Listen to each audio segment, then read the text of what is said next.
I don't remember exactly why I picked that cabin. Maybe it was the way it looked in the pictures. Simple, weathered wood with a wide front porch and tall pine trees all around it. Maybe it was the cheap price for an entire week in Montana. Or maybe I just needed to be alone. Away from people, away from noise, away from my life in Seattle for a while. I'd had a rough few months. I was laid off from my job at a small tech startup after 4 years. Then my dog died just a couple weeks later. Everything kind of went downhill from there. I wasn't sleeping well. I stopped answering phone calls. I stayed inside my apartment day and night and didn't do much of anything except drink coffee and scroll through useless websites. My brain felt tired all the time, even though I wasn't doing anything. I knew I needed to change something. Anything. That's when I booked the cabin. It was in a quiet spot not too far from a small town called Havre, but still tucked deep enough into the woods that the rental page said the last half mile was only accessible by foot or ATV. That sounded good to me. I wasn't worried about hiking in. I had gear, I'd been camping before, and I was in decent shape. I figured some solitude, fresh air, and time away from cell signals would help clear my head. I packed a full hiking backpack, loaded it with clothes, food for a week, a basic first aid kit, and some essentials like a flashlight, extra batteries, and a large water filter bottle. I also brought a hand crank radio, a knife, and a small hatchet. I wasn't paranoid, just cautious. I liked being prepared. I left my car at a turnout near the edge of the tree line, where the trail started. There was a small handmade wooden sign with an arrow pointing toward North Ridge Cabin. The trail itself was narrow but clear, with packed dirt and occasional tire tracks from ATVs. It took me about 45 minutes to hike in. When I first saw the cabin, I felt a strange kind of peace. It was just like the pictures. One story, a small square layout, dark wood siding, a tin roof, and a porch with a single rocking chair. The trees surrounded it on all sides, but there was enough space around the structure for sunlight to reach the front steps in the late afternoon. I stepped up, found the key in a little lockbox under the porch as instructed, and let myself in. The interior was basic but clean.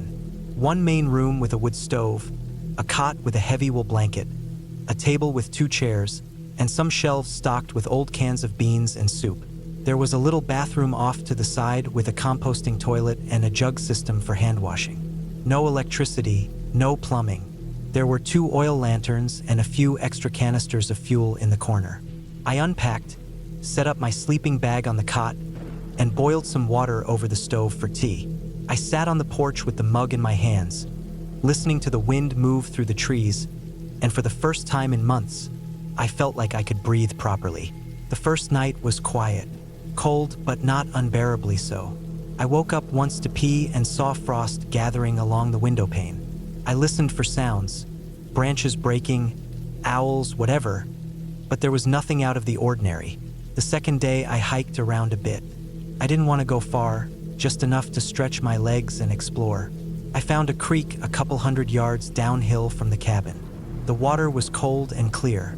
I refilled my bottle and sat there for a while, watching the water flow over rocks. That night, I heard something outside. It was just after I'd gone to bed. I had my sleeping bag pulled up to my chin and was staring at the ceiling, thinking about how quiet it was when I heard a thump. It wasn't loud, just one solid bump like something had leaned against the outside wall. I waited. Then came another, softer this time, but closer to the back of the cabin. I stayed still, holding my breath. Could have been an animal. A deer, maybe a moose. I'd seen tracks near the trail. I told myself it was probably nothing and eventually fell asleep. The next morning, I walked the perimeter of the cabin. The dirt was frozen hard, so I couldn't make out any clear tracks. But something had brushed up against the wood on the back wall. There were smudges, dark streaks, maybe from fur or mud or something oily. Couldn't tell what. The rest of the day, I tried to distract myself by chopping some firewood and writing in a small notebook I'd brought. I made a fire in the stove and cooked some canned chili. I sat on the porch again and watched the trees sway gently. It was hard to tell if the shadows moving between them were real or just tricks of the light. That night, the thumps came again. They were more frequent this time. A shuffle, a scrape, then what sounded like something dragging along the back of the cabin. I sat up in bed and held the flashlight in my hand, but I didn't turn it on. I didn't move.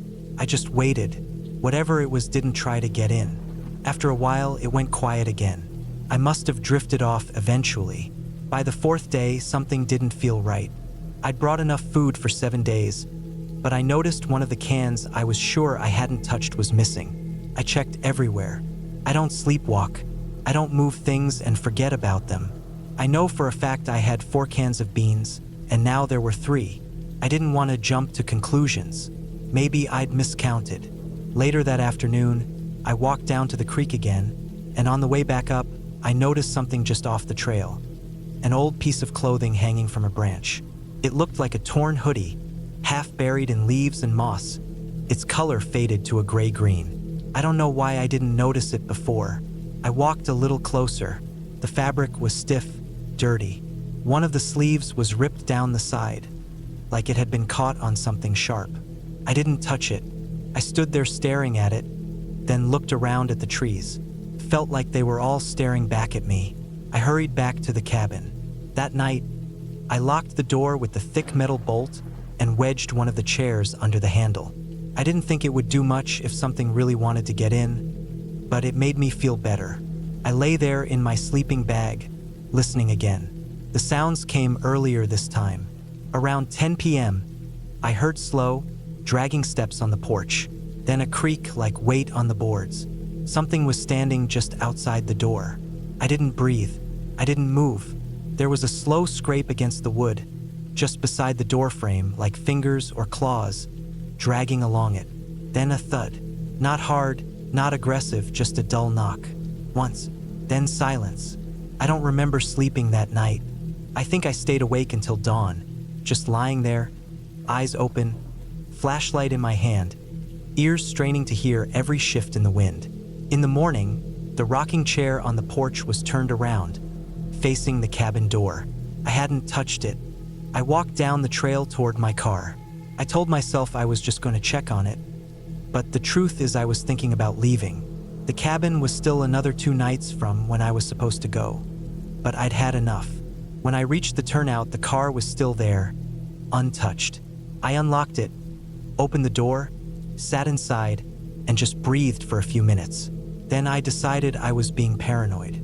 I told myself I'd stay 1 more night, then leave a day early. On the hike back to the cabin, I noticed something that stopped me cold.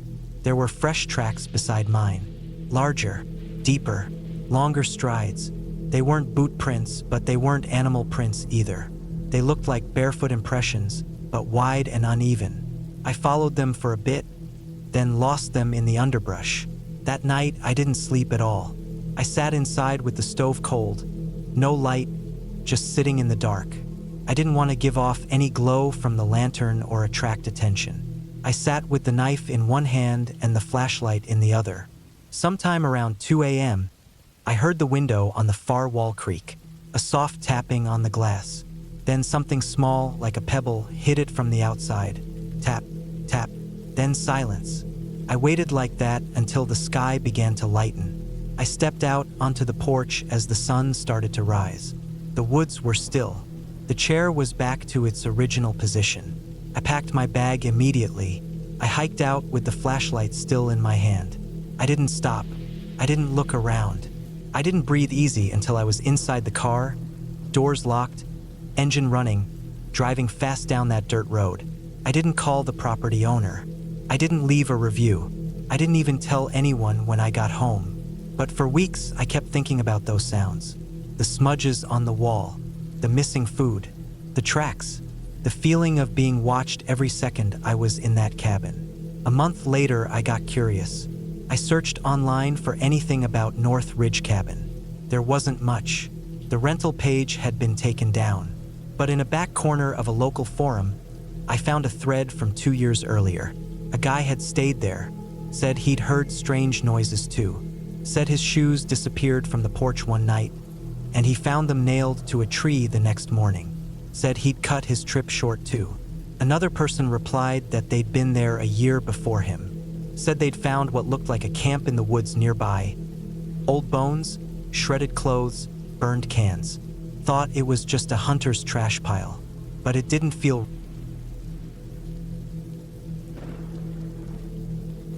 I drove up to the cabin on a Friday afternoon in early October.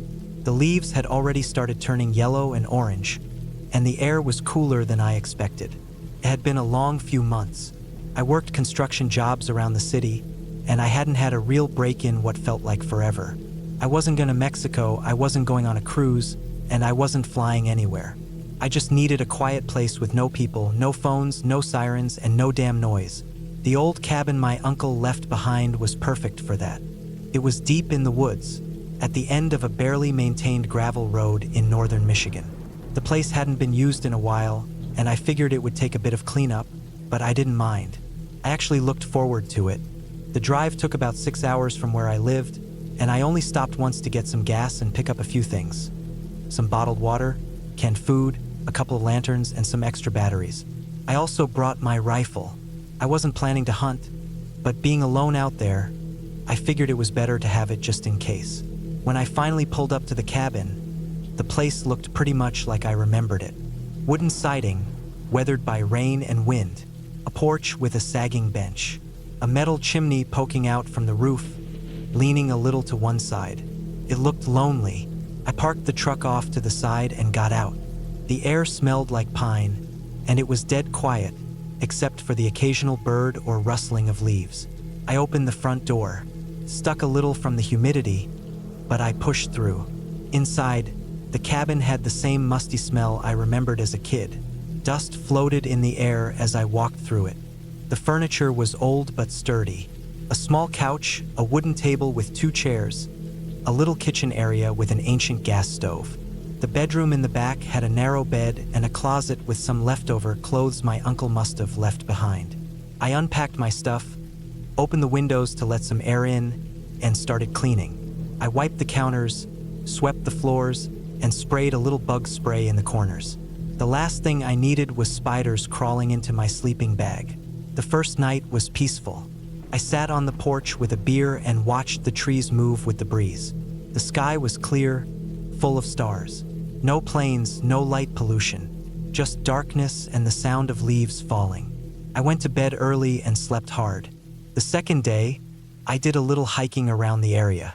There's a small path that leads out from behind the cabin and loops through the woods for about 3 miles. I used to walk it with my uncle. It was still there, overgrown but walkable. I didn't see any other people, no other cabins, no signs of hikers, just squirrels and birds. Felt good to walk. I got back in the late afternoon, made some canned chili on the old stove, and read a book by lantern light. That night, I thought I heard a snapping sound in the woods, but I chalked it up to a deer or maybe a raccoon. The third day, things started to feel different. When I woke up, I found something odd near the front step. It was a single boot print in the dirt, half filled with dry leaves. It wasn't mine. I wear size 12 boots. This one looked smaller, maybe a size 9 or 10. It also didn't match the tread pattern on my soles. I looked around for other prints, but didn't see any. It was weird. It hadn't rained, so the ground was pretty dry. The print looked like it had been made sometime during the night. I didn't remember hearing anything. Maybe I was just being paranoid. Still, I took the rifle out of the truck and leaned it against the inside of the door. That afternoon, I sat on the porch again, watching the trees. I didn't see anyone, but the woods started to feel more closed in, like the trees were thicker or the shadows darker. I couldn't explain it. I didn't like it, so I stayed close to the cabin the rest of the day. Around 9 p.m., I locked the door and turned off the lantern. I lay in bed and listened. Nothing. Total silence. But then, just as I was starting to drift off, I heard something. A soft scraping noise on the side of the cabin, near the bedroom wall, like someone running their hand across the wood. I sat up, heart thudding. I didn't move. The sound stopped. I waited, holding my breath. After a while, I didn't hear anything else. I stayed awake for another hour, staring at the ceiling, then finally fell asleep. The next morning, I went outside and checked the wall where I'd heard the sound. At first, I didn't see anything, but then I noticed something on the window ledge. Muddy smudges, like someone had put their fingers there. 4 or 5 thin marks.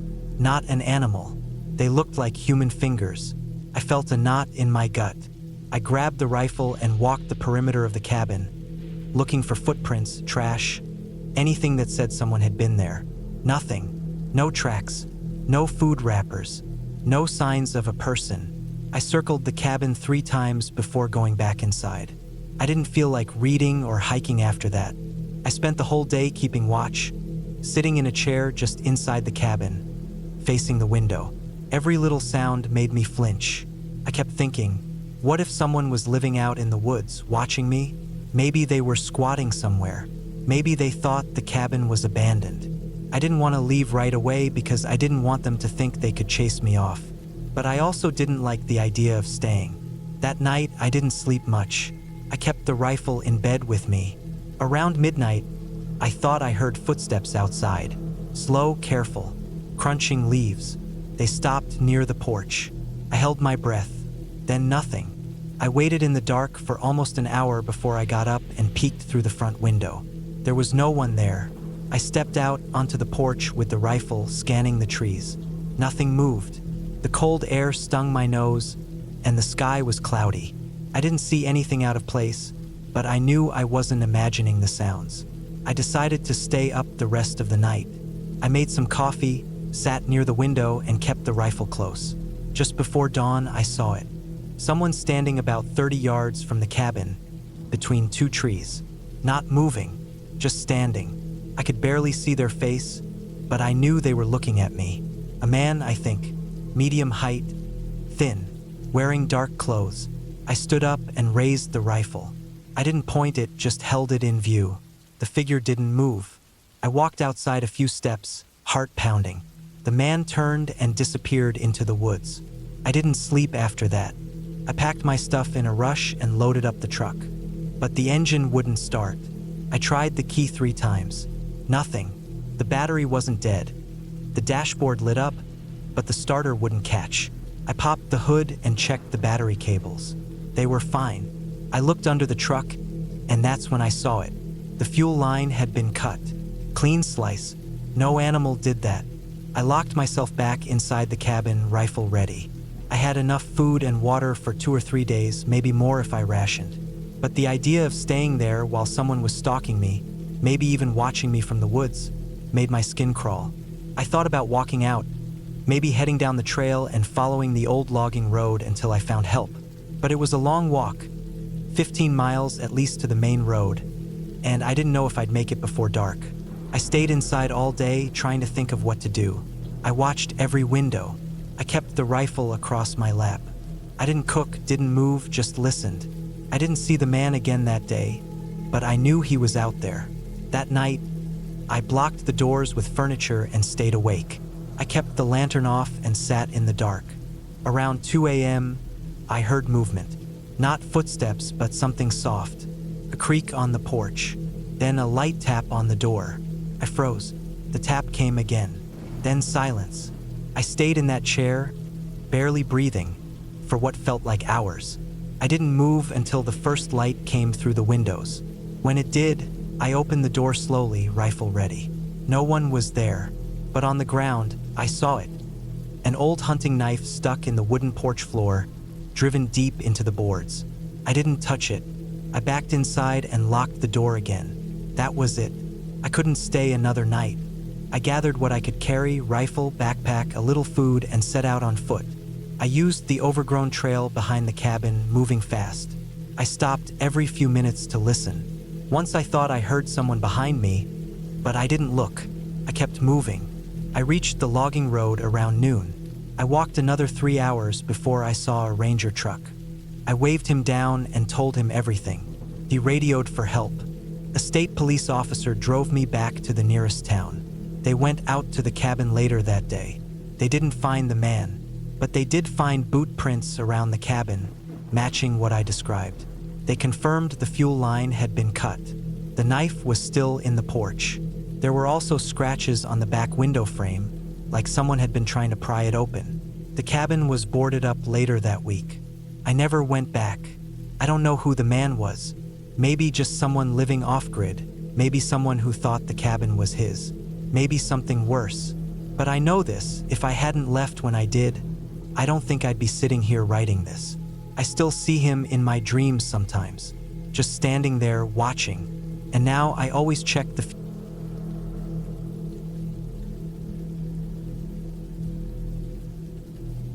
It was the kind of trip that I had been looking forward to for weeks. A solo retreat into the wilderness, away from the noise of everyday life. I had rented a small, remote cabin in the woods for some peace and quiet, a chance to disconnect, reset, and clear my head. The cabin was an old one, built years ago by someone who probably valued solitude just as much as I did. It sat tucked away at the edge of a dense forest, far from the nearest neighbor or road. The idea of spending time completely alone in nature felt perfect. I drove up early in the morning, my car packed with gear for the few days I planned to stay. The journey was long, and the roads narrowed as I approached my destination, eventually becoming little more than a dirt path. There was no one around, and the air had that fresh, earthy smell that only deep woods could provide. The cabin was even more isolated than I had imagined. It sat on a small patch of land surrounded by tall trees that blocked out much of the sky. A small creek ran nearby, and the only sounds I could hear were the occasional rustle of leaves and the distant chirping of birds. It was exactly what I needed, complete peace. Inside, the cabin was rustic. There was no running water, and the electricity was powered by a small generator. The interior was sparsely furnished with an old wood stove for heat, a small kitchen with a few basic supplies, and a bed that looked like it had been used by previous renters. I didn't mind. I was here to be alone, to escape the comforts of modern life, and this place was perfect. After unpacking, I spent the first few hours settling in. I made a fire in the stove, unpacked some food, and spent time just listening to the quiet.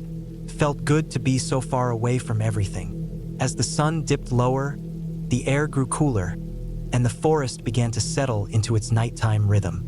I decided to take a walk around the property before it got dark. The woods were thick with tall pines, and the trail was little more than a narrow path that wound between trees. The ground was soft, covered in fallen needles, and the air smelled like damp earth. The longer I walked, the more I realized how isolated I was. There was no one out here, no sound of cars or distant voices, just the whispers of the wind through the trees. As the daylight faded, I turned back toward the cabin. The sky was already darkening when I reached the front door, and I couldn't help but feel the weight of the silence pressing in on me. Inside, I stoked the fire and made a simple meal, then settled down on the couch to read. The cabin, while cozy, felt a little colder now, though I couldn't pinpoint why. Maybe it was just the unfamiliar stillness, or perhaps it was the deepening night. By the time I went to bed, the fire had burned down to embers. The cabin was quiet except for the occasional crackle from the stove. I lay in the bed, staring up at the wooden beams above me, my thoughts slowly drifting. It was peaceful, too peaceful. Sometime in the middle of the night, I was jolted awake. A sound. It was faint at first, barely noticeable, like the faintest shuffle or scrape. At first, I thought it was the wind, or maybe an animal outside. But then I heard it again, clearer this time. It was a soft thud, followed by a dragging noise, like something, or someone, was moving around outside. I froze, my heart thudding in my chest. I strained my ears, listening intently, but the sound stopped as suddenly as it had started. I lay there, trying to convince myself it was nothing, a deer or some other animal wandering near the cabin. But I couldn't shake the unease that had settled in my stomach. I got out of bed and crept over to the window, peering out into the dark woods. The night was thick, and the trees looked like shadows stretching out into infinity. Nothing moved. No eyes glinted back at me from the darkness. It was all still. I told myself that it was just my imagination playing tricks. After all, the cabin was remote, and wild animals did sometimes get curious. Maybe it was a bear or a raccoon scavenging around. I climbed back into bed, but I couldn't shake the feeling that something was off. The silence in the cabin was deafening now, and the night felt somehow heavier. I wrapped myself in the blanket and tried to sleep, but every creak of the wood or flicker of a shadow kept me on edge. The next morning, I woke to the sound of birds chirping outside, and the sunlight filtered through the trees, casting dappled patterns on the cabin floor. It was a beautiful day, and I told myself I was just being paranoid. It had been a long day of travel and a strange night, but there was nothing to be afraid of. The woods were quiet and serene. I decided to go out and explore more of the area, hoping to shake the lingering unease. I walked farther into the woods, following the narrow trail, and let my thoughts wander as I moved through the trees. But the deeper I went, the more I noticed something strange. There were signs, small, almost imperceptible signs, that something had been around recently. Footprints in the dirt, broken branches, disturbed leaves. I paused, feeling that same unease I had felt last night creeping up again. I thought about turning back, but I told myself I was just being jumpy. It was probably just wildlife, or maybe someone had passed through the area recently. But the deeper I went, the more unsettling it became. I came to a clearing in the woods, and as I stood there, I spotted something odd. A small pile of rocks, arranged in a neat circle. It didn't look natural. It was too deliberate. I crouched down to get a closer look, and that's when I noticed something else. Scratches, deep, jagged gouges in the bark of a nearby tree. I stood up quickly, a chill running through me. This was no normal forest. I felt like I was being watched. I turned to leave the clearing, but that's when I heard it again. A soft thud, followed by the unmistakable sound of footsteps. Slow, purposeful. Someone or something was out there, moving through the woods just out of sight. My heart raced, and I broke into a fast walk, then a jog, heading back to the cabin. My mind raced with questions. Who else could be out here? Why did it feel like I was being hunted? When I reached the cabin, I locked the door behind me, my hands trembling as I did. I felt trapped, isolated. The silence of the cabin had returned, but now it felt suffocating. I stood at the window, watching the woods, waiting for any sign of movement. The night came again, and I didn't sleep. I kept the lights low, listening for any sound that would give away someone's presence. I kept the door locked and checked the windows frequently, my mind filled with paranoia. I even pulled a chair in front of the door as if that would make a difference. Hours passed, and just when I thought I might break from exhaustion, there was a knock. A single knock. It was soft at first, then louder. 3 knocks, just like that, on the front door. I didn't move. I didn't breathe. I stayed absolutely still, my heart hammering in my chest. The knocking stopped, but I knew it hadn't been my imagination. It was real. Someone or something was out there. I spent the rest of the night staring at the door, listening for any more signs of movement. But nothing came. The night passed, and eventually, the first light of dawn crept through the trees. I decided I couldn't stay another night. The unease had taken root, and no amount of reasoning could convince me that everything was fine. I packed up my things, left the cabin as it was, and made my way back to the car. I didn't look back. As I drove away, I felt a sense of relief. I had escaped, but I couldn't shake the feeling that someone had been watching me the entire time. I don't know who or what it was, but I do know one thing for sure. Next time, I won't be venturing into the woods alone.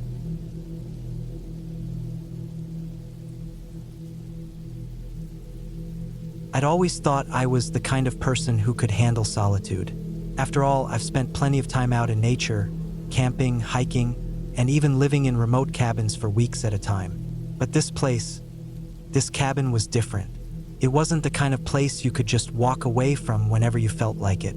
It was isolated, deep in the forest, miles from the nearest town or even any hiking trails.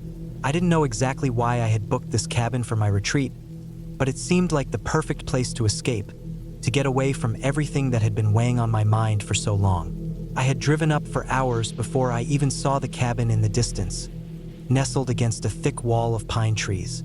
The cabin was small but sturdy, its dark wood blending into the shadow of the trees. There was a stream nearby, the sound of it trickling faintly in the background, and the air felt crisp, the kind of coolness that makes you feel alive, like you've just woken up from a long sleep. The kind of place where you can leave behind your problems and just be. But as I stood there, staring at the cabin, something about it felt off. It wasn't anything obvious, No creaky windows or broken fences, just a subtle unease that I couldn't shake.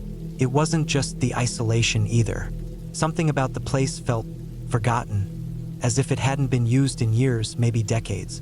The porch was covered in dust, the door slightly ajar, the kind of thing that might have been caused by a strong wind, but I couldn't help but wonder if something else had caused it. I shrugged it off as nothing and carried my things inside. It was exactly what I needed. A place to think, to get away from the noise of life. The cabin smelled of old wood, and there were small oddities scattered around the rooms.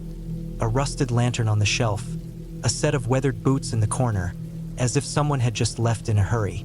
The furniture was simple, with no frills, just a large wooden table, some chairs, and a worn-out couch in the living room. A fireplace sat in one corner, ready to be used. There was even a small bookshelf lined with old books. I decided to explore the cabin a bit, just to get a feel for the place. The upstairs was smaller than I expected, just one large bedroom with a small bathroom. The windows here were cracked open, and the breeze that came through felt cold against my skin. The bed was a simple frame with a thick quilt, the kind of bed you might find in an old mountain house, one that promised comfort but not much else. But there was something else about the room that I noticed, something that stood out among all the plain furniture and the simplicity of the cabin. On the far wall, behind the bed, there was a small door, barely noticeable at first. It was a wooden door with no handle, and the only way to open it was to push against it. It wasn't locked or anything, just sealed shut. My curiosity got the best of me, and I walked over to it. The air seemed to grow thicker as I touched the door, the faintest sense of dread creeping up my spine. I pushed against it, and it opened with a low, groaning sound. The space behind the door was pitch black, darker than anything I had ever seen before.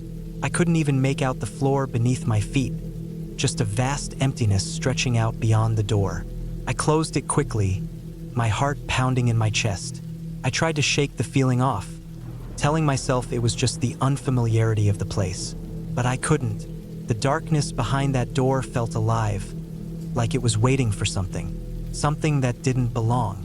The rest of the evening passed without incident. I cooked myself a simple meal, sat by the fire, and tried to relax. But sleep didn't come easy. There was a weight to the air in the cabin, a sense that something wasn't quite right. I tried to tell myself I was being paranoid, but as I lay in bed, listening to the wind howl outside, I couldn't shake the feeling that something was wrong. The next morning, I woke up early, hoping that the sunlight would chase away the unease that had settled in my chest. I decided to take a walk, to clear my head and get some fresh air. The forest was beautiful in the morning light, the trees tall and majestic, their branches swaying gently in the breeze. Birds chirped overhead, and the soft rustling of leaves underfoot was the only sound I could hear. I walked for hours, letting my mind wander, trying to leave behind all the worries that had led me here in the first place. But when I returned to the cabin in the afternoon, I noticed something strange. The door to the small room upstairs was open. I knew I had closed it before I left, and there was no way the wind could have opened it. A chill ran down my spine as I approached it. My hand shook as I pushed the door open, half expecting to see something waiting for me in the darkness behind it. But when I stepped inside, the room was exactly as it had been before. Empty, except for the shadows that filled the corners. I backed out of the room quickly, but I couldn't shake the feeling that something had changed. The air felt colder now, and the whole cabin seemed more oppressive. I tried to convince myself it was just my imagination, but as the evening wore on, I could feel it. Someone or something was watching me. That night, as I lay in bed, unable to sleep, I heard something strange. A noise, faint at first, like a scratching sound coming from the walls. I sat up, my heart racing, straining my ears to listen. The noise grew louder, more distinct, like something or someone was moving inside the walls. I got out of bed, my legs trembling, and slowly approached the wall where the sound seemed to be coming from. The scratching stopped abruptly. I held my breath, waiting for any sound, any movement, but there was nothing. The silence in the cabin was deafening. I backed away from the wall, my mind racing. The door to the small room upstairs had been open again when I returned from my walk. Was it connected to the noises I had been hearing? I didn't want to think about it, but I couldn't ignore the growing sense of dread that had taken root inside me. In the morning, I decided to leave. I packed my things quickly, eager to get out of there, but something stopped me. I couldn't leave without knowing what was behind that door. I took a deep breath and made my way upstairs. I stood in front of the door, my hand trembling as I touched the handle. For a moment, I just stood there, frozen, the fear gnawing at me. But I pushed it aside, telling myself I was being irrational. With a quick movement, I opened the door. This time, the room was different. The darkness that had been there before was now replaced with a dim, flickering light. A faint glow came from a small lamp in the corner of the room, casting long shadows against the walls. I could see the floor now, and what I saw sent a wave of nausea through me. The room wasn't empty. There were piles of old, decaying furniture stacked against the walls, and in the far corner, a small wooden crate sat, covered in dust. But what caught my attention were the marks on the walls. They weren't just scratches. They were deep gouges, as if something had been clawing at the wood from the inside. I approached the crate cautiously, my mind racing. I couldn't make sense of what I was seeing, but I had to know. I had to understand. I reached for the lid, my hands shaking as I pulled it open. Inside was a small, weathered journal, its pages yellowed with age. I opened it slowly, and what I read made my stomach turn. The journal belonged to someone who had stayed in the cabin long before me. Someone who had written about their time there, about the strange noises they had heard, the unease they had felt, and the things they had found hidden in the walls. The journal detailed their descent into madness, their growing paranoia as they realized they were not alone in the cabin. And then there was a final entry. I can hear it now, just behind the walls, just waiting for me. It won't stop until it gets what it wants. I can't leave. I can't escape. I slammed the journal shut, my hands trembling. It was all too much. I had to get out of there. I ran down the stairs, grabbed my things, and didn't stop until I was in my car, speeding down the narrow road away from the cabin. I don't know what happened to the person who wrote that journal, but I know this: whatever they encountered in that cabin, it was real. And it's still waiting, still lurking in the darkness, hidden just behind the walls.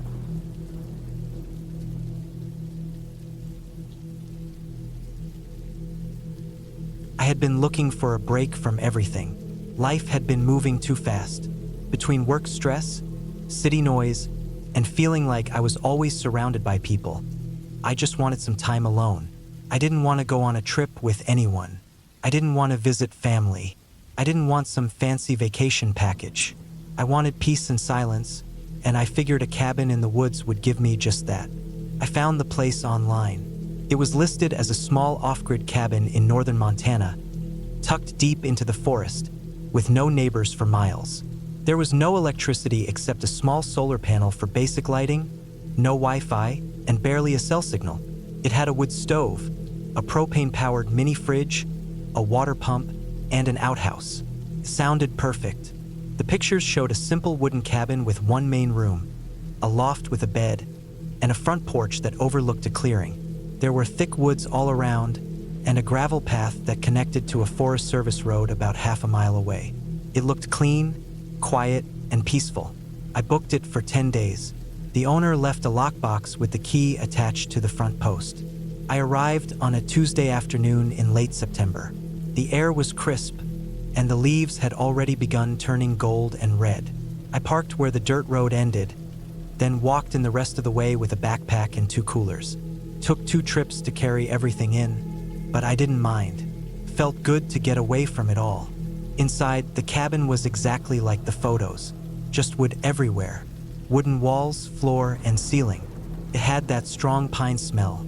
The wood stove sat in the corner with a pile of chopped logs stacked next to it. A small table with 2 chairs sat under a dusty window. The kitchen counter had a propane stove and sink with a hand pump. There were some pots, utensils, and canned goods on shelves nailed to the walls. A narrow wooden ladder led up to the loft, where a queen mattress lay under a slanted ceiling. A single window up up there let in soft afternoon light. There were no curtains, just bare wood and glass. I settled in quickly. I heated a can of chili for dinner, ate it with crackers, then drank a beer on the porch as the sun dropped behind the trees. It was completely quiet. No cars, no dogs barking, just wind moving through the trees and an occasional bird call. I went to bed early that night, bundled in layers under thick blankets. It got cold fast, and I hadn't fired up the stove yet. I fell asleep listening to the wind and the creaks of the old wood. The next few days were perfect. I hiked around, collected firewood, and took photos of birds and mushrooms and fallen leaves. I wrote in my journal, read some books I brought, and cooked simple meals. There was a kind of freedom I hadn't felt in years. I could go all day without seeing another person or hearing another voice.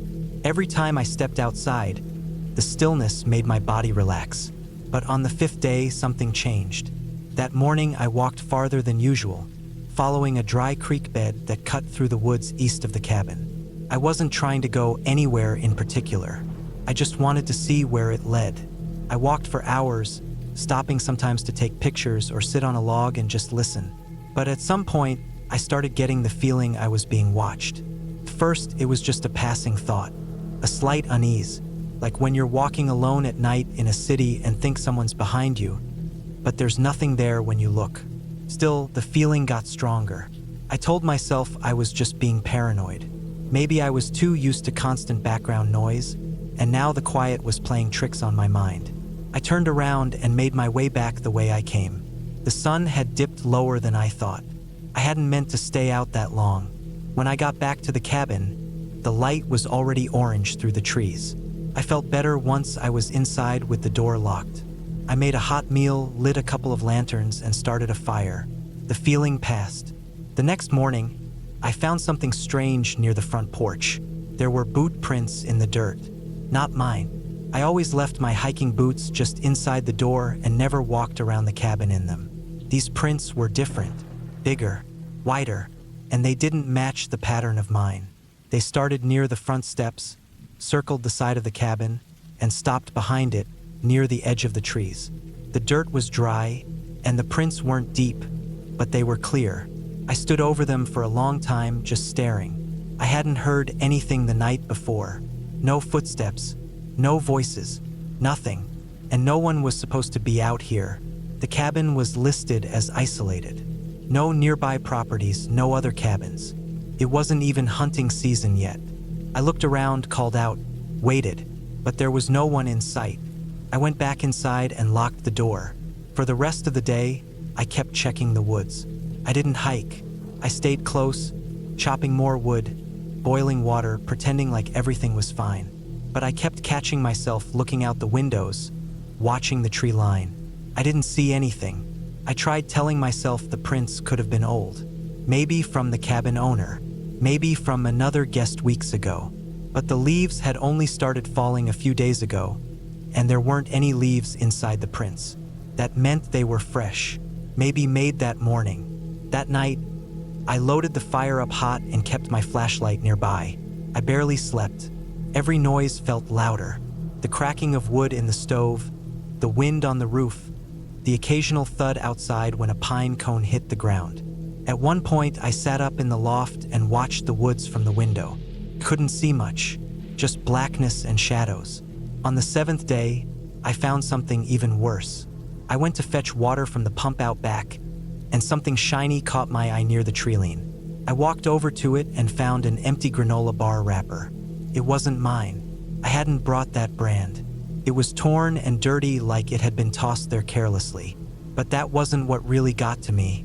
Next to it was a plastic zip tie and a pair of thin, black gloves. They looked like the kind mechanics wear, or someone trying not to leave fingerprints. That was when the fear really settled in. Someone was out there. Someone had been near the cabin, watching, leaving things behind. I hadn't seen or heard a vehicle. No tire marks on the road, no engine sounds. Whoever it was had come in on foot. I locked up again and took stock of what I had. I didn't bring a gun. I had a long hunting knife and a hatchet, but that was it. I didn't think I'd need anything else. I thought I was getting away from danger, not walking into it. I started going over options in my head. I could leave, pack up and hike out to the road, try to get a signal and call for help. But the forest was thick, and I didn't know who was out there. If someone was watching, I'd be exposed the second I stepped out of sight. Or worse, I could be walking toward them without knowing it.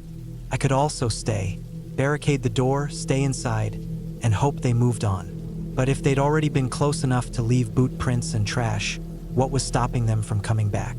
That night, I hardly moved. I sat in the loft with the fire low, listening. I kept the lantern off and sat in the dark with my flashlight in my lap. I don't know how long I stayed awake, but eventually, I must have drifted off. What woke me was a sound I'll never forget. It was the soft click of the front door latch. I froze. I didn't breathe. I waited, thinking maybe I had imagined it. But then the door creaked, just slightly, not a gust of wind, not an animal. The slow kind of movement made by a person trying not to make noise. I grabbed the flashlight, flicked it on, and pointed it at the ladder opening. I didn't say anything, just waited. I didn't hear footsteps. Nothing moved below. But I stayed like that for what felt like an hour, listening, watching, holding my breath every time the wood creaked. Eventually, I heard the door creak again. Then nothing. Silence. I waited until dawn. When the sun rose, I crept down the ladder, knife in hand. The front door was open about 6 inches. The cold air had come in overnight, and the fire had long gone out. My breath fogged the air as I stepped toward the door and looked out. No one, but on the porch was a single thing that hadn't been there the night before. Polaroid photo. It showed the cabin, my cabin, taken from the woods maybe 50 feet away. The angle showed the front porch with the lantern glowing through the window. That meant it had been taken the night before. While I was inside, that was it. I packed up. I didn't eat. I didn't clean. I shoved clothes into my backpack, grabbed my coolers, and carried everything in one trip. I didn't care how heavy it was. I didn't look back. I didn't stop. I walked the half-mile to where my car was parked, heart pounding the entire time. I kept expecting to see someone step out of the trees, but no one did. When I reached the car, everything looked normal. No slashed tires, no broken windows. I threw everything inside, locked the doors, and drove straight to the nearest town. I didn't stop until I hit pavement. At a gas station 20 miles away, I finally let myself breathe. I told the local sheriff, showed him the photo, the gloves.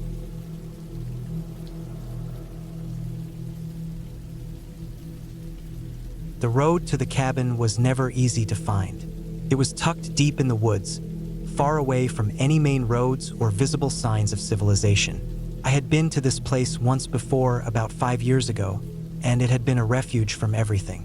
No phones, no distractions, just peace and nature. But something had changed this time.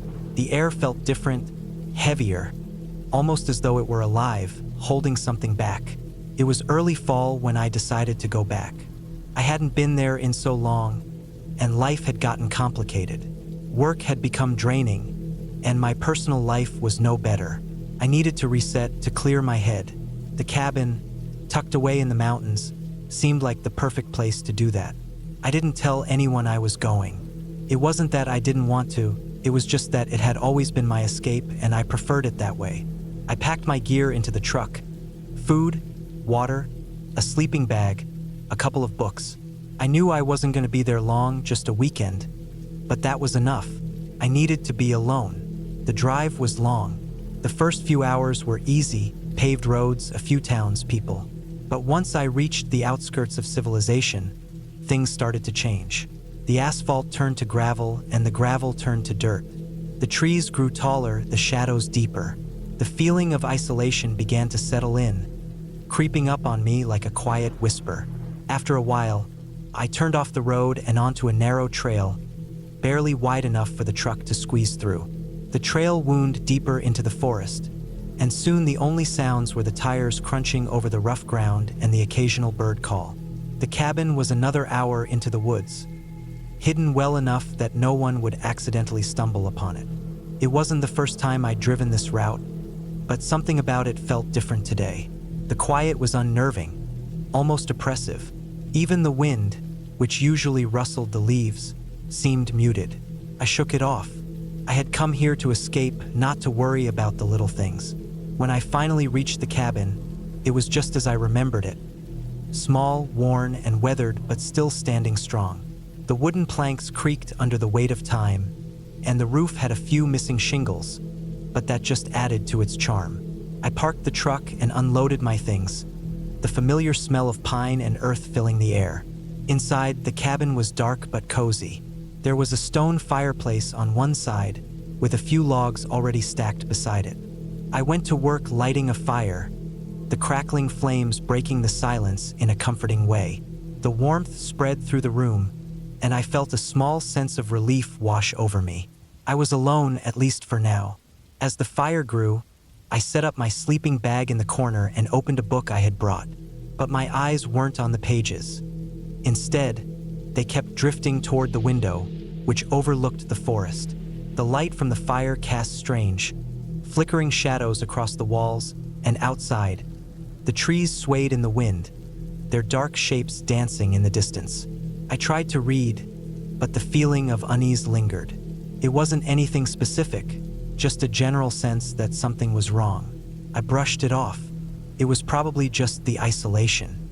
The longer I sat there, the more the feeling crept in, though, and before I knew it, I found myself staring out the window again. The forest outside seemed alive, moving, watching me. That's when I heard it, the first noise that caught my attention. A low, distant thud. It wasn't the usual sounds of nature. It wasn't a tree falling or an animal moving. It was rhythmic, deliberate. I stood up, my heart racing for a moment, and walked over to the window.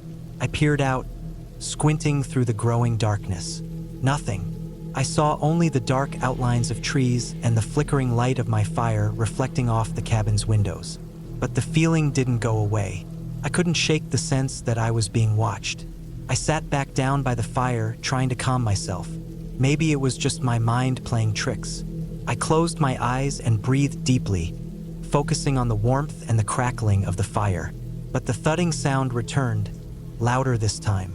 It was coming from somewhere in the woods, and it was getting closer.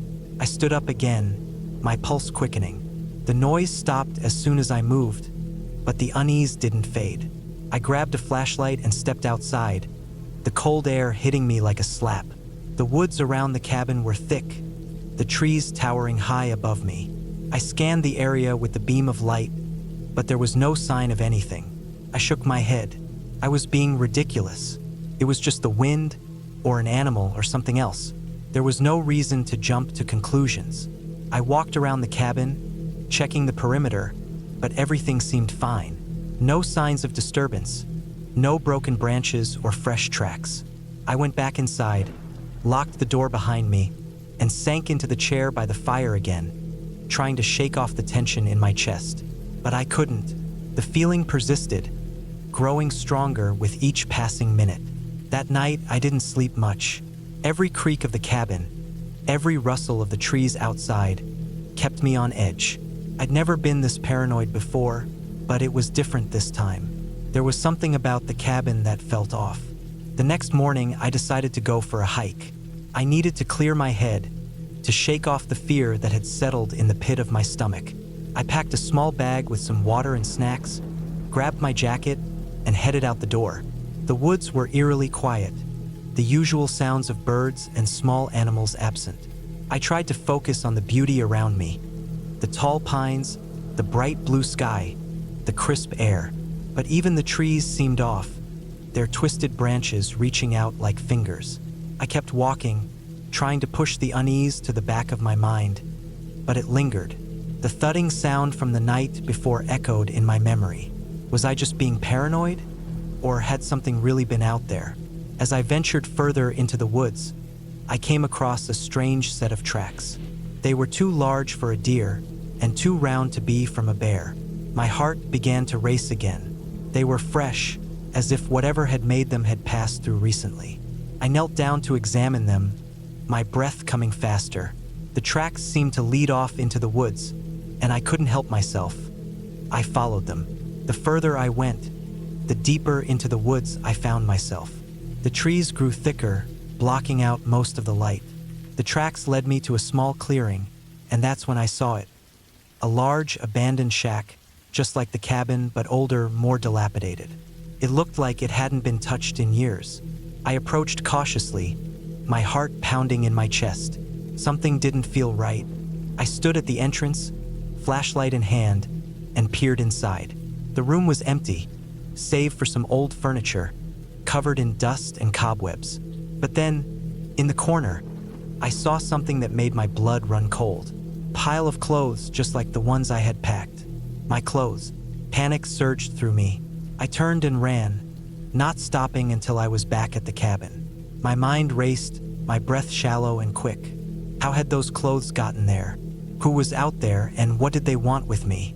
I spent the rest of the day locked inside the cabin, too scared to go back out. The sun set quickly, and the night fell, heavy and dark. The noise from the woods had stopped, but the dread didn't leave. I could still hear it in my mind. The sound of something or someone lurking just beyond the trees. I didn't sleep that night either, but the next morning something changed. When I opened the door to step outside, I was greeted by the sight of fresh tracks. My own tracks, leading away from the cabin. But they didn't stop at the edge of the clearing. They continued deep into the forest. I followed them cautiously this time, and as I walked, I felt something shift in the air. A presence that wasn't mine. Something was out there. It wasn't until the afternoon that I found the answer. I stumbled upon the shack again, but this time, there was no mistaking it. I wasn't the only one who had been there. The figure stood in the doorway, watching me, but as I approached, I realized it wasn't a person at all. It was just an old, decaying mannequin, dressed in my clothes. I laughed. Relief flooded me in waves. It wasn't a person, it was a prank. Someone, probably an old friend from my last visit, had set this up as a joke. With a deep breath, I walked back to the cabin, my mind finally at ease. The tension drained away, and the weight lifted. It had been nothing more than a strange trick of the mind, spurred on by the isolation and the eerie surroundings. That night, for the first time since I arrived, I slept soundly. The woods outside seemed peaceful again, and I felt no fear. I had come to the cabin to clear my head, and now I finally had.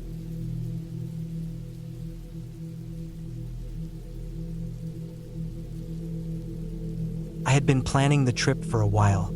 I wanted to get away from everything, people, noise, phones, emails, all of it. My head was too cluttered to focus, and I had a writing project I'd been putting off for months. I found a listing for a cabin in the northern part of Michigan, not far from a place called Senni, right along a lake that didn't even have a name on most maps.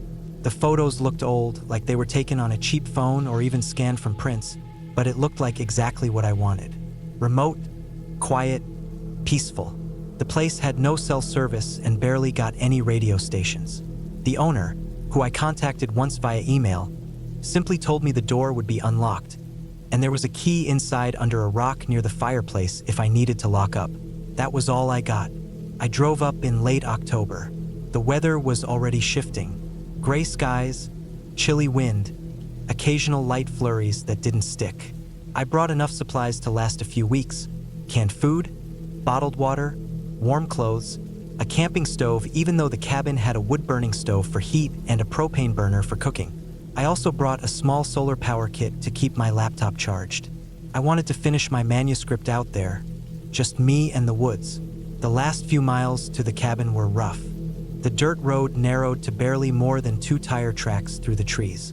I followed GPS until it cut out, then just went by instinct and the rough directions I had printed out. The road ended at a clearing. The cabin was small, a single level with a pitched roof, made of old logs that were dark with age and weather. There was a small front porch, a metal chimney poking up through the roof, and a shed off to the side about 20 feet away. When I stepped out of the car, everything felt too quiet. No birds, no breeze, just the ticking of my engine cooling and the crunch of dead leaves under my boots. It was the kind of silence you don't really get anywhere else. The cabin door creaked when I opened it. It was cold inside and musty, but not terrible. Dusty. It had that old wood and mouse-dropping smell that comes from a place being closed up too long. I looked around.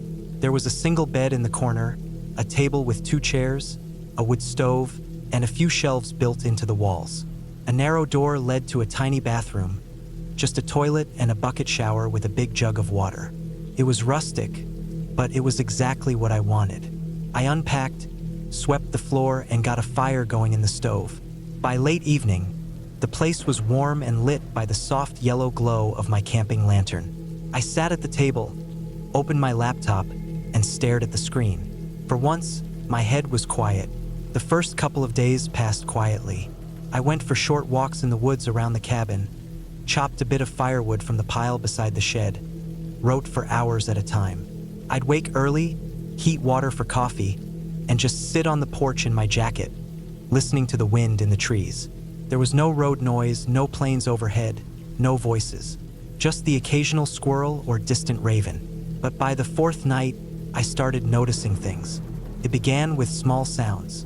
I'd be lying in bed, just about to fall asleep, and I'd hear soft thumps from outside, not like animals scurrying, heavier, slower, like footsteps. At first I told myself it was just the wood popping in the stove or maybe a deer moving around. But it happened again the next night. The same slow, heavy steps around the cabin. Once, I heard what I was almost sure was the porch creaking, just once, like someone stepped on the 3rd board near the edge. I got up that night and turned on my flashlight. I opened the front door and swept the light over the trees. Nothing, just cold and blackness. I told myself I was being paranoid. I went back inside, locked the door, and shoved the woodpile bench in front of it. In the morning, I found boot prints in the dirt. Not mine. These were older, but still clear. They went from the side of the cabin, around the back, and stopped near the shed. I stood there staring at them for a long time, hands in my pockets, not sure what to think. The prints were deeper than mine, bigger too. Whoever made them had been walking slowly, deliberately. I thought maybe a hunter had passed through, or maybe a ranger, but the cabin wasn't on any official trail. It was private property, and the nearest house was over 10 miles away. I tried not to think about it. That night, I heard the footsteps again, slower this time, more deliberate, and this time I was sure they were right outside the bedroom window. I didn't move. I just lay there under the thick quilt, my heart pounding so hard it made my throat feel tight. I heard the faintest scrape against the wall, like a hand brushing wood. I didn't look. I stayed still for over an hour. Eventually, the sound faded. The next morning, I went outside with a hatchet in hand. There were more boot prints. They circled the entire cabin again, but now they were fresher. The edges weren't softened by wind or frost. One print was directly beneath the bedroom window. I checked the shed. The old lock on it was undone, just hanging there. The door was open a crack. Inside, nothing looked out of place at first. Just old tools, buckets, a shovel, some firewood, and a few rusted cans. But then I noticed something that hadn't been there before. A rolled-up blanket in the corner, and next to it, 2 empty tin cans. One was a can of beans I'd brought. The label still had my handwriting on it where I'd marked the date. I stared at the blanket for a long time, then backed out slowly and shut the door. I didn't lock it. I just walked back to the cabin and sat on the porch for hours, staring at the trees. Someone had been sleeping in the shed. Someone had been eating my food. Someone had been walking around the cabin at night, and I had no way to call anyone. No signal, no internet. I could drive out, but I wasn't ready to do that yet. Something in me didn't want to leave. Maybe it was pride. Maybe I wanted to catch whoever it was. I don't know, but I stayed. I kept the fire going constantly after that. I kept the hatchet with me at all times, even inside. I moved the table and chairs against the doors at night. I didn't sleep well. I'd jerk awake at every sound. On the 7th night, I woke to something different. It wasn't footsteps.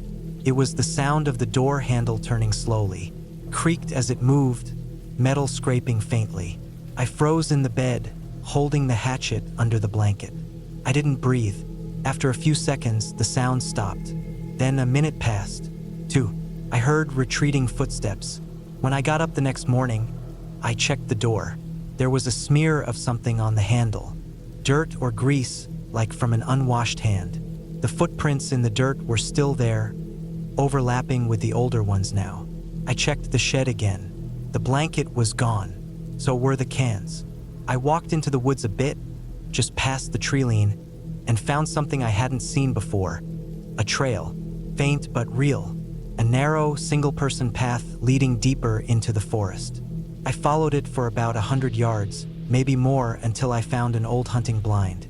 It was more of a shack than a blind. For wooden walls, a small window, and a sleeping bag inside. There were wrappers on the floor, a broken lantern, a rusted hunting knife, a coffee can with a burned-out candle inside it. Someone had been living here for a while. I backed away slowly. I didn't touch anything. I went back to the cabin and packed a small day pack with food, water, and my laptop. I left most of my supplies behind. I didn't lock the cabin. I didn't make a sound. I just walked to my car, started it, and drove. I didn't stop until I was an hour away, back in a town with lights and noise and people. The police didn't take it seriously when I told them. They said it was probably a squatter, someone harmless, maybe a homeless guy living off the grid. They didn't go out there. They didn't search the area. They said it was private land, and unless a crime had been committed, there wasn't much they could do. Weeks passed. I stayed in a motel and tried to forget about it, but I couldn't. Something about the way it all happened didn't feel right. It wasn't just someone squatting. Whoever it was, they didn't want to be found. They watched me. They circled my cabin every night.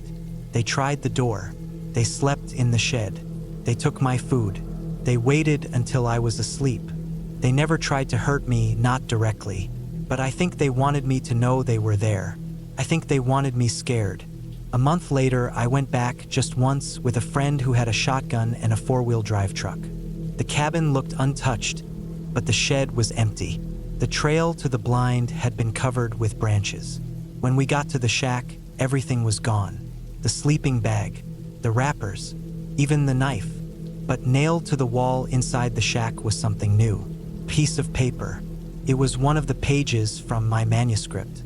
I never went back after that.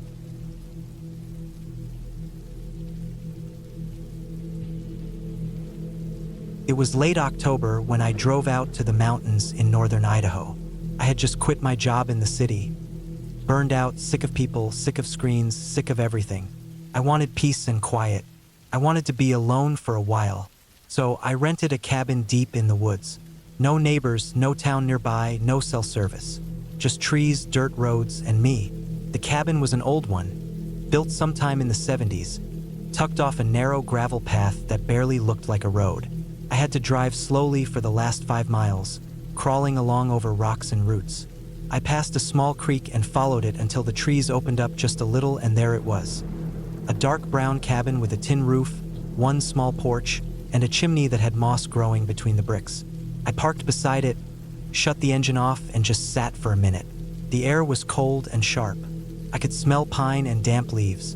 The sky was overcast and the trees moved slowly in the wind, their yellow and orange leaves fluttering like paper. I didn't hear any cars or people or anything mechanical. It was exactly what I had wanted. Silence and space. The cabin was unlocked, just like the owner told me. He had emailed me a week earlier and said he didn't use locks because there's no one around for miles anyway. That should have been a red flag, maybe, but I brushed it off. I figured it was just mountain logic. The inside was simple: wood walls, wood floor, one couch, a little table, a wood stove, and a small kitchen. There was one bedroom and a bathroom that had an old clawfoot tub and a toilet that flushed with a loud gurgle. There was no TV, no Wi-Fi, no anything. Just a stack of firewood, a pile of books, and an oil lantern.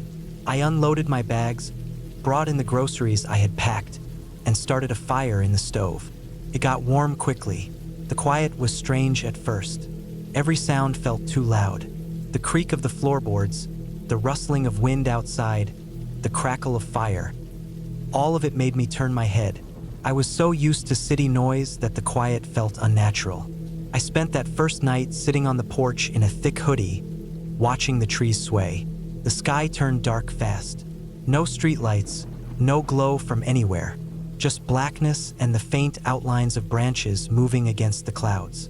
I heard owls and distant howls, probably coyotes, maybe wolves, though I doubted they came this close to the cabin. I listened for any crunching in the woods, any signs of something walking, but didn't hear much. Inside, I locked the door out of habit, even though the lock looked like it hadn't worked in years. I brought in some firewood, put on a pot of water, and sat in bed with a book. The wind picked up and started to moan through the chimney. I barely slept. Every time the fire popped, I jumped. The roof creaked in places. I kept thinking about how far I was from anyone. No cell service, no roads nearby. If something happened, I wouldn't be able to call for help. But I kept telling myself that was the whole point. I came here to get away. By the third day, I started to relax. I got used to the creaks and groans of the cabin. I chopped some wood out back, explored a bit along the creek, took photos of trees and rocks and animal tracks. I saw deer. I saw raccoons. I found some claw marks in the bark of a tree, probably a black bear, but they didn't worry me much. I had bear spray and kept it near me whenever I went out. One morning, I hiked a little farther than usual, maybe a mile down the creek. I found an old, rusted-out truck in the woods. Its roof caved in by time and snow. It looked like it had been sitting there for decades. There were beer cans in the bed and bullet holes in the doors. A few trees had grown around it. It felt eerie, like whoever left it had just walked off and disappeared. I took a picture and went back before it got too late. That night, I heard something outside. It was after midnight. The fire had burned down and I was just about to fall asleep when I heard crunching, slow footsteps in the leaves. I sat up. At first, I thought it was a deer, maybe an elk, but the steps were too heavy, too slow. I got out of bed, moved to the window, and looked out into the dark. I couldn't see anything.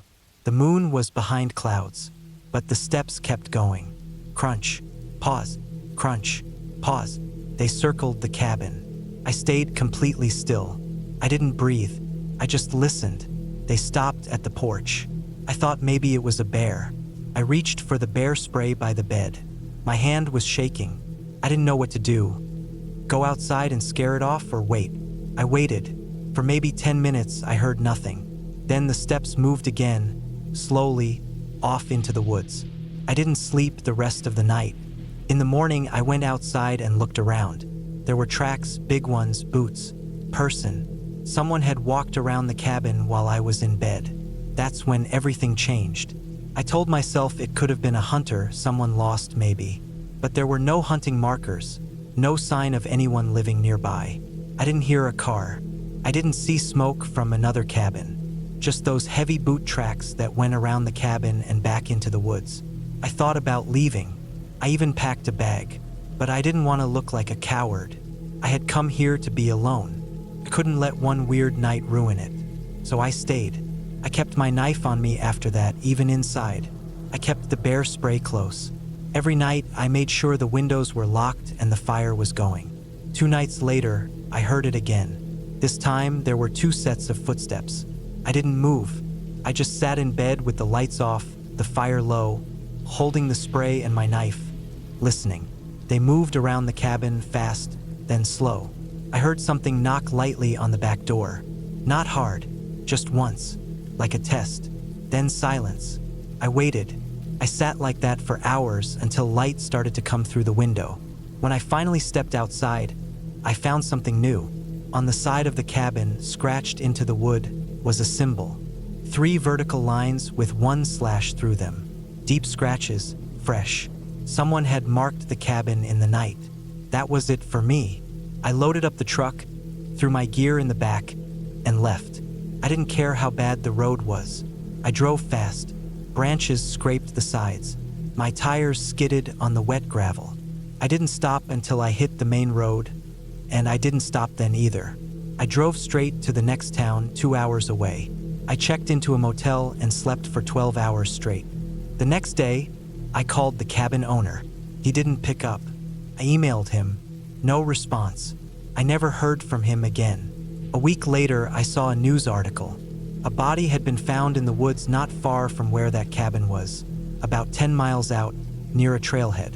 They didn't release the name, just that it was a man in his 30s, no ID signs of foul play. The sheriff said they were looking into it but didn't suspect locals. I don't know if it was connected. Maybe it wasn't. But I can't stop thinking about those footsteps. The marks on the cabin. The way they circled me in the dark. Whoever they were, they knew I was alone. They watched. Maybe they waited for me to fall asleep. Maybe they were planning something else. I think about how far that cabin was from anything. No signal, no help. I think about the rusted truck in the woods and wonder who left it there. I think about the scratches in the wood and wonder how many other cabins have those same marks. I haven't gone back to the woods since. I won't. I wanted to be alone. I got what I asked for. But the truth is, out there, being alone is the most dangerous thing you can be.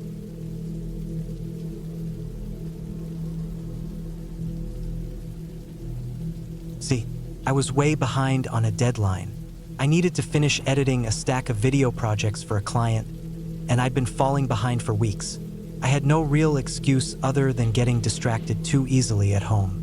Phone, TV, neighbors, traffic, even the sound of the city outside my apartment windows. Everything made it impossible to focus. So, I booked a week-long stay at a remote cabin in Montana. I found it through a listing on a small site that locals use to rent out land and old cabins. It wasn't on Airbnb, and the listing photos were old and low quality. But it was cheap, and it promised total isolation. No neighbors for miles, no cell service, and no internet. That was exactly what I needed. I left early on a Sunday morning and drove straight through from Boise, stopping only once for gas and snacks. The last hour of the drive was all dirt roads. The trees started getting thicker, and the sky seemed lower somehow. My tires kicked up clouds of dust that hung in the air behind me.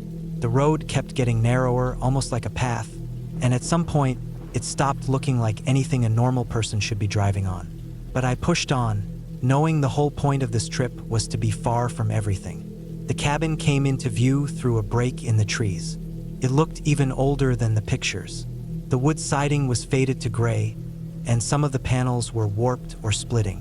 One of the front steps was cracked. The place was surrounded by tall pine trees in every direction, and I couldn't see a single other house or road from where I stood. Still, I was relieved to have finally made it. The quiet was so deep it almost rang in my ears. The inside of the cabin was simple. Just one large room with a bed against one wall, a table and 2 chairs near the window, and a wood stove in the corner. There was a small kitchen area with an old gas range and a sink connected to a big blue water container. The bathroom was an outhouse out back, which I hadn't seen in the pictures. There was no electricity, but the owner had left a couple of battery-powered lanterns and a big stack of firewood inside. It was getting late, so I unpacked my gear. I brought my camera bag, laptop, batteries, and a few portable power banks. I had enough food for the week, mostly cans, dry snacks, and a few freeze-dried meals. After setting everything up on the table, I sat on the edge of the bed and just listened. It was so quiet I could hear the faint ticking of my watch. No cars, no wind. Just deep, still silence. That first night, I slept harder than I had in weeks.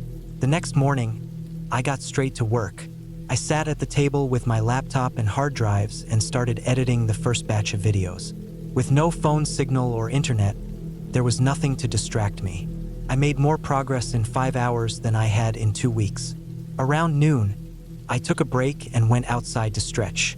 The sky was a solid blue, and the sun made the trees look like they were glowing. I walked around the edge of the clearing and checked out the tree line. The forest looked dense, dark, and untouched. When I went back inside, I noticed something weird on the cabin floor just inside the front door. A faint, muddy print, like someone had stepped in with a boot and then turned around. I checked my own boots. They were dry and clean. I hadn't gone anywhere muddy.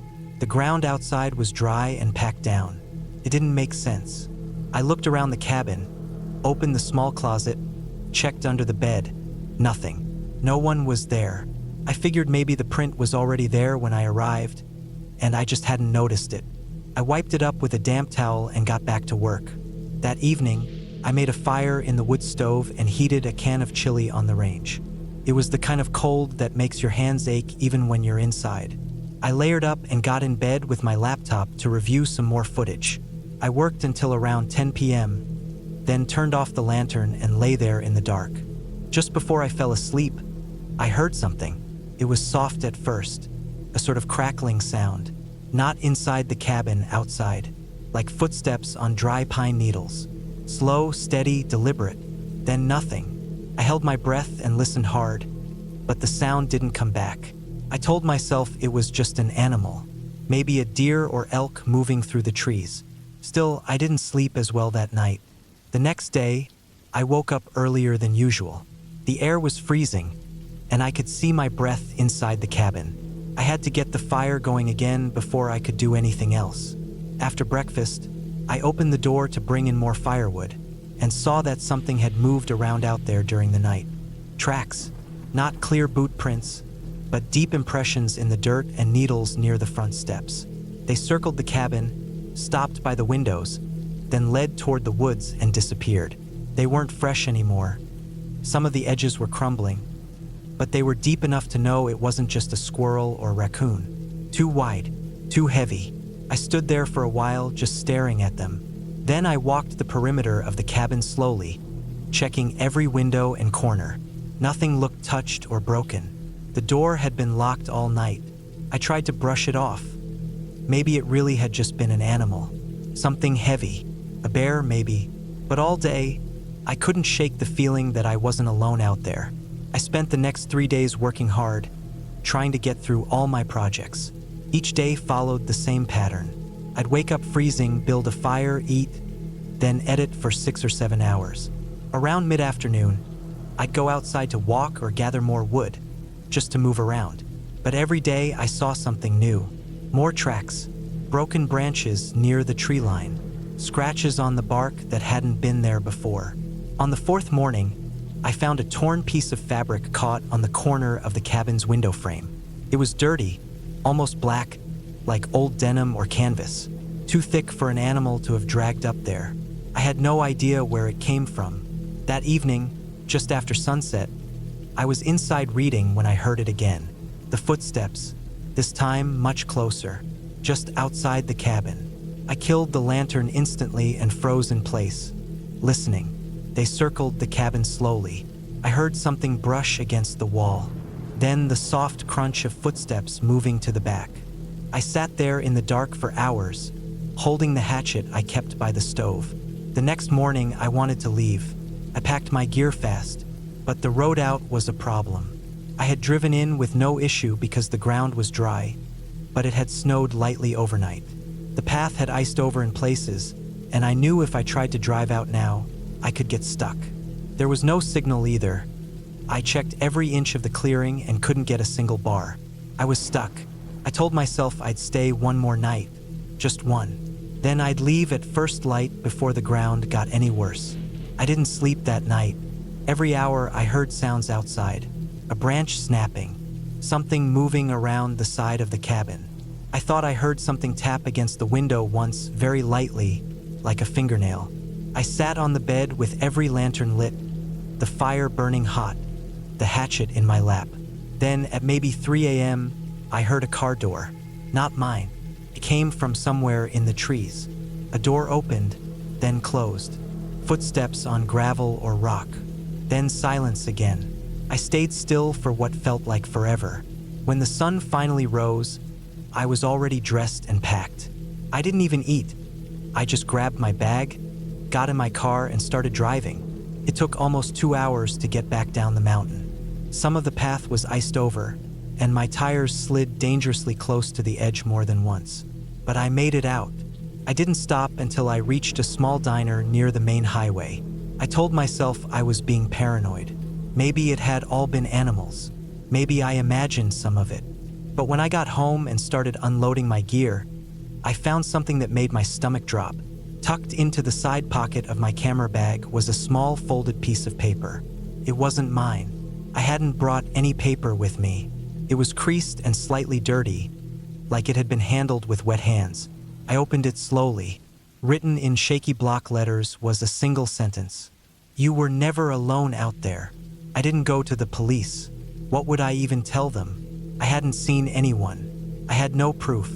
I threw the note in the trash, locked all my doors, and didn't leave my apartment for 3 days. That was 6 months ago. Since then, I've looked at satellite maps of the area. I found the clearing, but about a half-mile to the north, hidden in the trees, there's something else. Not a cabin, not a house, just a patch of cleared ground with some dark shapes on it. I zoomed in as far as I could, but the resolution wasn't good enough to tell what it was. Part of me wants to go back and see for myself, but I know I never will, because whoever was out there with me wasn't just watching. They were waiting, and if I hadn't left that morning, if I had stayed even one more night, I don't think I'd be writing this now.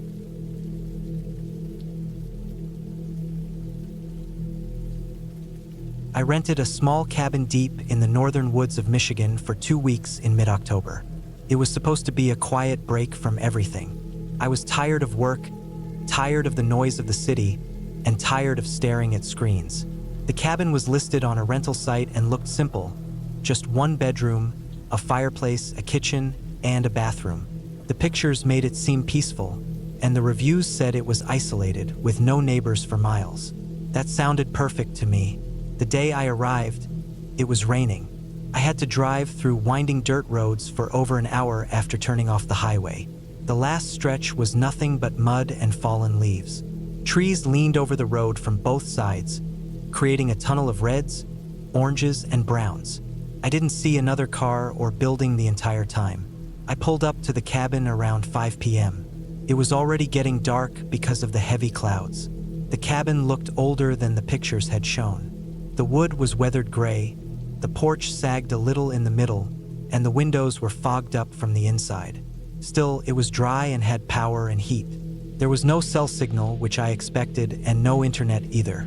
That was part of the plan. I wanted to get away from everything. I unloaded my bags and groceries and lit the fireplace. The warmth helped the place feel more comfortable. The first few days were quiet. I spent time reading, hiking short trails that led from behind the cabin into the woods, and writing in a notebook. The mornings were foggy and cold, and the nights got very dark. I hadn't seen any animals, not even deer. The only sound at night was the wind pushing through the trees and the occasional creak of the cabin settling. It felt lonely, but I didn't mind it at first. Around the fourth night, I woke up around 2 or 3 a.m. I don't know why, but I was wide awake and sweating. I had that feeling like something had startled me, but I didn't remember hearing anything. I got up and walked into the kitchen to get water. I looked out the back window, and I thought I saw something move between the trees. It was quick, like a shadow. I stared for a while but didn't see anything else. I figured it was just my eyes adjusting to the dark or a branch falling. Still, it made me uneasy. I went back to bed and left the fireplace going. The next morning, I went outside to walk around. There was frost on the ground, and everything felt damp. I checked behind the cabin, near the woods, where I thought I saw the movement. Nothing looked out of place, but I noticed something odd. About 30 feet into the tree line, there were boot prints. They weren't mine. I had only walked that trail once the first day, and I hadn't gone back there since. These were fresher and led deeper into the forest. I followed them for a little while, maybe 100 feet, until they started to fade into the leaves and mud. They didn't come from the cabin, they came from the woods. That bothered me. I tried to tell myself it was a hunter or another hiker, but I hadn't seen anyone else out there. The cabin was at the end of a private road. You'd have to really go out of your way to reach it. I let it go and tried to enjoy the day. I read by the fire, made dinner, and played cards by myself at the kitchen table. That night, it rained again. The tapping of drops on the roof was steady, and the wind picked up. I was lying on the couch half asleep when I thought I heard a thump from the porch. Not heavy, just a short bump. I sat up and listened. A few seconds passed, then another soft bump, like something light had hit the wall. I turned off the fireplace and stood still. I couldn't see much through the windows. I stepped closer and tried to peer through the side window near the door. I didn't see anything at first. Then, just for a second, I saw movement again. Something passed by the edge of the porch, toward the back of the cabin. I couldn't make out details, but it was human-shaped. I felt my chest tighten. My first thought was to open the door and yell, but then I remembered I was alone, miles from help, and it was the middle of the night. I didn't want to draw attention to myself. I backed away and locked the door, even though it was already locked. I turned off all the lights and sat in the dark, waiting. I listened for any other sounds. Nothing happened. I stayed awake for almost an hour, heart pounding, staring toward the windows. Eventually, I couldn't keep my eyes open and drifted off sitting up.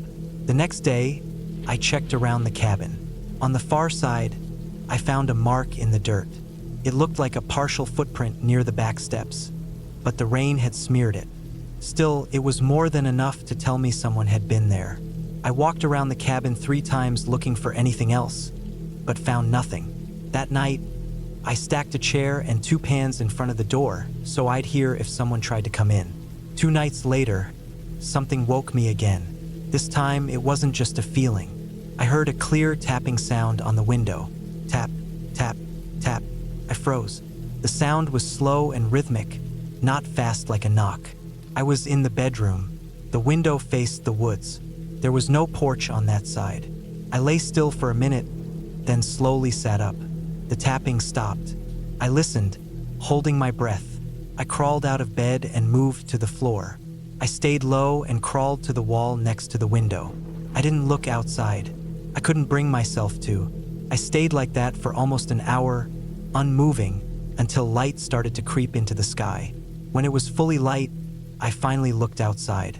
There was nothing there.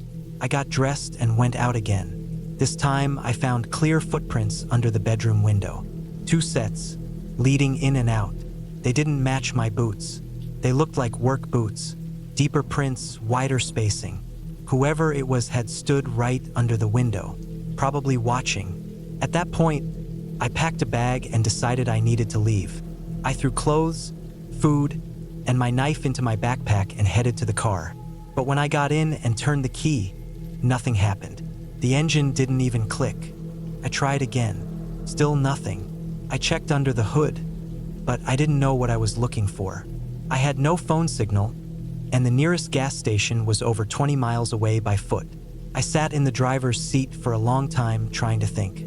I decided to hike back down the road and find a spot with reception. I locked the cabin and started walking. After about 3 miles, I got a single bar. I managed to get a call through to a tow company, and they said they'd send someone. It would take at least 2 hours. I walked back toward the cabin slowly. When I got within sight of it, I stopped. The front door was wide open. I had locked it. I know I had. I stood still, heart thumping. There was no movement, no sound. I backed away and moved into the trees, circling around to the back. The back door was still shut. I crept closer and peeked inside through a window. The place had been ransacked. Drawers open, cushions on the floor, things tossed around. But nothing was taken. My wallet and keys were still on the counter. Food was untouched. It didn't look like a robbery. It looked like someone was looking for something, or just trying to scare me. I didn't go inside. I waited behind the cabin, half hidden, until the tow truck arrived. I heard it coming from far off and ran to the road to flag it down. The driver looked confused when I told him what happened, but he didn't say anything. He looked at the car and told me someone had pulled out wires under the hood. Said it looked intentional. He fixed it up and followed me back out to the main road. I drove straight home, heart still pounding, looking in the mirror the whole time. For days after, I couldn't sleep right. Every sound outside made me jump. I didn't report it. I didn't know who to tell or what to say. Nothing was taken. No one was hurt. But I know someone was watching me up there. I don't know what they wanted. I don't know if they thought I was someone else, or if they just liked messing with people. Maybe they lived in the woods, hiding from everyone. Maybe they watched every person who rented that cabin. I'll never go back to a place like that again. The quiet isn't peaceful anymore. There's just space for something else to move in. And every now and then, I still wonder what would have happened if I had opened that door the night I heard them on the porch, or if I hadn't woken up at all.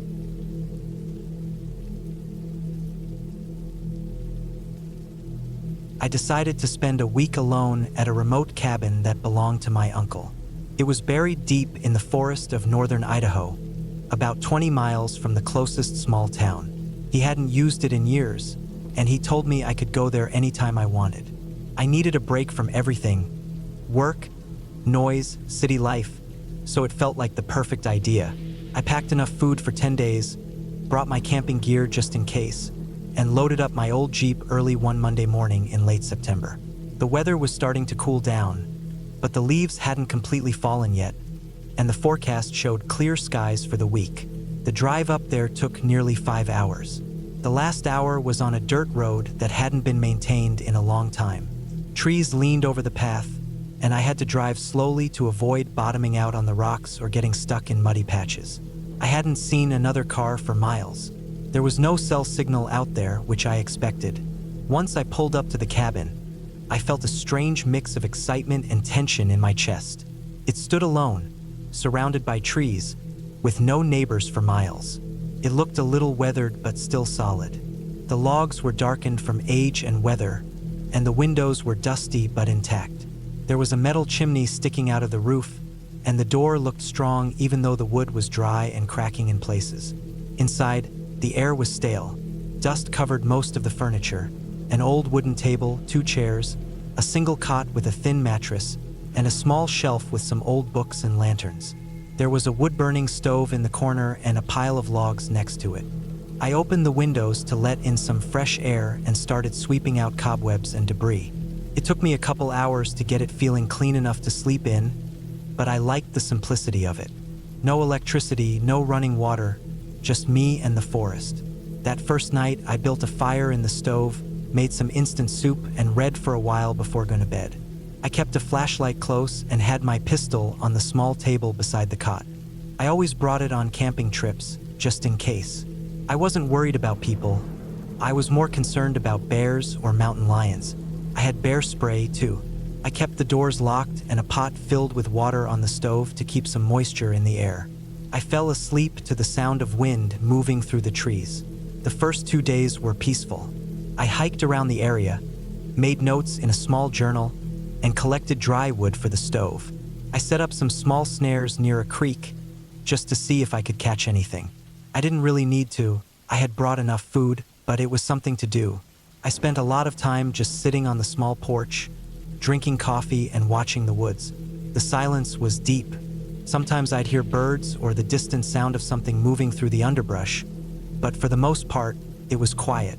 A kind of heavy, full quiet that makes you aware of how alone you are. It wasn't until the third night that something felt off. I was sitting by the stove, flipping through one of the old books I'd found on the shelf, when I thought I heard something outside. It was a short sound like a crack, maybe a twig snapping under a boot. I stopped reading and listened. The wind was blowing gently, and I told myself it was just a branch falling. Still, I stood up and turned off the lantern. I moved to the window and looked out, letting my eyes adjust to the dark. The moon was out, and the forest was cast in soft silver light. I didn't see anything. I went back to the cot, left the lantern off, and waited. I don't know how long I sat there, but I kept my ears sharp. Eventually, I heard another sound. It was faint, but it was there. This time, it was a slower sound, like someone stepping on dry leaves. Then nothing. I told myself it could have been an animal. A deer, maybe, but something didn't sit right. I quietly got up, grabbed my pistol, and stepped onto the porch. I didn't use the flashlight.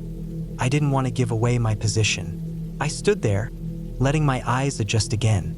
I could smell the cold air, the wood smoke from the stove, and the faint scent of pine. I listened. For a while, there was nothing, just wind. Then I heard it again, off to the left. A soft rustle, like someone or something moving slowly through the trees. I pointed the pistol that way and waited.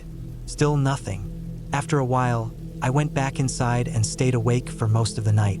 Eventually, I dozed off just before dawn. The next morning, I walked out in the direction I thought I heard the sound coming from. I followed a straight line from the cabin about 100 feet out. I didn't find much at first, but then I saw something strange. A boot print. It wasn't fresh. It looked like it had been made in soft dirt and dried overnight, but it wasn't mine. I compared it to my own boots. This one was longer and narrower. I hadn't seen anyone in days, and I knew I hadn't walked this way before. My stomach tightened. I looked around carefully but didn't see anything else. No broken branches, no trash, no more prints. I turned back and made a mental note of the spot. That day I kept busy with small tasks. Collecting more wood, boiling creek water, sharpening my knife, but I was distracted. I kept looking out the windows, listening for sounds. When the sun started to go down, I locked the door early and pulled the cot closer to the stove. I loaded the pistol and placed it on my lap as I sat in the chair. I didn't light the lantern. I just sat in the dark, listening. It was quiet for a while, the kind of quiet that buzzes in your ears. Then I heard it. Soft steps, very slow, like someone trying to move silently. I felt my heart thudding in my chest. The sound was to the right of the cabin this time. I stayed frozen, straining my ears. A few seconds later, another sound. Something brushing against the corner of the cabin. Not an animal. Too deliberate. I stood up quietly and moved toward the back window. I couldn't see anything in the dark, but I kept watching. Then I heard a metallic sound. A light ping, like metal tapping wood, came from the porch. I moved as quietly as I could toward the front. I waited a full minute, then opened the door quickly and stepped out with my pistol raised. Nothing. But something had been left on the porch. A small nail. A single, clean metal nail. I picked it up and turned around slowly, scanning the woods. Nothing moved. I went back inside and locked the door. I didn't sleep at all that night. Every few minutes I'd think I heard a sound. Footsteps, breathing, snapping twigs, but I could never be sure. The next morning I packed my things. I told myself I would leave, but part of me didn't want to look weak. I didn't want to feel like I'd been scared off by nothing. I stayed one more night. I shouldn't have. That night, it got worse. Around midnight, I heard clear footsteps, not trying to be quiet this time. Slow, steady, circling the cabin. I turned off the stove to kill the light and moved to the window. I saw nothing, but the footsteps continued. Then a soft knock on the door. Not loud, just a gentle tap, tap, tap, like someone testing it. I didn't move. I kept the gun pointed at the door. Then silence. 10 minutes passed. Then I heard it. The sound of the doorknob turning. Slowly, someone was trying to open it. I stood still. I didn't speak. I didn't breathe. The knob stopped moving. Then silence again. I waited until morning. When the sun finally came up, I stepped outside with the gun raised and did a full circle of the cabin. That's when I saw it. There were markings on the back wall, carved into the wood with a knife. A single word, over and over, watching. I got in the Jeep and left immediately. I didn't even pack all my stuff. I drove without stopping until I hit the main road and got a signal.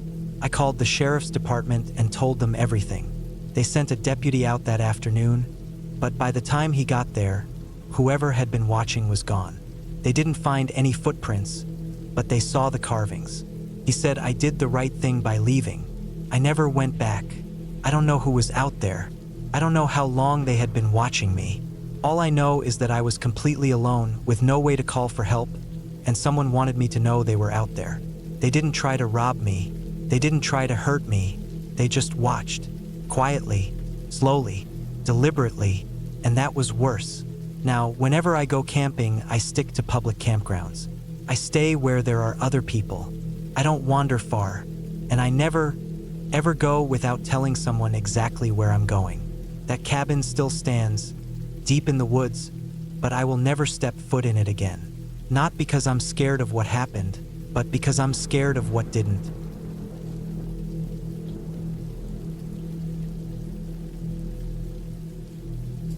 I had always been fond of hiking. There's something about the solitude, the fresh air, and the sense of being far from everything that I found comforting. So when I had the chance to rent a small, secluded cabin in the woods for the weekend, I jumped at it.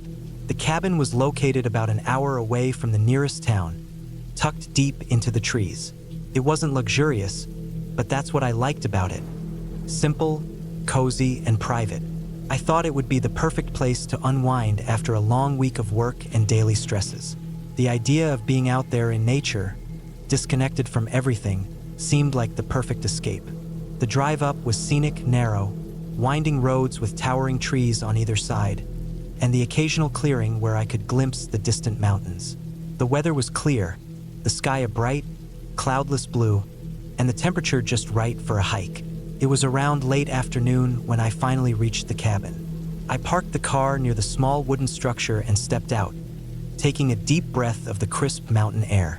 The woods around me felt peaceful. There wasn't a sound other than the rustling of the trees in the light breeze. The cabin itself was exactly as I expected. Old, a little weathered, but charming in its own way.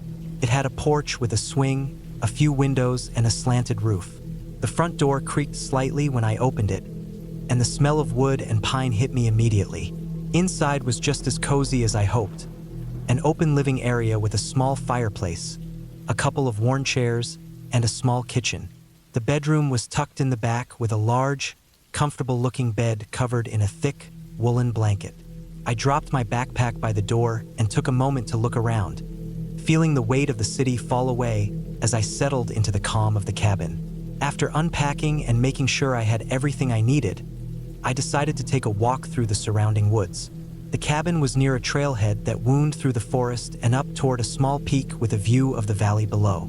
The sun was starting to set, painting the sky in shades of orange and pink. The temperature had dropped slightly, but it was still comfortable. I grabbed my jacket, locked the door, and set out on the trail. The hike started off pleasant enough. The path was narrow but well-maintained, with the occasional fallen tree to climb over or step around. The deeper I went into the woods, the more isolated it felt. I couldn't hear anything but the crunch of my boots on the dirt and the wind rustling the branches overhead. It wasn't long before the trail started to climb, becoming steeper and more rugged. I paused for a moment, catching my breath and looking around. The sun was lower now, casting long shadows across the ground, and the forest seemed to grow quieter. Something about the silence unnerved me slightly. It wasn't the usual silence I was used to during hikes. Normally, there would be birds chirping or small animals rustling in the underbrush, but here there was nothing, just the stillness of the woods. The air felt dense, almost suffocating, and I suddenly felt like I was being watched. I shook off the feeling. It was probably just my imagination, but the unease lingered as I continued up the path. As I climbed higher, the forest around me seemed to change. The trees grew taller, the undergrowth thicker, and the trail less distinct. It was as if I had entered a different part of the woods entirely. The sun was nearly set now, and the light was dimming quickly. I pulled out my phone to check the time, realizing that I had been hiking longer than I thought. It was getting close to dusk, and I needed to turn around if I was going to make it back to the cabin before it got completely dark. I started heading back down the trail, but the unease only grew stronger.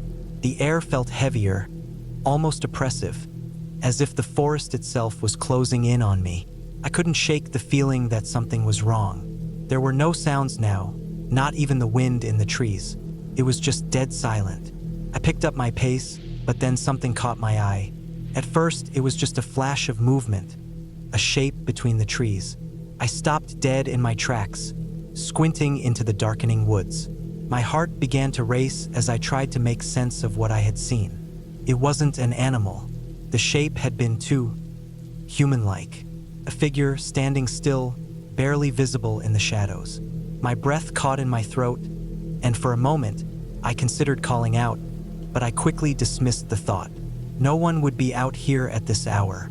I turned back to the trail and began walking faster, my feet almost stumbling in my haste. The woods felt wrong, too quiet, too empty.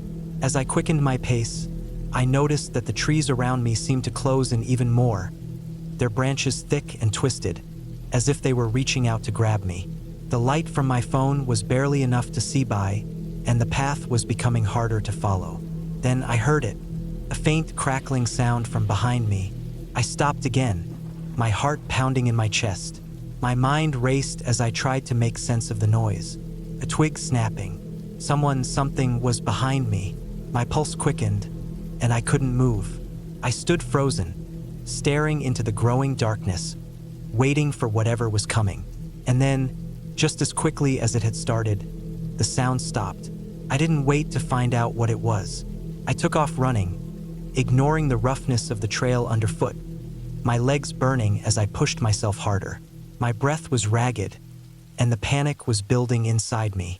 I didn't stop, didn't dare to look back, even though the feeling that I wasn't alone was overwhelming. Finally, after what felt like an eternity, I broke free of the trees and stumbled back onto the main trail.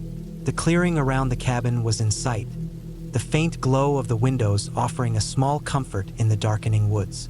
I kept running, nearly tripping over my own feet in my haste to get back to the safety of the cabin. When I reached the cabin, I didn't waste any time.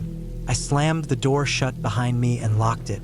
I leaned against the door, panting heavily, my heart still racing. I stood there for a few moments, trying to calm myself, my eyes darting nervously around the cabin. The peaceful atmosphere I had felt earlier seemed miles away now.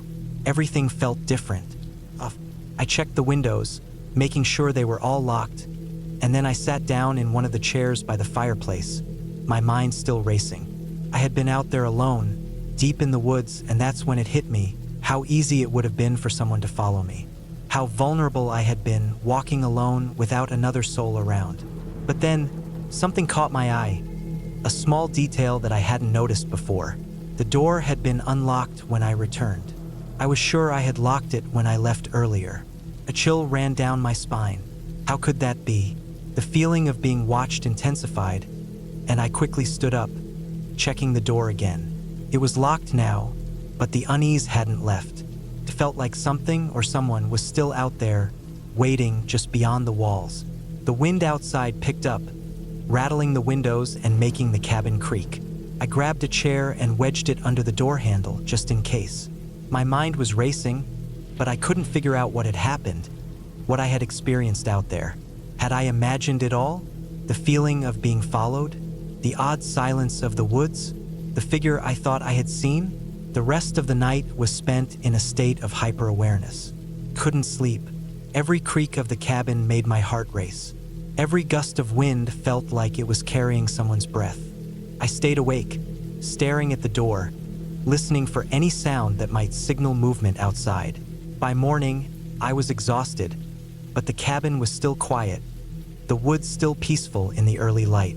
There was no sign of anyone, no footsteps in the snow, no evidence of anyone following me. The only thing I could conclude was that whatever had happened had been a figment of my imagination, a trick played on me by the isolation of the woods. I spent the rest of the weekend trying to push the events out of my mind.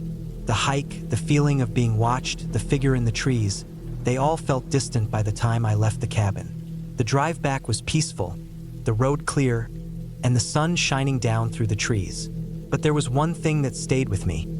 As I left the woods behind, I couldn't shake the feeling that someone had been there, someone who had been watching me the entire time.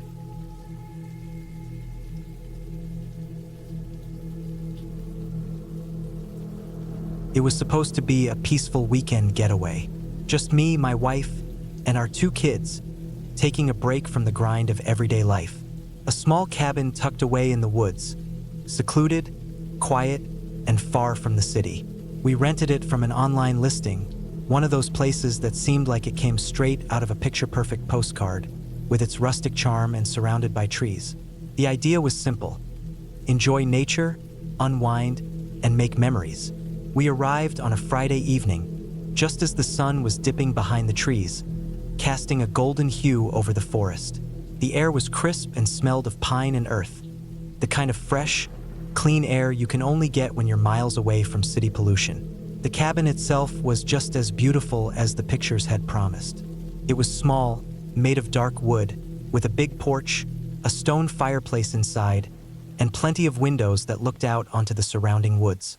Everything felt right, perfect even, until the moment we stepped inside. The first thing I noticed was how quiet it was. I know it sounds strange, but it felt like the silence itself was pressing down on me. I'm used to the usual sounds of nature: birds, rustling leaves, the wind through the trees, but this felt different. There was no sound at all, not even the usual hum of insects. I tried to brush it off. We'd been driving for hours, and I was just tired. The kids were already running around, excited to explore. My wife was unloading the car, and I was trying to figure out the heating system inside the cabin. The place was cozy, but there was a chill in the air that made it feel a bit colder than I expected. As I turned to close the door, I glanced at the trees through the window. That's when I noticed it, a dark figure moving in the distance. At first, I thought it was a person, maybe another hiker or someone else staying in a cabin nearby, but then I realized there was no trail in that direction, and no other cabins that way either. I tried to tell myself it was just a shadow, or maybe my eyes playing tricks on me. It had been a long day after all. Still, the unease settled in my stomach. I shrugged it off and went back to helping my family get settled. We lit a fire in the fireplace, and the kids started to unpack their things in the bedrooms. The evening passed by without incident, but that feeling of being watched lingered in the back of my mind. That night, as we sat around the fire, I couldn't shake the feeling that something was wrong. The crackling of the flames was the only sound in the room, and the shadows in the corners of the cabin seemed to move, stretch, and shift as the firelight flickered. My wife noticed my unease and asked if I was okay, but I didn't want to worry her. There was nothing specific to point to, no clear danger, just an overwhelming sense of discomfort. We all went to bed around midnight.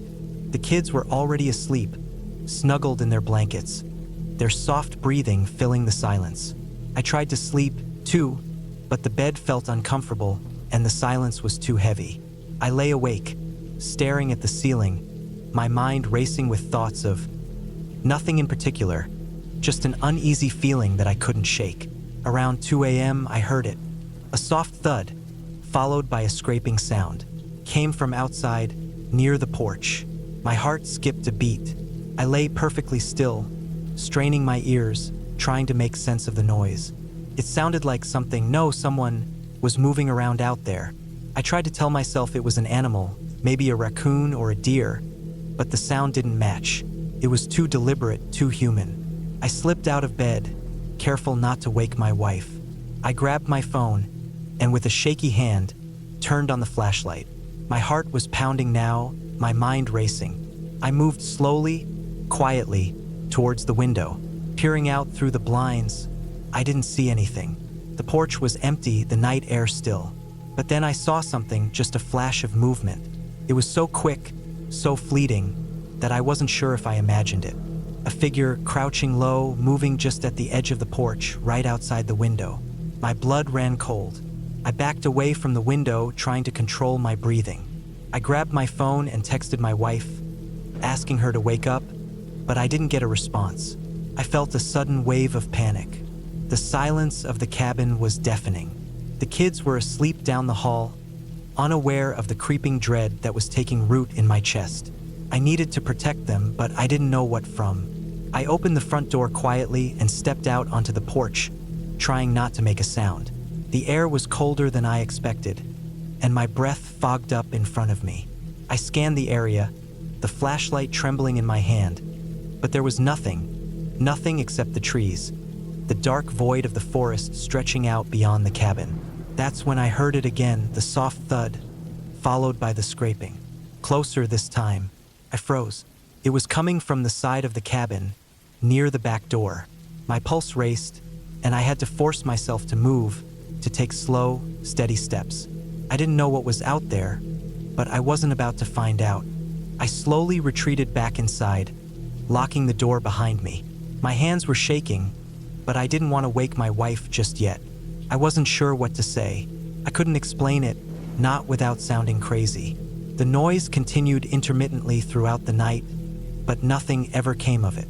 When morning finally came, I decided to leave it behind, to put it out of my mind and enjoy the rest of the weekend. But as the day wore on, I couldn't shake the feeling that something was terribly wrong.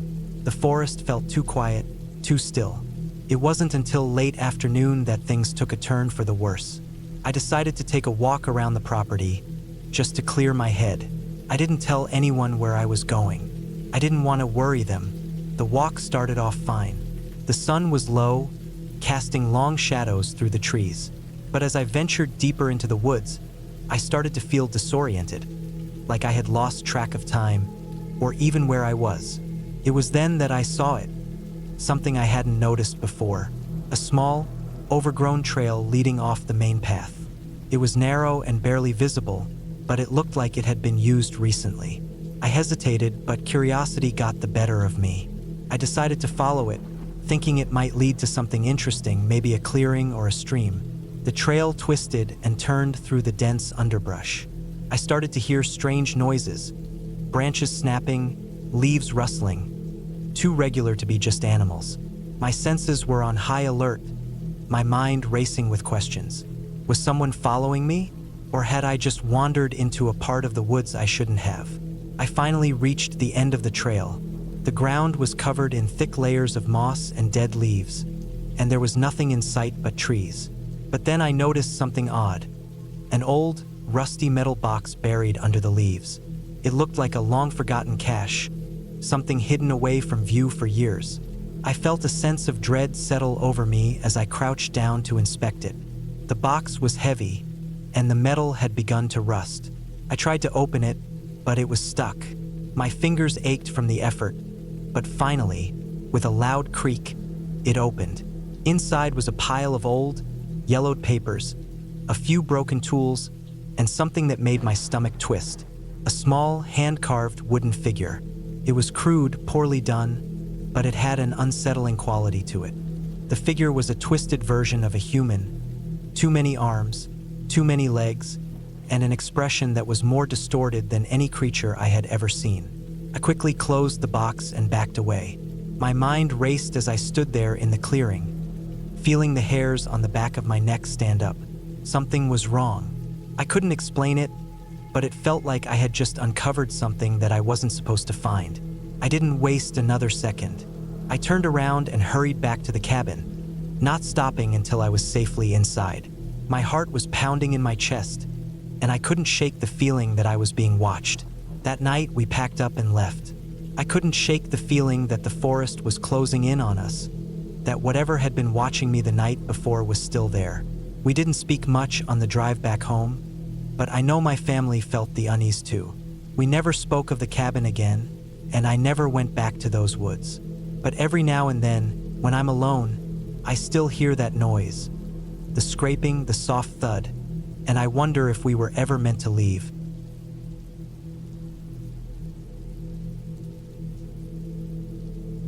I had been struggling to finish the last chapters of my book for months. The distractions in the city were too much. My phone, emails, noise from the street outside, even the routine of walking the same blocks every day. All of it kept me from focusing. I had already missed 2 deadlines. My publisher was getting anxious. I was getting anxious. I needed somewhere quiet, far away from everything and everyone. That's when I decided to rent a remote cabin in the woods. I found it listed on a small vacation rental site. It wasn't on any of the big apps. The listing was simple. A 2-bedroom log cabin, solar-powered, no Wi-Fi, no phone signal, located up in the hills about an hour and a half from the nearest gas station. The photos showed a wooden porch, a small fire pit, and tall trees surrounding everything like a wall. The owner messaged me back quickly when I inquired. He said the place was empty that week and that it was a good spot for writers. He even offered a discount. I packed up my car the next morning. Some clothes, my laptop, notebooks, pens, my small camping stove just in case, and enough groceries to last me at least 10 days. I wanted to stay longer, maybe 2 full weeks, if I could keep the supplies fresh. I stopped for gas one last time before turning off the highway onto a rough gravel road that wound uphill through thick forest. The air got colder as I climbed. Trees lined both sides. Patches of fog rolled across the road in the dips between hills. I passed no other cars, no signs, nothing but pines, birches, and silence. The road ended at a gate made from 2 wooden poles and a metal chain. There was a rusted lock hanging from it, but the chain was just looped loosely. I pushed it open, drove through, and closed it behind me. Another half-mile of driving brought me to the cabin. It looked exactly like the pictures. A log frame, brown wood darkened by weather, a steep roof, and a small chimney. A narrow porch wrapped around the front with a broken rocking chair on one side and a stack of firewood on the other. The front door had a big iron latch and creaked loudly when I opened it. Inside was simple but clean. The first room had a small wood stove, a table with 2 chairs, and an old couch pushed up against the wall. A narrow hallway led to the 2 bedrooms, both with small beds and thin mattresses. The kitchen was tucked into a corner, with a small counter, a propane-powered fridge, and a sink connected to a rainwater barrel system out back. There was no bathroom, just a composting toilet in a separate outhouse behind the cabin. It all smelled faintly like pine, dust, and burnt wood. After unpacking, I sat at the table, opened my laptop, and stared at the last chapter one had been trying to finish for 3 months. But instead of writing, I found myself listening to the stillness. The wind through the trees, birds somewhere far off, creaks from the old wooden frame of the cabin. I hadn't realized how loud silence could be until that moment. The first 2 days passed quietly.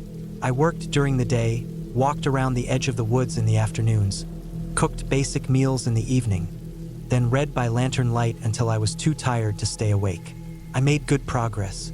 The words came faster than they had in weeks. Something about being completely alone helped me think clearly.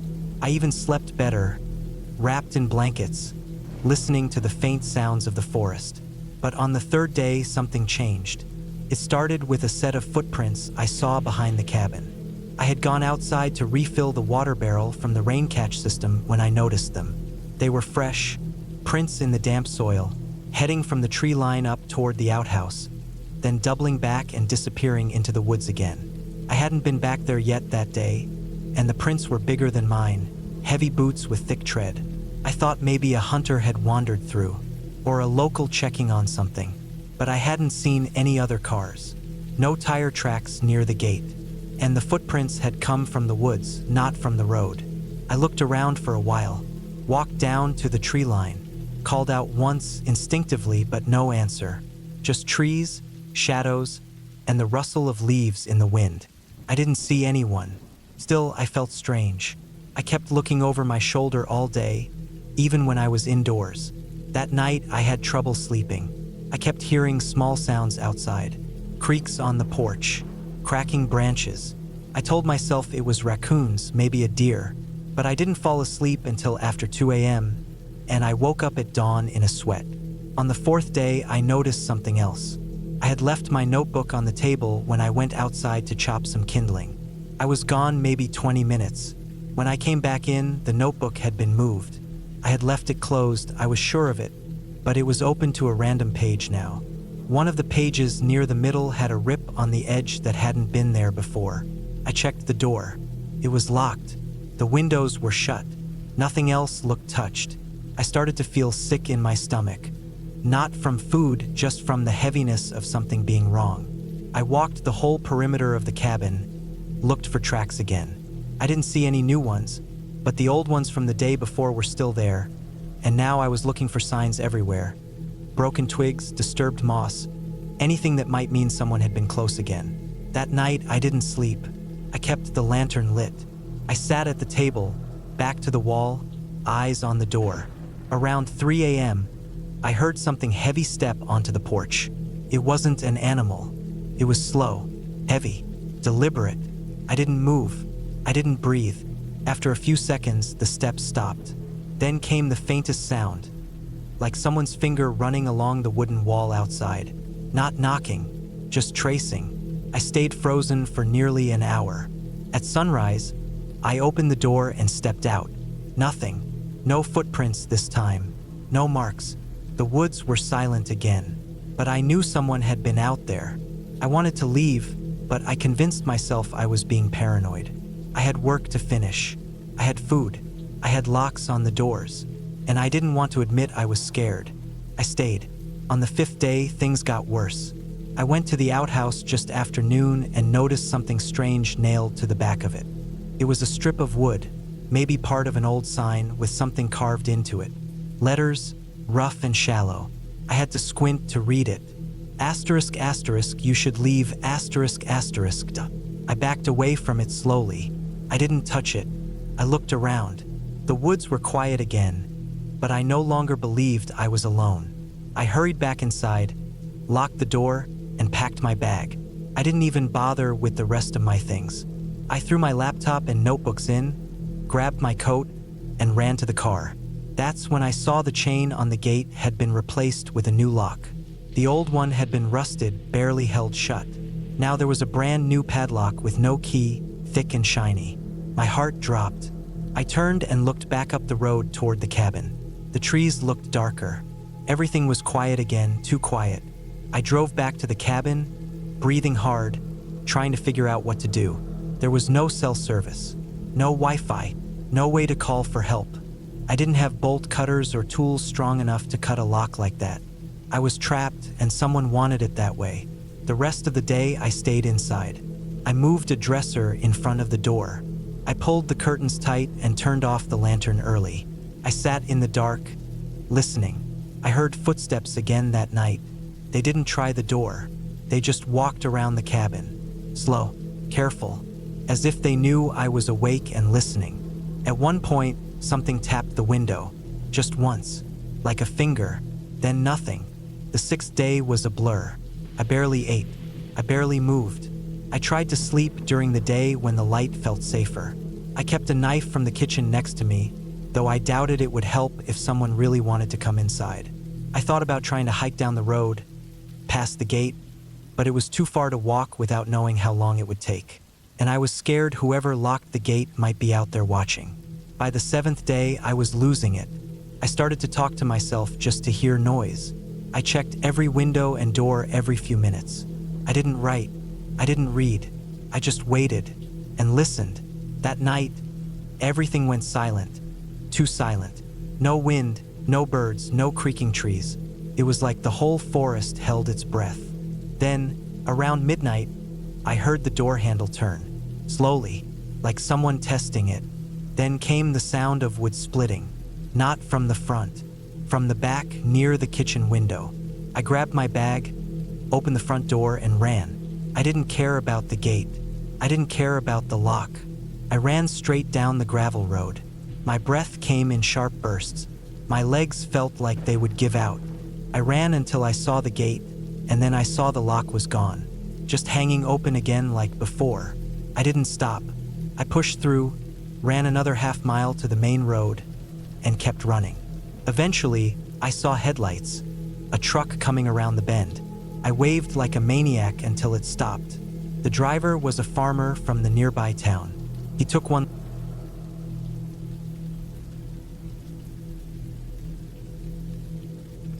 I rented the cabin because I needed to get away. It was as simple as that. Work had been draining, and my apartment in the city never felt quiet anymore. Traffic outside all night, neighbors stomping above me, sirens echoing through the streets. I needed silence. I needed to be alone for a while. I looked online for cabins in remote places and found one about 5 hours north, deep in the woods near a lake. It was marketed as a digital detox retreat, and that sounded perfect. No internet, no cell service, no distractions. The pictures showed a small wooden cabin with a wraparound porch, tucked into the trees. It looked peaceful. The listing said the nearest neighbor was miles away. The place had running water, solar power for minimal electricity, and a fireplace. I booked it for 2 weeks. I packed my car with food, clothes, books, a battery-powered lantern, and some firewood just in case. The drive up was long but calming. The farther I got from the city, the quieter everything became. By the time I turned off the main road onto the gravel path that led through the woods, I felt like I was in a different world. The trees pressed in close on either side, tall and thick with moss hanging from their branches. It had rained earlier that morning, and the road was muddy in spots, but my SUV handled it fine. The cabin was just like the pictures, maybe better. The wood looked older in person, and the porch creaked under my boots. The front door stuck a little, but I got it open and stepped inside. It smelled like pine and dust. There was a small kitchen with a propane stove, a little fridge powered by the solar panel outside, and a tiny table with 2 wooden chairs. The living area had a fireplace, an old armchair, and a couch that sagged in the middle. The bedroom was just a bed and a dresser, and the bathroom had a compost toilet and a little shower. I unpacked, opened all the windows to air the place out, and sat on the porch for a while just listening to the wind in the trees. I didn't see another soul that whole first day, just a few birds and some squirrels. Felt like what I had wanted. Quiet, simple. The first few days passed slowly in a good way. I read a lot, took long walks through the woods around the cabin. There were trails, not official ones, but little paths that probably deer had made. I'd follow them for a while, then come back before it got dark. I cooked simple meals, cleaned up after myself, and sat by the fire at night. The solar power was enough to charge my flashlight and lantern, and I used those when I didn't want to bother with lighting the fireplace. But around the fourth night, I noticed something strange. Started small. I was out walking near dusk, heading back toward the cabin, when I saw boot prints on one of the trails. Not mine. I checked. I had been wearing hiking shoes with a distinctive tread. These were flat-soled, maybe work boots, and they were fresh, still sharply outlined in the dirt, not softened by wind or rain.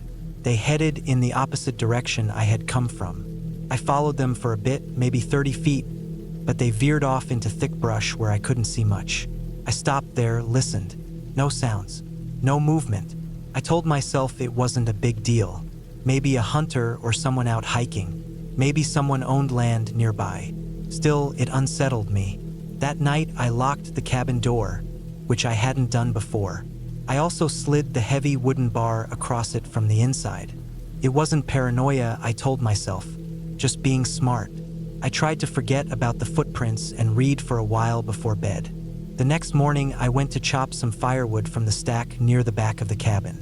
That's when I saw that one of the pieces had been split already and set upright on the stump, like someone was about to chop it and didn't. I hadn't left it like that. I had split wood 2 days earlier and stacked it neatly against the wall. This piece had been placed recently. The axe was lying beside it, a little off from where I kept it. Felt like someone had been there, someone who didn't care if I noticed. I walked a wide circle around the cabin that day, looking for more signs.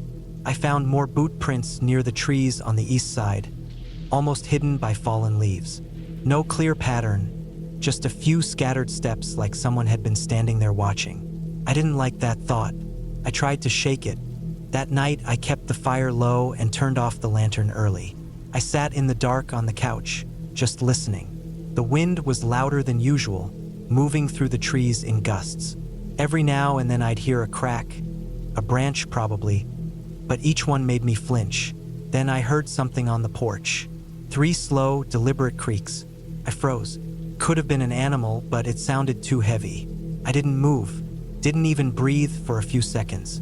Then silence. I waited 10 more minutes before I got up, flashlight in hand, and went to the window. I didn't shine the light outside. I just looked, slowly adjusting to the darkness. Nothing. In the morning, I stepped outside and checked the porch. There was a single boot print right by the front door. Just one. The rest of the porch was clean. It hadn't rained. No way that would have happened naturally. I didn't know what to do. There was no phone signal, no landline, no way to call anyone. I thought about leaving, but I'd have to drive down that long gravel road, and part of me didn't want to feel like I was running. I had no proof anything bad had happened, but it didn't feel right anymore. I started locking the door even during the day. I kept my flashlight on me at all times. I even started sleeping with the axe near the bed. I wasn't afraid of wild animals. I was afraid of whoever was out there. A few days later, I found a dead bird on the porch, a crow. Its wings were spread out, and its head was missing. It had been placed there. It didn't look like a predator kill. It was too clean. No feathers scattered, no blood trail. Just the body laid flat like someone had arranged it, like a message. That was the turning point. I packed my bag that morning and decided to leave. I didn't care if I still had time left on the rental. I needed out. I loaded up the car, locked the cabin, and started down the gravel road. About halfway to the main road, I saw a vehicle parked off to the side, almost hidden in the trees.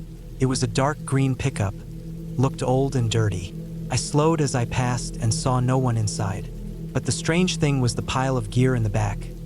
Tarps, ropes, a gas can, and something that looked like an old metal toolbox. I didn't stop. I kept driving until I hit the highway and didn't even pull over until I reached a gas station almost 40 miles south. I called the sheriff's office there and told them what happened. Not in a panic, but calm. I didn't want them to think I was crazy. They sent someone to meet me. I gave them the exact location of the cabin, the details of the boot prints, the axe, the bird, and especially the truck. They took notes and said they'd check it out. 2 days later, I got a call. They had gone to the cabin. The truck was gone. But they did find signs that someone had been staying in the woods nearby. An old tent site, some trash, boot prints matching my description. They didn't find a person, though. The officer I spoke to didn't say much else, just that I was probably smart to leave. That stuck with me. Weeks passed, then months. I never heard more about it. I didn't ask. I didn't go back. I didn't tell many people either.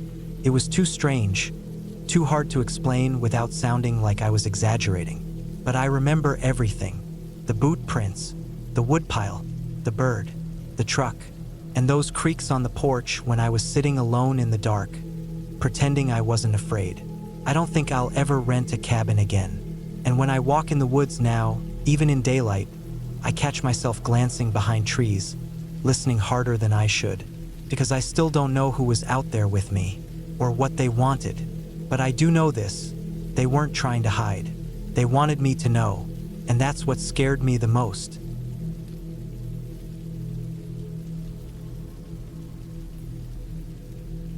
I had never been one to seek out isolation, but when my friend Emily invited me to spend a weekend at her family cabin deep in the woods, I couldn't turn her down.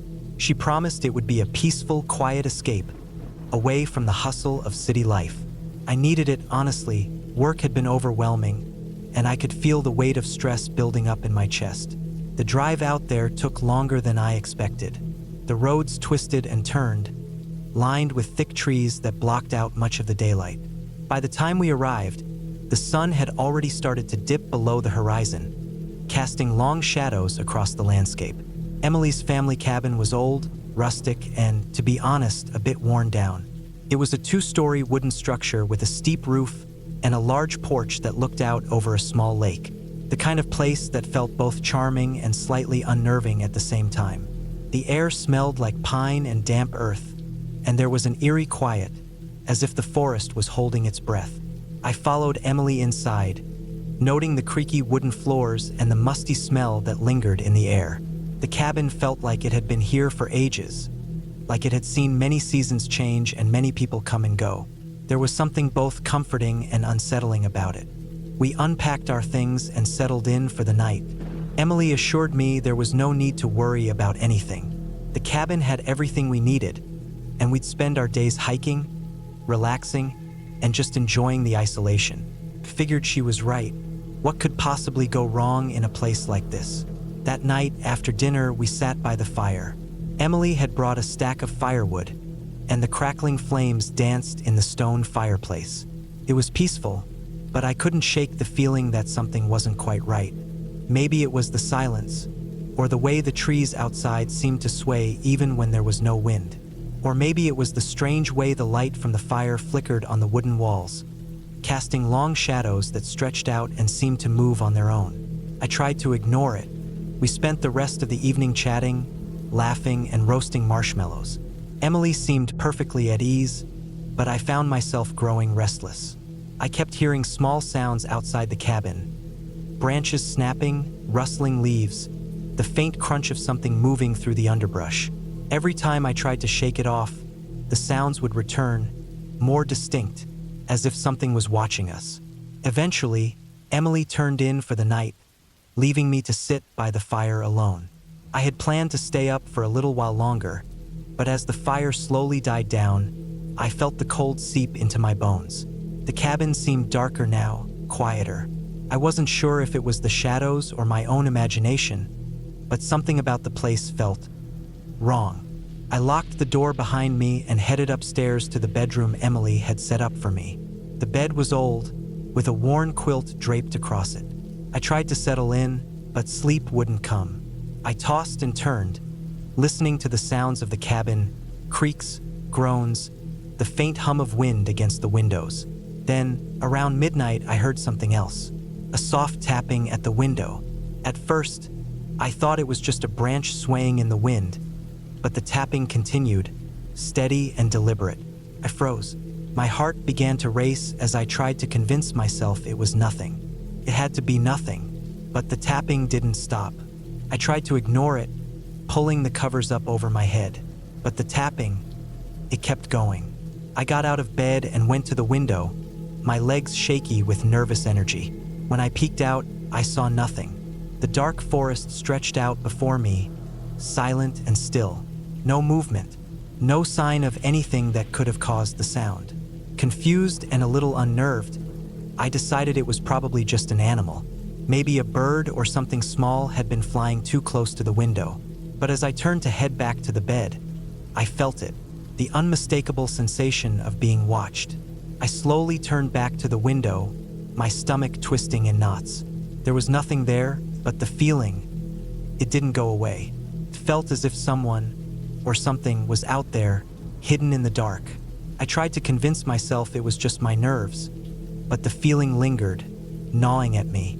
The rest of the night was a blur. Couldn't sleep. Every little noise, every rustle of leaves outside, made me jump. I lay there in the dark, waiting for the dawn. The next morning, Emily was up early, making coffee in the kitchen. I could hear her humming to herself, completely at ease. I, on the other hand, felt exhausted, my nerves shot from the lack of sleep. "Did you sleep okay?" Emily asked, looking up at me with a smile. "Not really," I admitted. I kept hearing things outside.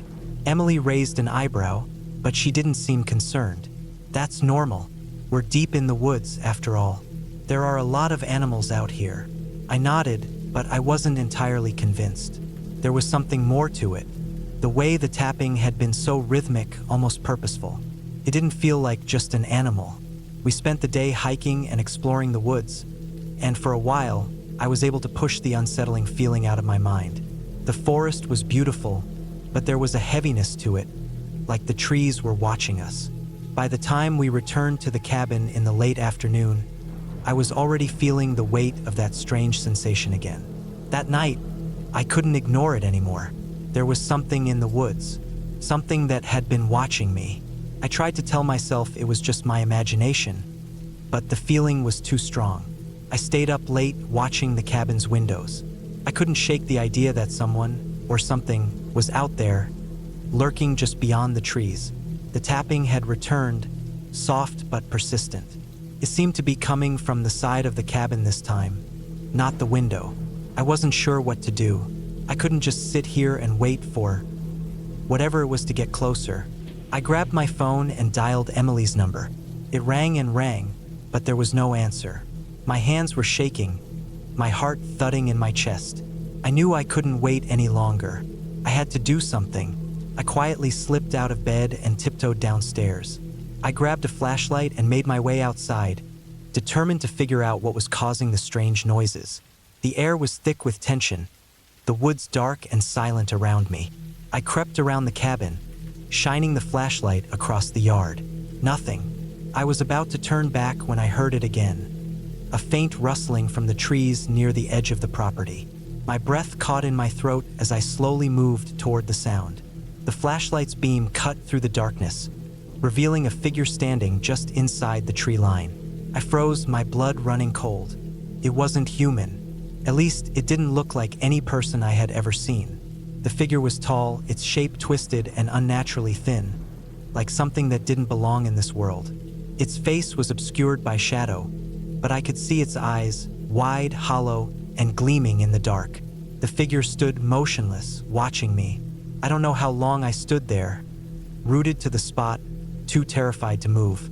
But something inside me snapped, and I turned and ran. I sprinted back to the cabin, my heart hammering in my chest.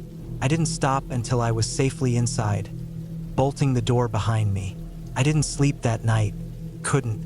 I just sat there, listening to the sounds outside, my mind racing. Emily never woke up, and I didn't tell her what I had seen. Couldn't. She'd think I was losing it. The next morning, I packed up my things and left. I couldn't stay there another night. I drove home in a daze, my mind still reeling from the terror of what I had experienced. But as I left the cabin behind and the woods faded from view, I felt a strange sense of relief. It was over, or so I thought.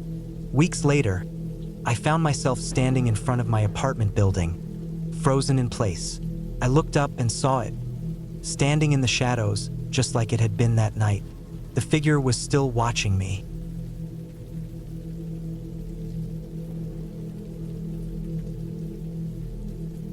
It was late autumn when I found myself heading toward the cabin. My parents had given it to me as a sort of retreat for my mental health. I'd been dealing with a lot: stress at work, a relationship falling apart, and general exhaustion from life. And the idea of spending a few quiet days alone in a remote place seemed like the perfect cure. The cabin was tucked away in the mountains, far enough from civilization that I wouldn't be bothered by anyone or anything. Just me, the trees, and the quiet. I drove for hours, far beyond where most people would consider going. The roads were narrow and winding, and the trees crowded in close, like they were trying to reclaim the land. The autumn colors were beautiful at first, the reds and golds of the leaves glowing in the late afternoon light. But as I got deeper into the forest, I began to feel a slight unease. I shrugged it off as just nerves, the kind you get when you're heading somewhere alone, with no one else for miles. The cabin wasn't much to look at, from the outside at least. It was small, only one story with a steep, sloping roof covered in a few patches of moss, and it had seen better days. The wood was weathered, the porch sagging slightly to one side. There was a small stone chimney with a thin plume of smoke rising into the air, and the smell of wood burning carried on the wind. It looked like something out of a picture book, but not the kind of place I'd want to be stranded in alone. Still, it was mine for the next few days, and I wasn't about to back out now. I grabbed my bag, my food supplies, and locked the car before making my way to the front door. It was quiet, too quiet. No sounds of birds or rustling animals, just the distant call of a hawk somewhere far away. Inside, the cabin was a little more charming. A fireplace sat in the center of the main room with a few chairs around it, and there was an old wooden table in the corner. The kitchen was basic, just a stove, a sink, and some cabinets. The place wasn't dirty, but it hadn't been lived in for a while either. A thin layer of dust covered almost everything, but it was nothing I couldn't fix. The only thing that stood out was the strange feeling that hung in the air, like the cabin had been abandoned for a reason, but I couldn't put my finger on it. I set my things down, unpacked a bit, and started a fire. It crackled and popped, filling the room with a warm, comforting sound. I sat on one of the chairs by the fire, staring into the flames. The next few days would be my escape from the world, from everything I had been running from. But even as I sat there, I couldn't shake the feeling that something wasn't right. As the night drew in, I took a quick walk around the cabin. The sun had already sunk behind the mountains, casting long shadows over the landscape.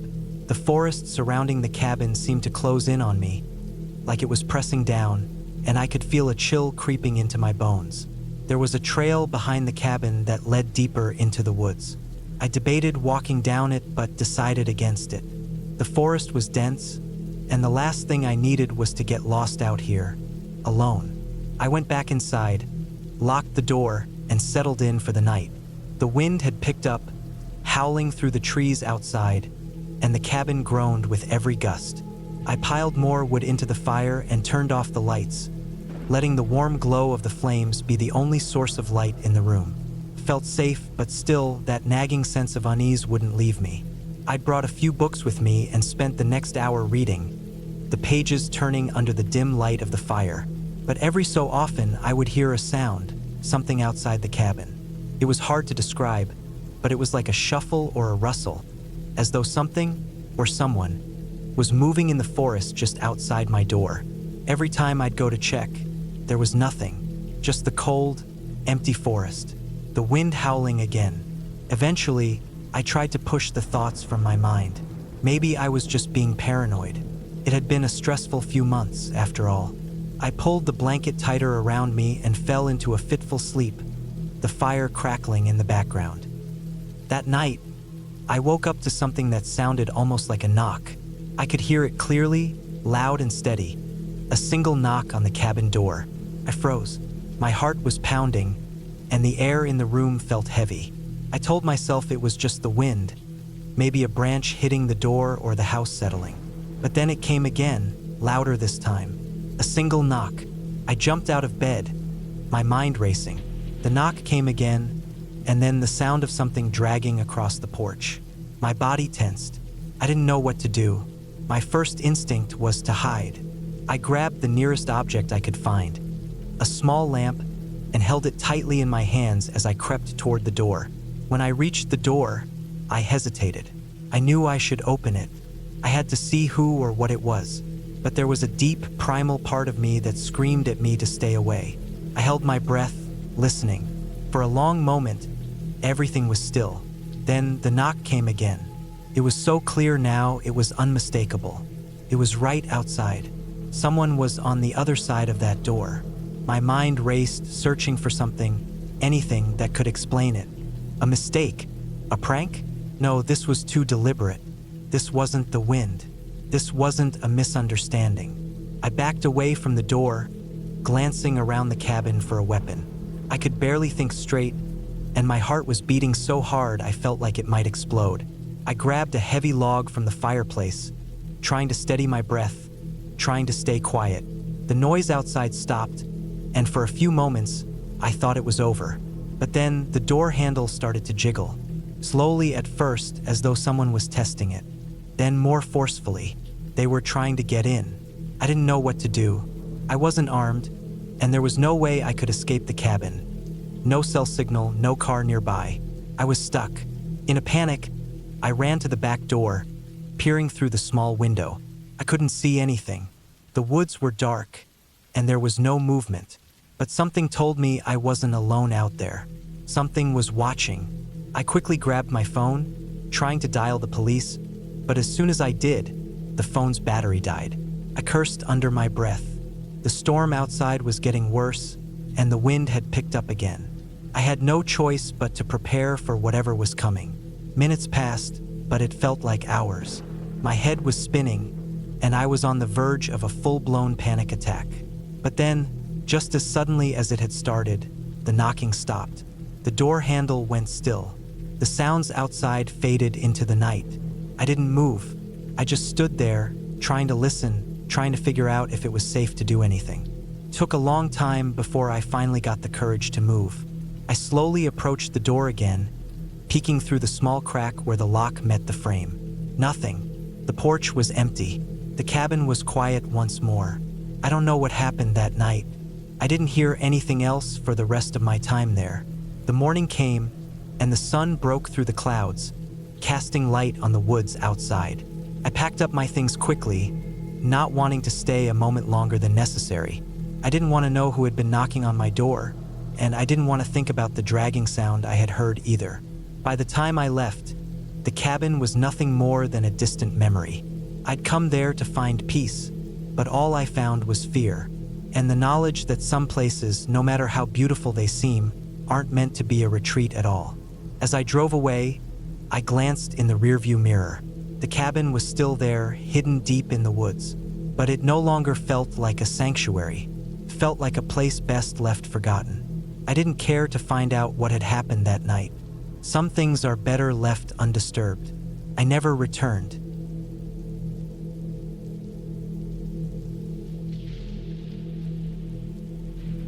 I'd always wanted a quiet retreat. After a chaotic year, full of work stress, family dramas, and the ever-constant rush of life, I decided to take a weekend getaway to a cabin. Just me, no distractions. I'd found a little cabin in the woods, far from anyone. It seemed perfect. The pictures online showed a rustic log cabin, nestled between towering pines, with a small creek running nearby. Peaceful, idyllic.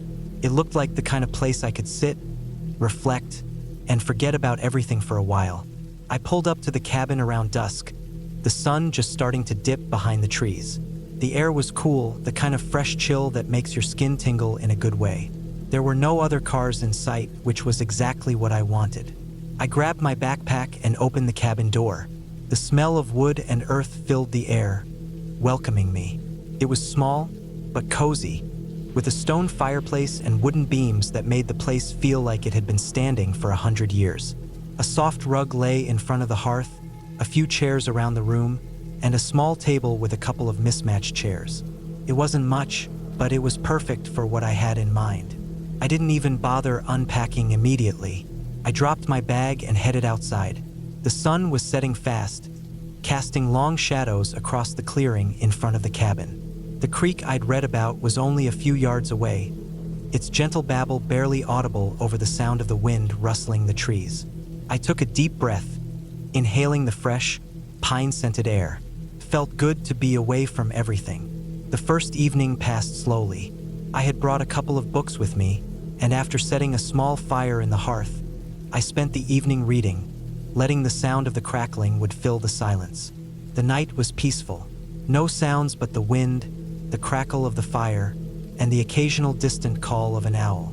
I felt at ease, more relaxed than I had been in months. But then, as the fire began to die down and the house grew darker, something changed. I had planned on going to bed early, but something kept me from falling asleep. I don't know why. I just had a feeling. Maybe it was the isolation. Maybe the silence was too much. The wind outside had picked up, howling through the trees. It was odd, the way it sounded, almost like voices whispering in the distance. I tried to push it from my mind, chalking it up to the wind and my overactive imagination. But the feeling of unease didn't leave. I lay in bed for what felt like hours, staring up at the dark ceiling. The wind outside rattled the windows, and I kept hearing the faintest sound, like something moving just outside the door, a twig snapping, a rustle in the bushes. I told myself it was just an animal, maybe a deer or something, but every time I heard it, my pulse quickened. I finally managed to fall asleep, though it wasn't peaceful. I tossed and turned, waking up every hour or so, the feeling of being watched lingering in the back of my mind. At one point, I swore I heard footsteps outside the cabin. Slow, deliberate footsteps, like someone was walking around the porch. My heart skipped a beat, and I bolted upright, straining to listen. The footsteps stopped. I didn't hear anything else. My eyes darted around the room, but there was nothing unusual. The fire was out, the cabin dark. It was probably just an animal again, I thought. Maybe the wind had carried some noise that tricked my ears. But the dread that had settled over me wasn't so easily dismissed. I don't know how much longer I lay there, listening to the wind. I kept telling myself that nothing was wrong, but the feeling didn't go away. The more I tried to convince myself that everything was fine, the more convinced I became that I wasn't alone. By the time dawn broke, I was exhausted. I couldn't get the sleep I needed, and the weight of the night had left me on edge. I dragged myself out of bed and made coffee, trying to shake off the unease. The sunlight streaming through the windows helped to calm me a bit. Everything looked peaceful again, the trees swaying gently outside, the birds beginning to sing. I spent the rest of the day outside, hiking around the cabin, trying to clear my mind. I explored the area around the creek, followed some deer trails through the woods, and tried to enjoy the solitude. But no matter how much I tried to lose myself in nature, I couldn't shake the feeling that something was wrong. That evening, as the sun began to set once again, I couldn't ignore it anymore. Something was out there, watching. I wasn't alone. The next few hours were a blur. I kept hearing noises, twigs snapping, branches creaking, footsteps in the distance. Each time, I'd freeze, trying to catch a glimpse of whatever was out there. But all I saw were shadows dancing in the trees. My mind started to race. Was it someone from the nearby town? Had someone followed me here? I didn't know, but the fear in my chest was growing stronger by the minute. I spent the night by the fire again, this time sitting in the chair closest to the door, clutching the flashlight I'd brought with me. The wind outside howled, but there were other sounds now too. A thud, another snap of a branch. It was too regular to be animals. By midnight, I was a nervous wreck. I knew someone or something was out there, and it was getting closer. The noises around the cabin were unmistakable now. I couldn't ignore them anymore. I stood up and grabbed the rifle I'd brought with me, just in case. I checked the window first, scanning the area with the flashlight. Nothing. just shadows and trees. But then I saw it, a figure, barely visible, standing just outside the cabin. They were still, not moving at all. I felt my heart stop. Was it a person? Or was it something else? The figure was too far to make out clearly, but I could tell they were watching me. The weight of their gaze pressed down on me like a physical force. I didn't know what to do. I couldn't make myself move, couldn't even breathe. Then, in a moment of panic, I grabbed the door handle and slammed it shut. I locked it quickly, feeling my hands shake. My mind was racing now. What should I do? Should I call for help? Should I leave?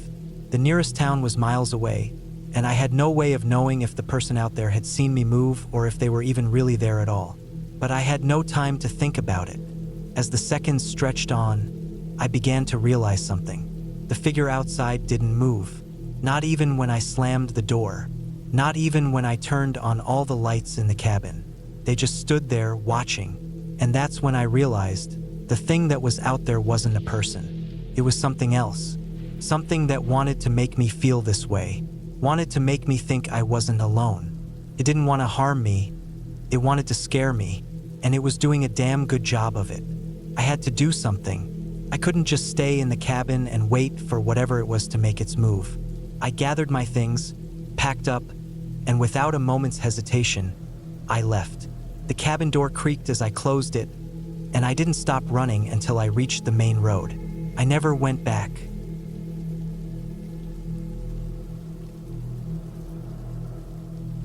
I never expected a weekend in the mountains to change my perspective on fear. The cabin we rented was supposed to be a peaceful retreat, a break from the chaos of everyday life, a chance to clear my head, recharge, and maybe get some writing done. But the silence there was heavier than I anticipated. It settled over me like a weight I couldn't shake off. The place was nestled deep in the woods.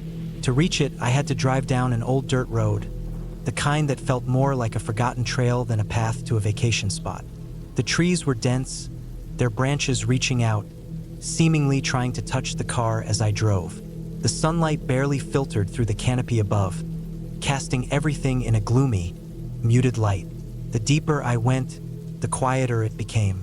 The sounds of civilization disappeared entirely, leaving only the occasional bird call or the rustling of leaves. When I arrived at the cabin, I was struck by how isolated it was. It was small, made of rough-hewn logs, and had a rustic charm to it that I appreciated. There was a small porch with a couple of rocking chairs, a woodpile stacked neatly to the side, and a stone chimney that promised warmth once the fire started. The air was crisp and clean, the kind of air you can't find in the city, and the only sounds were those of the trees swaying in the wind and the occasional crack of a twig underfoot. Inside, the cabin was basic but comfortable. The living room had a large stone fireplace, a couple of couches, and a simple coffee table. The kitchen was small but functional, with an old stove, a sink, and a table where I could sit to eat or write. There were 2 bedrooms, one at the back of the cabin and one on the side. Both were simple, with wooden beds, rough quilts, and small windows that looked out into the woods. The first night, I tried to relax. I cooked a simple dinner, read a bit, and then sat by the fire. As the flames crackled and danced, I thought about how lucky I was to have found this place. But as the hours passed, I began to feel something I couldn't quite place. It wasn't fear, not exactly, but an unease that slowly crept over me. The longer I sat there, the more it felt like the cabin itself was watching me, like the walls were closing in, the silence pressing down on me, growing thicker with each passing minute. I told myself I was being silly. It was just a cabin in the woods. There was nothing strange about it, but I couldn't shake the feeling. I checked the doors to make sure they were locked, then turned off the lights and went to bed. The bed was comfortable and I expected to fall asleep quickly, but it didn't happen. I kept waking up, my mind racing with strange thoughts, my heart pounding in my chest. Each time I woke, the darkness felt heavier, and I could have sworn I heard something. Footsteps outside, or maybe the sound of something brushing against the cabin. Could have been an animal, I told myself, but it was hard to ignore. The fear in me was growing, and I wasn't sure why. Around 2 a.m., I heard a noise outside that made my blood run cold. It was a low, dragging sound, like something heavy being moved across the ground. I lay still, not daring to make a sound, trying to convince myself it was just a branch falling or an animal moving through the underbrush. But the sound kept coming, slow, deliberate, as if someone or something was outside, just beyond the walls of the cabin. I didn't move, but my mind was racing. What if it was someone out there? A hunter, or maybe someone who had gotten lost in the woods? It didn't make sense, but the thought of a person, a stranger, so close to me made my skin crawl. My hand was frozen on the covers, and I felt as if I couldn't breathe. The sound stopped, and I thought, maybe, just maybe, it was nothing. But the silence that followed was just as unsettling. Every small creak of the cabin, every shift in the floorboards, sounded like something much louder in the dark.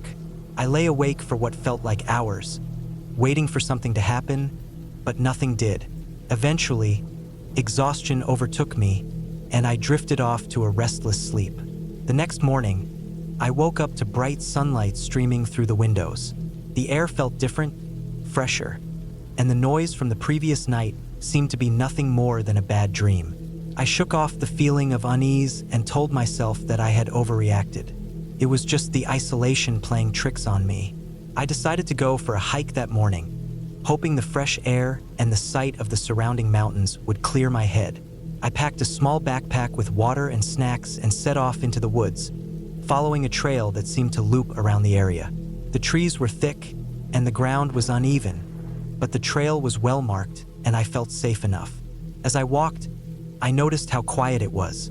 The only sounds were the occasional rustle of leaves or the distant call of a bird.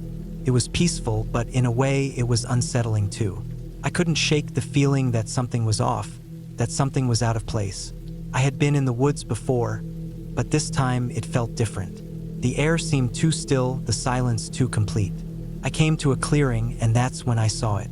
A small, dilapidated shack. It was barely standing, its roof caving in and its walls sagging. It didn't look like it had been used in years, but there it was, tucked away in the middle of the woods, almost hidden by the trees. I felt a sudden chill, as though the temperature had dropped by 10 degrees in an instant. Against my better judgment, I walked toward it. The door was hanging off its hinges, and I hesitated for a moment before stepping inside. The smell hit me first, a musty, stale odor, like rotting wood and mold. The floor creaked beneath my feet, and I felt the hair on the back of my neck stand up. The place was empty, save for a few broken pieces of furniture and the remnants of old belongings. But what caught my eye was something on the floor, half buried beneath the dust and debris. It was a small, worn notebook. The pages were yellowed, and the cover was cracked, but it seemed intact. I picked it up, curious, and opened it. The first few pages were filled with scrawled handwriting. The ink faded and smeared in places. Most of it didn't make sense, a jumble of words and phrases that seemed to be written in a hurry. But then, on the last page, there was something that caught my attention. They know. They're watching. I can hear them outside the shack, scraping against the walls. It's been 3 days and they haven't stopped. I can't leave. I don't think they'll let me. I don't know what they want, but I think they're getting closer. I can hear them in the trees, their voices like whispers. I think I'm the last one left. The words sent a jolt of fear through me. I slammed the book shut, my mind racing. What had happened here? Who had written this? And what did they mean by they? My thoughts were spinning, and I could feel my pulse quicken. I quickly left the shack, my legs trembling. I had to get back to the cabin. The peace I had felt earlier was gone, replaced by a deep sense of dread. The woods, once serene, now felt suffocating. I wanted to run, but I forced myself to walk calmly, to focus on the trail in front of me, to ignore the feeling that I was being watched. When I finally reached the cabin, I locked the door behind me and sat by the window, looking out into the trees. I couldn't shake the feeling that something was out there, waiting. The rest of the day passed slowly, and I did my best to distract myself with small tasks. Making dinner, reading, and trying to ignore the nagging feeling that had settled deep in my chest. That night, I didn't hear the dragging noise again, but I couldn't sleep. I kept the lights on and stayed by the fire until I couldn't keep my eyes open anymore. When morning came, I packed my things and left. I didn't even stay to finish the weekend. The woods had become a place of quiet terror, and I wasn't willing to stick around to find out what else might be lurking there. The drive back down the dirt road felt like the longest I had ever taken. The trees seemed to close in behind me, and the sense of unease followed me all the way back to the highway. Looking back now, I still don't know what happened in that cabin. Maybe it was just my mind playing tricks, or maybe there was something to those old notes I found in the shack. I don't know, and I don't think I ever will. But I do know one thing for sure. That place, those woods, they'll never leave me. The fear, the quiet, the feeling that something was watching, waiting. It's all stuck with me long after I've left it behind, and I've never been back.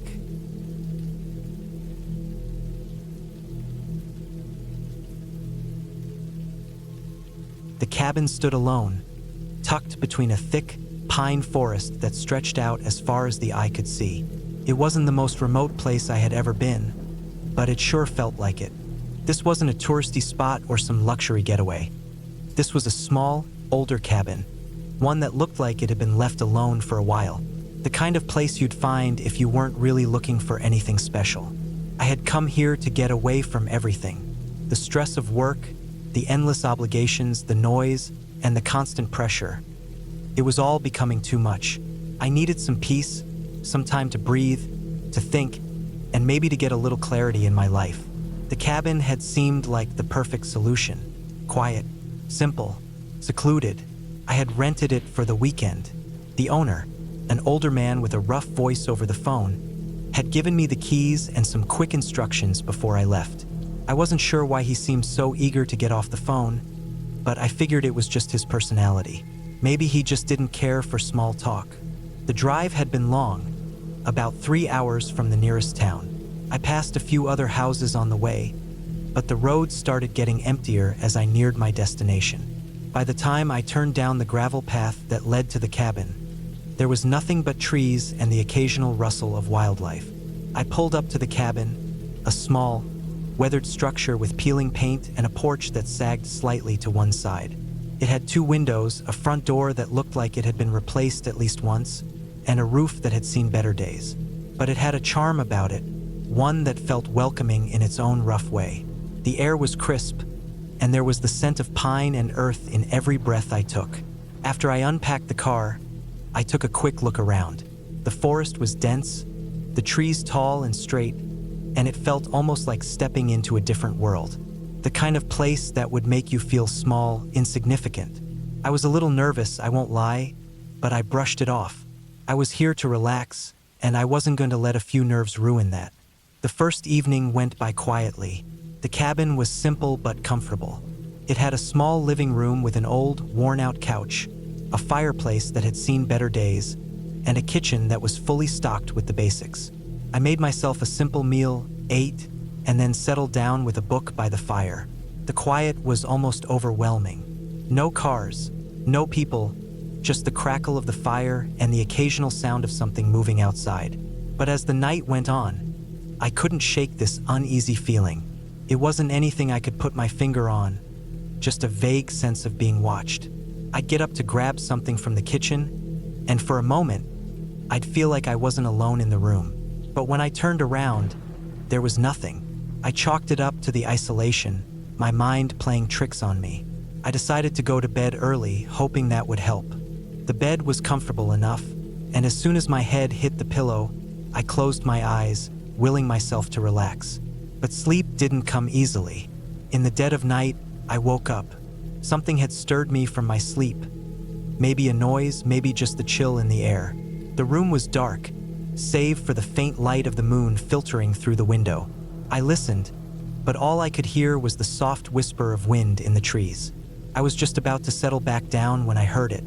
A faint sound, almost imperceptible, but there. A scratching noise coming from outside. At first, I thought it was just an animal, maybe a raccoon or a fox, something that could easily make its way through the underbrush. But as the noise grew louder, I felt my pulse quicken. It wasn't the random shuffle of an animal. It was deliberate, Something was trying to get inside. My mind raced. I got up and walked to the window, trying to peer out into the darkness. The trees were thick, and I couldn't see a thing. The scratching stopped, but my heart continued to pound.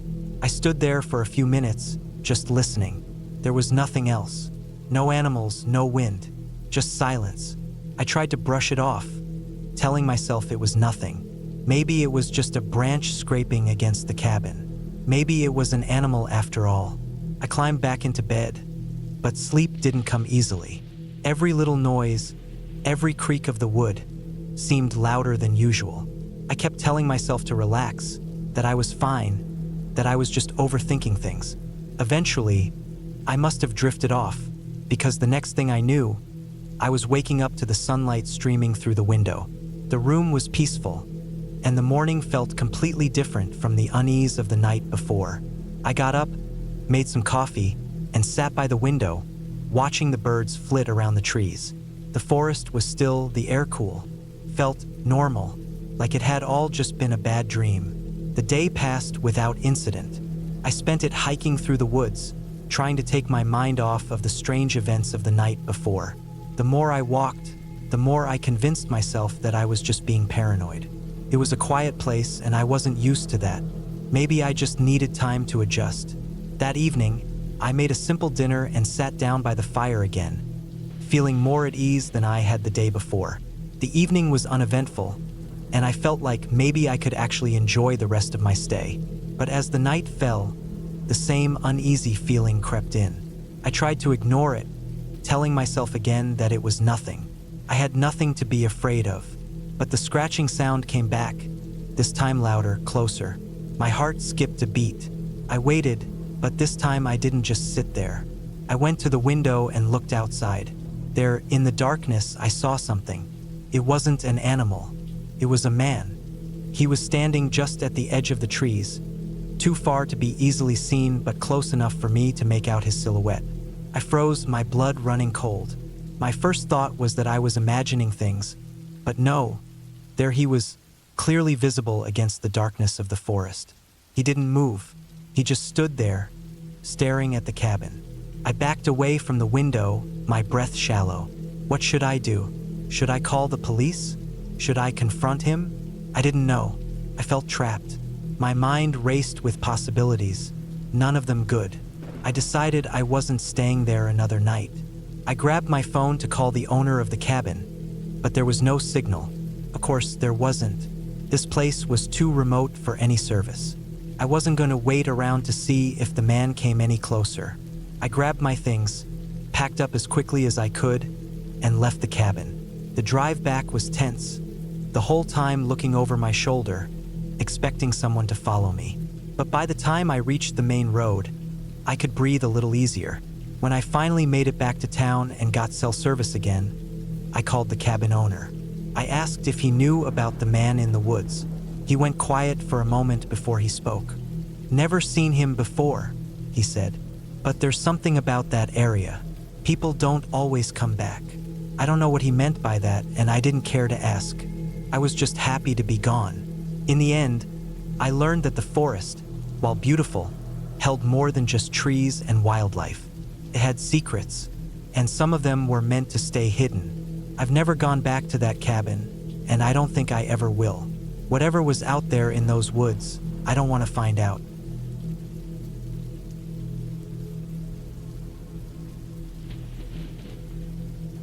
I'd always enjoyed the idea of getting away from it all, a little time in a secluded cabin to clear my mind. So when I found the listing online, a tiny cabin nestled deep in the woods, miles from the nearest town, I thought it was exactly what I needed. The kind of place where no one could bother me, no distractions, just me and nature. I booked it without a second thought, ready to leave the noise of the city behind. When I arrived, the first thing I noticed was how quiet it was. Too quiet. It was almost as if the world around me had been silenced. There were no birds, no wind rustling through the trees, just a heavy, unsettling silence that seemed to hang in the air like a thick fog. The cabin itself was small, nothing fancy, with a single-story structure and a large front porch. It was the kind of place you'd imagine a writer going to for inspiration. The cabin looked old but sturdy, tucked away at the edge of a dense forest. The path leading up to it was uneven, filled with dirt and rocks, and there was no one around for miles. I parked my car and grabbed my things. The heavy duffel bag was awkward to carry, but I managed to lug it up the front steps. The key was under the doormat, just as the instructions said it would be. I unlocked the door and stepped inside. The air inside the cabin was musty, like it hadn't been used in a long time. The furniture was simple: an old couch, a wooden coffee table, a small kitchen area with a tiny stove and a refrigerator, and a few mismatched chairs. It had that rustic charm, but there was something about it that felt off. Maybe it was the dust on the counters, or the way the furniture was arranged, but I couldn't shake the feeling that the cabin had been abandoned for much longer than the listing had suggested. I set my bag down and looked around. There was a large window facing the woods outside. It wasn't much of a view, just endless trees stretching into the distance. The sun was starting to set, casting long shadows through the window. As much as I wanted to just relax and enjoy the peace and quiet, something nagged at me. The longer I stayed, the more I felt like I was being watched, though I couldn't explain why. It was just a feeling, but it was strong. I shook it off and went to explore the rest of the cabin. There was a small hallway leading to the bedrooms. The bed in the first room was unmade, the sheets crumpled and stained. I didn't want to think too much about it, so I shut the door behind me and moved on to the next room. It was smaller, with a narrow bed and a tiny window. There was a closet in the corner, the door slightly ajar. I pulled it open, half expecting to find it empty, but instead, there was an old trunk inside, covered in dust. Curious, I kneeled down and opened it. Inside, there were a few old blankets and some clothes that looked like they hadn't been touched in years. But something caught my eye: a small, leather-bound journal, its pages yellowed with age. I picked it up, feeling the weight of it in my hands. The journal was worn, as if it had been used often, and I wondered who had written in it. I opened the cover and began to read. The first few pages were filled with mundane details, entries about the weather, the animals seen in the woods, the cabin's upkeep. But as I flipped through the pages, the entries grew darker. The writer began to mention strange noises coming from the forest, whispers in the night, and feelings of unease that seemed to grow with each passing day.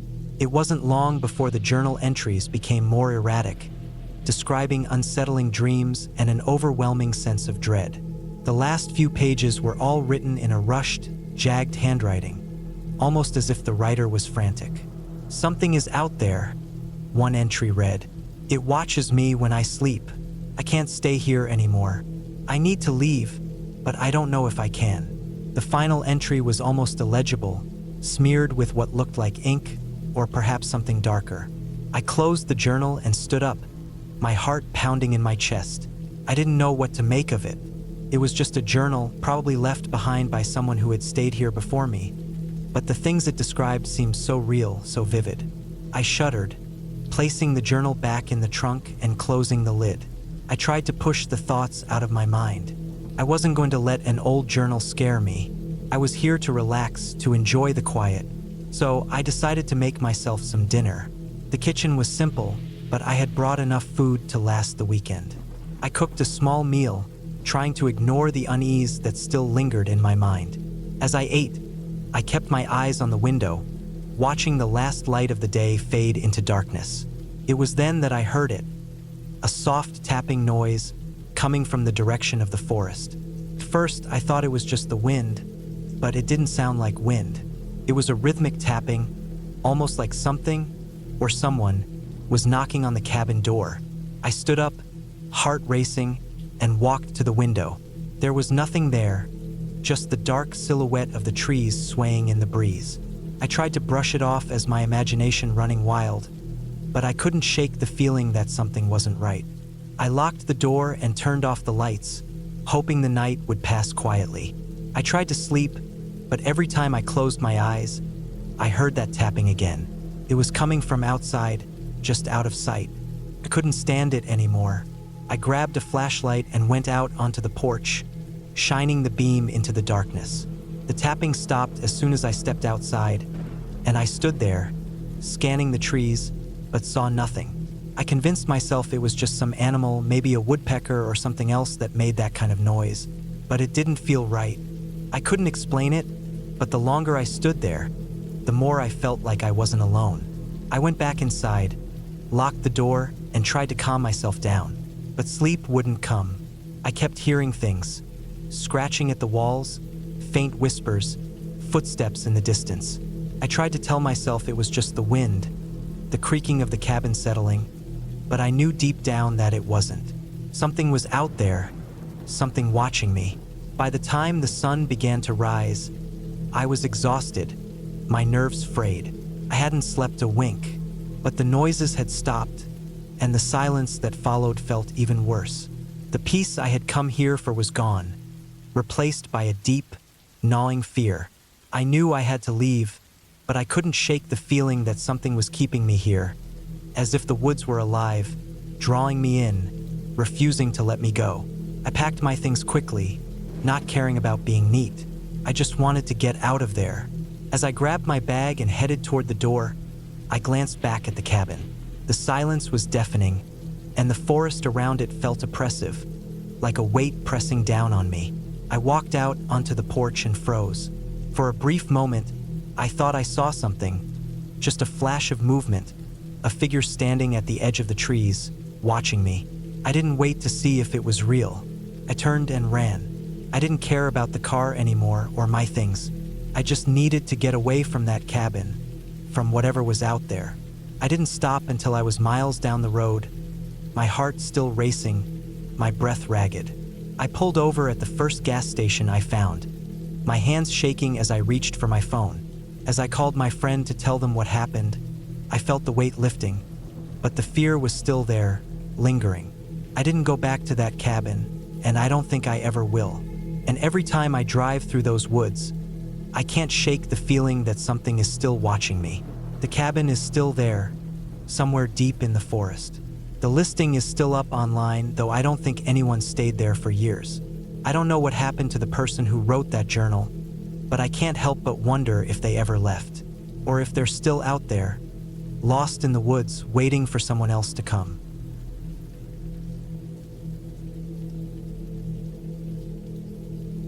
I've always been drawn to solitude. The idea of being alone in the woods, away from the noise of the city, always appealed to me. So, when I found a listing for a remote cabin available for a week's rental, I didn't hesitate. It was nestled deep within the forest, miles away from the nearest town. The pictures showed a modest wooden structure surrounded by towering pines and a small clearing that allowed sunlight to filter through. It was perfect. Ink it. 1. The drive took longer than expected. The paved roads gave way to gravel, and then to dirt paths barely wide enough for my car. Branches scraped against the sides, and I had to slow down to a crawl to avoid potholes and rocks. By the time I arrived, the sun was dipping below the horizon, casting long shadows across the clearing. The cabin was rustic but charming. A small porch with a creaky wooden swing, a single door with a brass handle, and 2 windows on either side. Inside, it was simple. A main room with a fireplace, a kitchenette, a small bathroom, and a bedroom with a double bed. There was no electricity, but a generator out back provided limited power for lights and basic appliances. I unpacked my bags, lit a fire, and settled in for the night. The first few days were uneventful. I spent my time hiking the nearby trails, reading books by the fireplace, and enjoying the peace and quiet. The forest was dense, but beautiful. Birdsong filled the air during the day, and at night, the sounds of crickets and distant owls created a soothing backdrop. I felt at peace. Medium, 2. On the 4th night, I was woken by a noise. It was faint, but distinct, a soft tapping, like someone knocking on the window. I sat up in bed, heart pounding, and listened. The tapping came again, this time from the other side of the cabin. I grabbed a flashlight and crept into the main room. The windows were dark, reflecting the interior of the cabin. I shone the light outside but saw nothing. I told myself it was probably a branch or an animal. The forest was full of wildlife, after all. I returned to bed, but sleep didn't come easily. Medium, 2. The next morning, I found footprints in the dirt outside the cabin. They were human, barefoot, and led from the edge of the clearing to the porch. I followed them, but they disappeared into the forest. There were no signs of anyone else, no tire tracks, no discarded items, nothing. It was unsettling. Love you, English. 3. Time. 4. I considered leaving, but convinced myself it was just a hiker or someone passing through. Still, I started locking the door at night and kept a fire going in the fireplace for comfort. That night, the tapping returned. This time, it was louder, more insistent. It moved from window to window, circling the cabin. I sat in the main room, flashlight in hand, heart racing. The noise stopped abruptly, and the silence that followed was deafening. Medium. 2. I didn't sleep. At dawn, I ventured outside. More footprints, still barefoot, circled the cabin. They were fresh, the impressions crisp in the morning dew. I followed them a short distance into the woods, but they vanished among the underbrush. I decided to cut my trip short. I packed my belongings and loaded them into the car. But when I turned the key, the engine sputtered and died. I tried again, nothing. The battery was dead. I checked my phone, no signal. The nearest town was miles away, and I had no way to call for help. I spent the day trying to start the car, checking the engine, and searching for any signs of help. As night fell, I resigned myself to spending another night in the cabin. I locked the door, bolted the windows, and kept the fire burning. The tapping returned, louder than before. It was accompanied by whispers, indistinct, unintelligible murmurs that seemed to come from all around. I sat in the center of the room, flashlight and a heavy log from the firewood pile in hand. The sounds continued for hours until the first light of dawn. Medium. 2. Exhausted and terrified, I ventured outside. The footprints were everywhere, crisscrossing the clearing, circling the cabin, leading to and from the forest. But there were no other signs, no discarded items, no evidence of who or what had been there. I decided to walk to the nearest town. I packed a backpack with essentials, left a note in the cabin explaining my situation, and set off. The forest was dense, and the trail was overgrown, but I pressed on. After several hours, I reached a ranger station. I explained everything, and they accompanied me back to the cabin. When we arrived, the cabin was as I had left it. The ranger examined the footprints, took notes, and assured me they would investigate. They jump-started my car, and I drove back to the city, shaken but safe. I never found out who or what had been outside the cabin those nights. The rangers never contacted me with any findings. I've since avoided remote cabins and prefer the comfort of hotels when I travel. The experience left me with a lingering unease, a reminder that solitude can sometimes be more terrifying than comforting.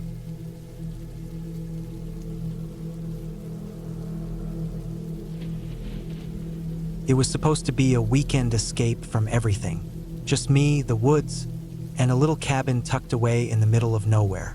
I had been feeling the weight of the city for months, and it had been getting harder to sleep, harder to focus. So, I rented a small cabin in the woods, hoping the silence would clear my mind and reset me. I arrived in the late afternoon, the sun still high but already beginning to dip behind the thick treetops. The cabin was nestled at the edge of a dense forest, surrounded by trees so tall they seemed to touch the sky. There was a small creek nearby, the sound of running water calming. The place had been described to me as isolated, and that much was true. There was no other cabin in sight, and the nearest town was miles away. I unloaded my bags, feeling the weight of the quiet pressing down on me. The cabin was simple. One room, a stone fireplace, a small kitchen with just the basics, a bed, and a sturdy wooden table. It had a rustic charm to it, almost like something out of a picture book. The walls were lined with pine, the floor creaked underfoot, and a thick, woolen blanket sat folded on the bed. For the first few hours, I felt nothing but peace. I cooked a simple dinner, made some tea, and sat in front of the fireplace, enjoying the crackling of the logs. The wind outside whispered through the trees, and every now and then, a branch would creak, but it was a comforting sound. Everything about the cabin was perfect for what I needed. A quiet break, time to think, and the space to simply breathe. As night fell, the temperature dropped quickly. I added more logs to the fire, its warmth spreading through the room. I was alone, but the feeling of solitude didn't scare me. It was peaceful, but the longer I sat there, the more aware I became of how alone I truly was. The silence, though comforting at first, started to feel more oppressive. It wasn't so much that I was scared of being alone. It was the weight of being completely cut off from everything else. I forced myself to push those thoughts aside. I was here to relax, not to obsess. I grabbed a book from my bag and settled deeper into my chair, the firelight flickering on the pages. But after a while, the story in the book started to blur, my mind drifting back to the quiet, back to the stillness of the cabin. That's when I heard it. A knock, soft, almost tentative, but loud enough to pull me from my thoughts. My heart skipped a beat, came from the front door. I stood up slowly, trying to dismiss the nervous flutter in my stomach.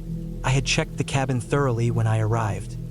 There was no one nearby, and I had locked the door when I came inside. I walked over to the door cautiously, my mind racing with the possibilities. Could someone have wandered out here? Was there a neighbor I hadn't seen when I arrived? I hesitated for a moment before opening the door. There was no one there, just the dark night and the quiet rustling of the trees. Confused, I stepped outside onto the porch and looked around, but saw nothing. The cabin was surrounded by nothing but thick woods and the distant murmur of the creek. I stepped back inside, locking the door again. The feeling of unease settled in my stomach. Maybe it was an animal, a deer or something, bumping into the door, but it had sounded too deliberate, too like a knock. I sat back down in the chair, trying to convince myself it didn't matter. But the feeling lingered. The quiet that had been so soothing before now felt a little too still, like something was waiting, something I couldn't quite see.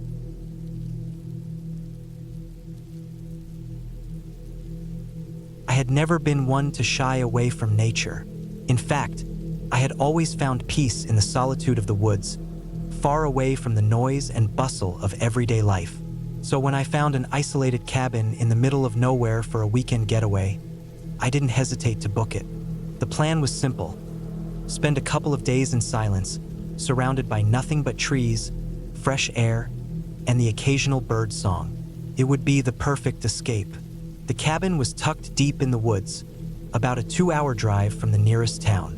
It was the kind of place you'd find in a hiking guide, rustic, small, and old. There was no electricity, no running water, just a wood stove for warmth, a fireplace for cooking, and a small stream nearby that I could collect water from. Perfect for someone like me, who enjoyed the raw, unfiltered experience of the outdoors. I arrived just before dusk, the sky already tinged with the colors of sunset. As I pulled my car down the narrow, overgrown road that led to the cabin, I couldn't help but notice how quiet everything seemed. There were no signs of other campers or hikers in the area, no distant hum of a highway. It was just me and the woods. The cabin itself was exactly what I had hoped for. A little rundown, but cozy. The front door creaked when I opened it, and the wooden floors groaned underfoot as I stepped inside.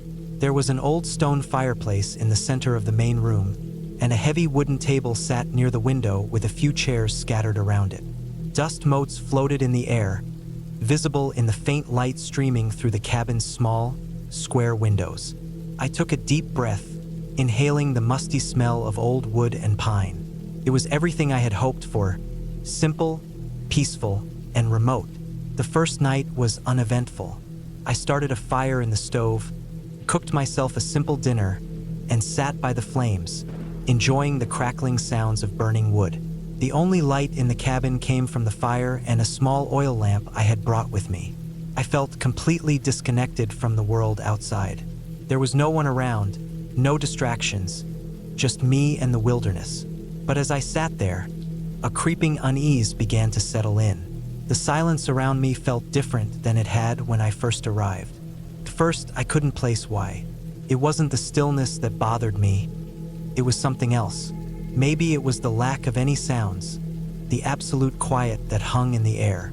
No animals, no insects, nothing. Just the occasional crack of the fire, the wind whispering through the trees outside. But that was all.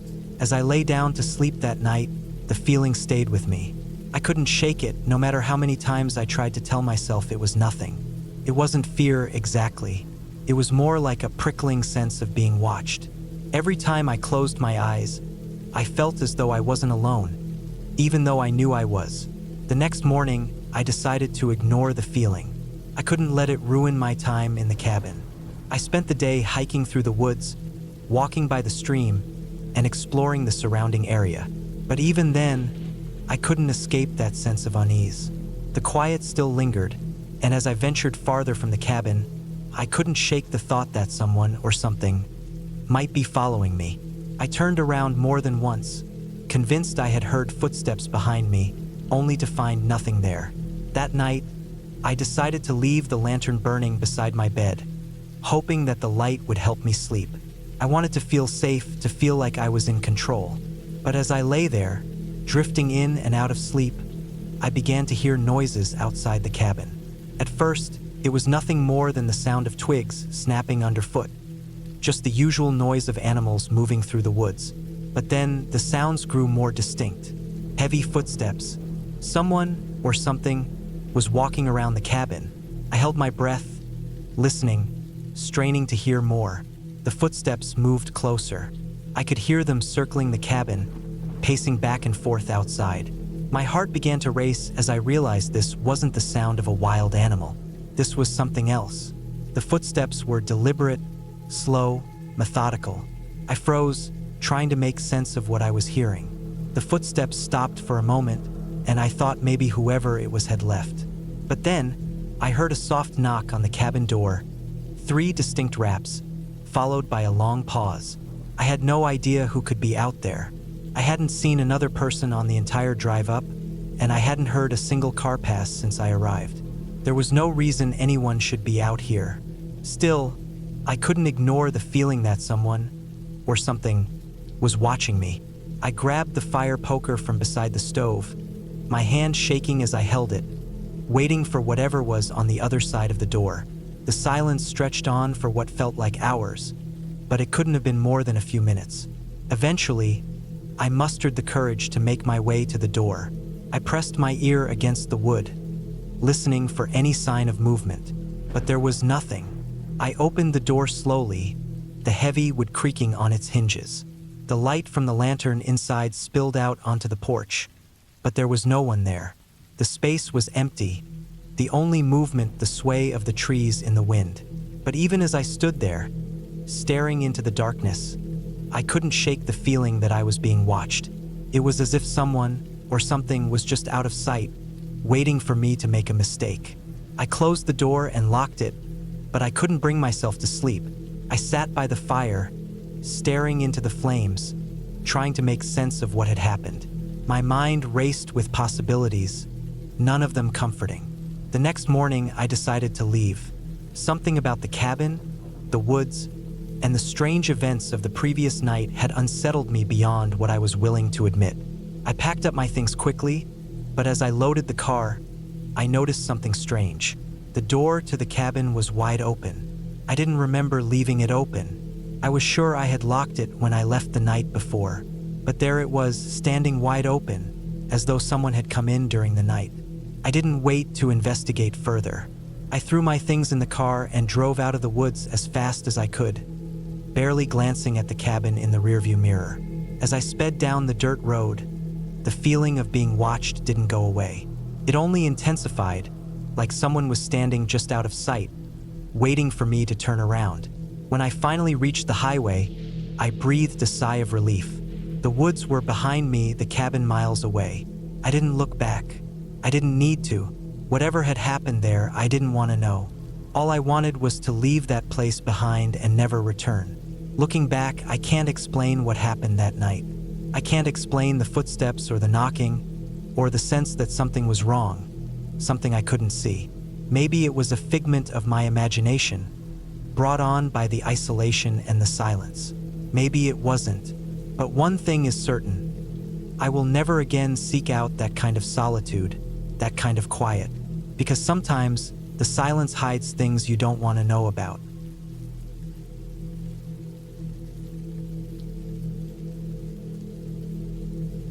I'd been needing a break from everything. Work had been rough. My sleep had been all over the place, and I felt like I couldn't get my mind to slow down. I didn't want to talk to anyone. I didn't want to answer texts. I didn't want to scroll through any screens. I just wanted some quiet, real quiet. I figured a few days alone in a cabin out in the woods would help. No service, no distractions, just trees, maybe a lake, and space to breathe. I found a listing online for a small off-grid cabin up north, tucked away on a few acres of land near an old forest road. The photos looked great. It had a wood stove, solar power for basic lights, and a small creek out back. There was even a little writing desk that overlooked the woods through a big window. I booked 3 nights. I left early one Thursday morning and drove for hours until I was deep into the backroads. The last stretch of road wasn't paved, just gravel and dirt, with thick trees on both sides. It was slow going, but I liked it. Felt like I was really getting away. Eventually, I found the turnoff the host described, a narrow trail with tire tracks that snaked through tall pines. I followed it for what felt like forever before the trees opened into a small clearing. There it was, a one-room wooden cabin with a green metal roof, sitting quietly under the tall trees. The cabin was simple. Inside was a bed with heavy wool blankets, the wood stove, a small kitchenette, and that desk by the window. There was no bathroom, just an outhouse a short walk away. No TV, no radio, no cell signal, just the soft sound of wind moving through the trees.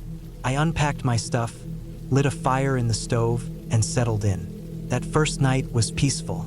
I sat on the porch with a blanket and watched the trees sway. I slept better than I had in weeks. The second day, I spent time exploring the woods behind the cabin. There was a faint trail that led into the forest, barely visible but walkable. I followed it for a while, stepping over roots and fallen branches, until I reached a small rise where I could see the trees stretch endlessly. It felt good to walk and not think too much.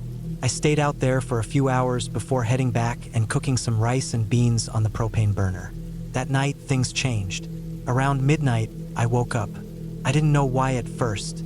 The fire had died down, and the room was cold. I threw on a sweatshirt and got up to toss more wood into the stove. As I bent down to open the stove door, I heard something, faint, a rustling. At first I thought it was the wind or maybe some branches shifting outside. But then it sounded heavier, like a step, a slow, deliberate step. I froze. I moved slowly to the window and peered out, but the night was black. No porch light, no moon. I couldn't see anything. I stood there for a minute, heart starting to race, trying to hear if it would come again. Nothing. I shook it off and went back to the stove, lit it up again, and crawled back into bed. I must have stared at the ceiling for an hour before I finally fell asleep again. The next morning, I tried to tell myself I'd imagined it. Sound travels weird in the woods. Could have been anything. A deer, maybe even a branch cracking under snow or ice. Still, something about it didn't sit right. I went outside and walked the perimeter of the cabin. Nothing seemed out of place. The ground was firm, mostly covered in leaves. I didn't see any prints or marks that stood out. Still, I couldn't shake the feeling. I tried to keep busy, made some tea, sat by the creek for a while, read part of a book I brought. But the quiet didn't feel peaceful anymore. It felt heavy, like something was watching. I kept looking over my shoulder, hearing things, little things, snaps, rustles. I reminded myself that forests are full of animals, especially this far out. But the feeling in my gut wouldn't go away. That night, I barely slept. I lay in bed, eyes open, staring into the dark. Around 1 a.m., I heard it again. Footsteps, this time clearer, slow. One step, then another, coming around the cabin. I didn't move. I just lay there, heart pounding so loud I could barely hear. The steps paused near the window, then moved around the far side. Then they were gone. I didn't sleep at all after that. As soon as it was light, I got dressed and went outside. I checked around the cabin again. Still nothing. No footprints, no broken branches, nothing that looked out of the ordinary. But I knew what I'd heard. I thought about leaving early. I packed my bag halfway, then sat down and tried to calm myself. Maybe I was being paranoid. Maybe it was an animal. I didn't want to ruin the trip. I told myself I'd do one more night, but I'd keep my boots on and my bag ready. That afternoon, I stayed near the cabin. I didn't want to go back into the woods. I kept the fire going and brought in extra wood. I even dragged a chair in front of the window so I could see out without being seen. As night fell, I lit candles and made sure the door was locked. I sat in the chair with a heavy flashlight in one hand. Around midnight, I heard it again. This time, it was different. The steps were faster, more certain, coming directly toward the door. I stood up. My hand was shaking. The door rattled slightly, not like someone pounding, just a little pressure, like a hand testing it. Then nothing. Silence. I stayed standing for what felt like an hour. Then I heard a new sound, something tapping on the window glass. Not hard, just a tap, tap, tap. I turned the flashlight toward it and flicked it on. Nothing. The glass was empty, just trees in the distance. I kept it on and waited. No more taps came. That was it for me. I stayed up until daylight, then packed everything. I left that morning without looking back. The drive out felt endless. Every tree felt like it was hiding someone. I didn't stop until I hit pavement. Once I had signal again, I called the host and told them something wasn't right out there. I didn't go into detail. I just said I thought someone was maybe living out in the woods nearby and messing with guests. I got home that night and slept for 14 hours straight. The quiet in my apartment felt different now. Not peaceful, but safe. I still don't know what was out there. Maybe some hermit. Maybe someone squatting. Maybe just a crazy loner who liked to mess with people. All I know is something or someone was moving through those woods at night. And it wasn't an animal. It wasn't the wind. It wasn't my imagination. I've camped and hiked enough to know the difference. I haven't been back to the woods since. I still take breaks, still try to get away from time to time, but not like that. Not alone. Not that far out. There's a kind of silence that doesn't feel natural. When everything's too still, too quiet, like the trees themselves are waiting for something. Now I listen to those feelings. If something feels wrong, I leave. No matter how remote, how pretty, or how peaceful it seems. Peace doesn't come with dread. And once you feel that dread, it doesn't leave you easily. It sits with you, keeps you awake at night. And sometimes, when the room is dark and the wind is still, it reminds you of the sound of footsteps moving slowly through the trees.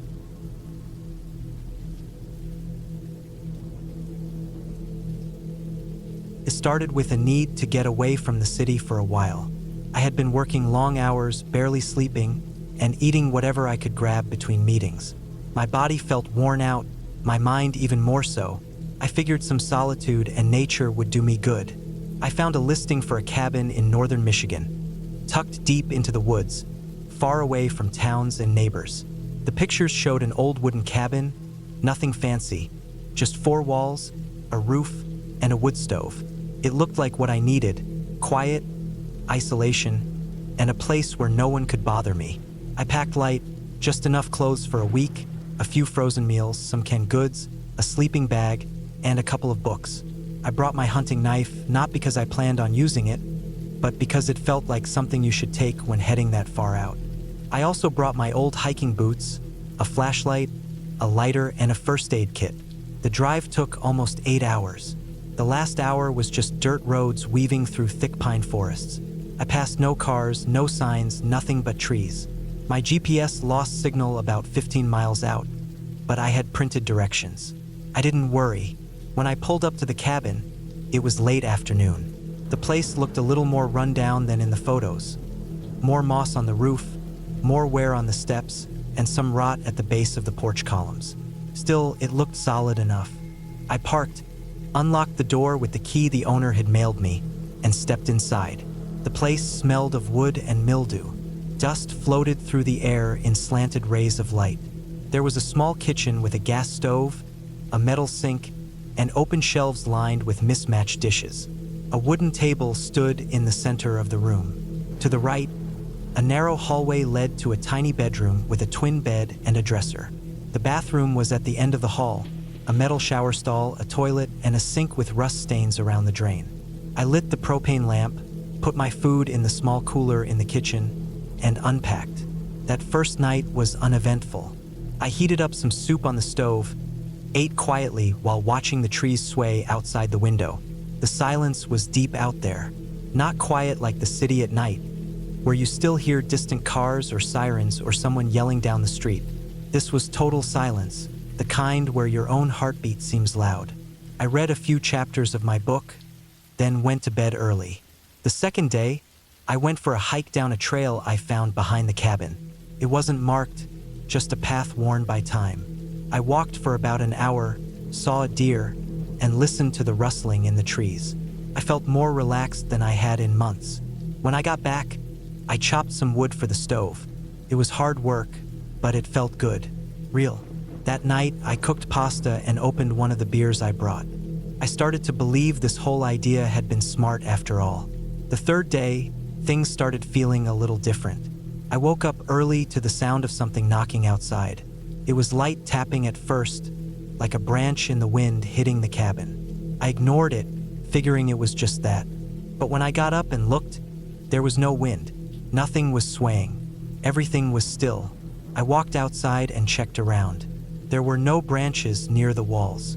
Nothing that could be knocking. I stood there for a minute listening, heard nothing. I went back in. Later that day, I noticed the back door. The one that led to a tiny porch was unlocked. I was sure I had locked it. I had gone through all the locks before going to bed. I never leave things unlocked, not even in the middle of nowhere. I didn't want raccoons or anything sneaking in. I chalked it up to maybe being tired and forgetting. I locked it again and went about my day. That evening, while I was cleaning up from dinner, I heard footsteps outside. At first I thought it was just an animal, maybe a deer again.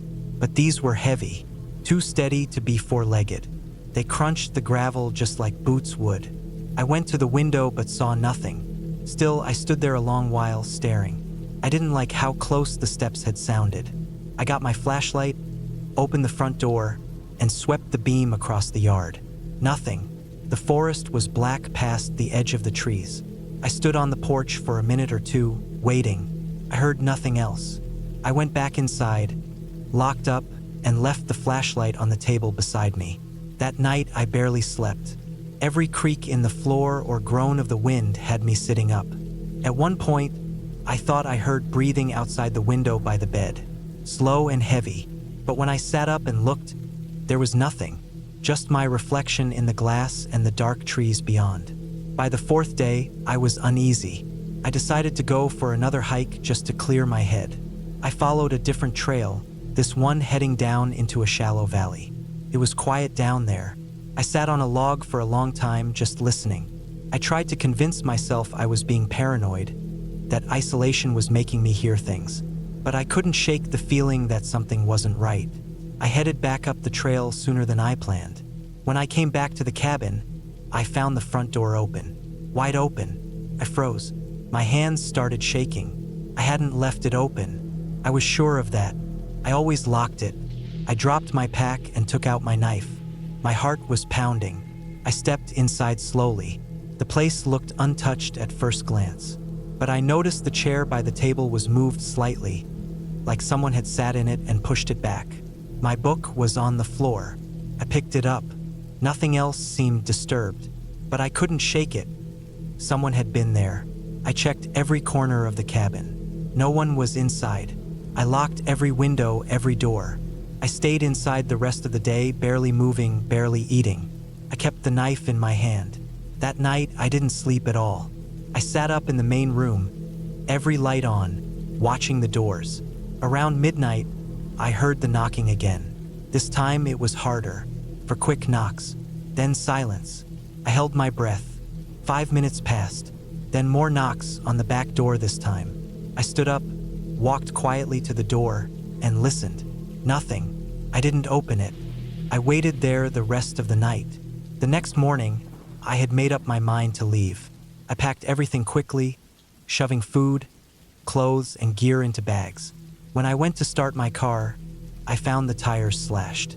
All 4 of them, clean cuts, straight across. That's when I knew someone had been watching me. Someone was trying to keep me there. I ran back to the cabin, slammed the door, and locked it.